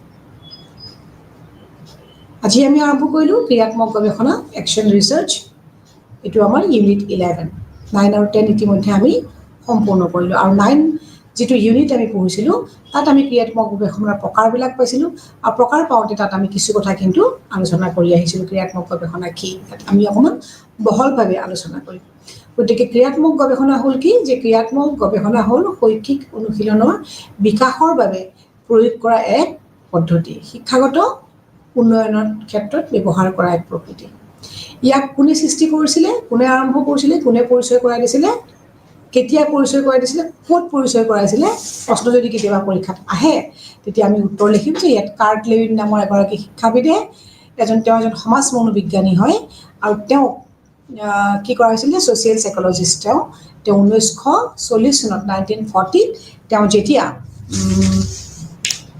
আইৱা বিশ্ববিদ্যালয়ত কৰ্মৰত আছিল তেতিয়াই তেওঁ এই ক্ৰিয়াত্মক গৱেষণা প্ৰথম আৰম্ভ কৰিছিল ঠিক আছে ইয়াতে এটা প্ৰশ্ন আহিব পাৰে এই বস্তুবিলাক সদায় পঢ়াই যাওঁতে নোট কৰি যাব লাগে যে কোনটো কথাৰ পৰা সৰু সৰু প্ৰশ্ন আহিব পাৰে বা যি কোনবিলাক বস্তুৰ ওপৰত আমাৰ ফোকাছ থাকিব লাগিব যেতিয়া আমি ক্ৰিয়াত্মক গৱেষণাৰ বিষয়ে লিখিম আলোচনা কৰিম তেতিয়া আমি কি কৰিম যে ক্ৰিয়াত্মক গৱেষণা কোনবিলাক বস্তু আমি কেতিয়াবা হয়তো মনৰ পৰা আঁতৰিও যাব পাৰে কিছুমান দৰকাৰী কথা আমি কেতিয়াবা পাহৰি যাওঁ কিন্তু যিবোৰ কথা অতি দৰকাৰী সেইবোৰ লিখিলেহে পৰীক্ষাত সদায় ভাল মাৰ্কছ পোৱা যায় ইয়াৰ কাৰণে এই যিটো কাৰ্টলেউইন যিটো আইৱা বিশ্ববিদ্যালয়ৰ কথা ক'লো কোন চনত আৰম্ভ কৰিছিলে এই 2 নম্বৰ বুলেট পইণ্টটো অতিশয় দৰকাৰী গতিকে তোমালোক সকলোৱে এইখিনি মনত ৰাখিবলৈ চেষ্টা কৰিবা গতিকে দৰকাৰী কথাবোৰ সদায় বুলেট পইণ্ট কৰি বা আণ্ডাৰলাইন কৰি যাব লাগে বেলেগ এটা কালাৰ পেন দি পিনে এতিয়া ই এক প্ৰণালীবদ্ধ অনুসন্ধান য'ত গৱেষকে শিক্ষণ কাৰ্যৰ সৈতে জড়িত বিষয়বোৰ নিৰ্বাচন কৰে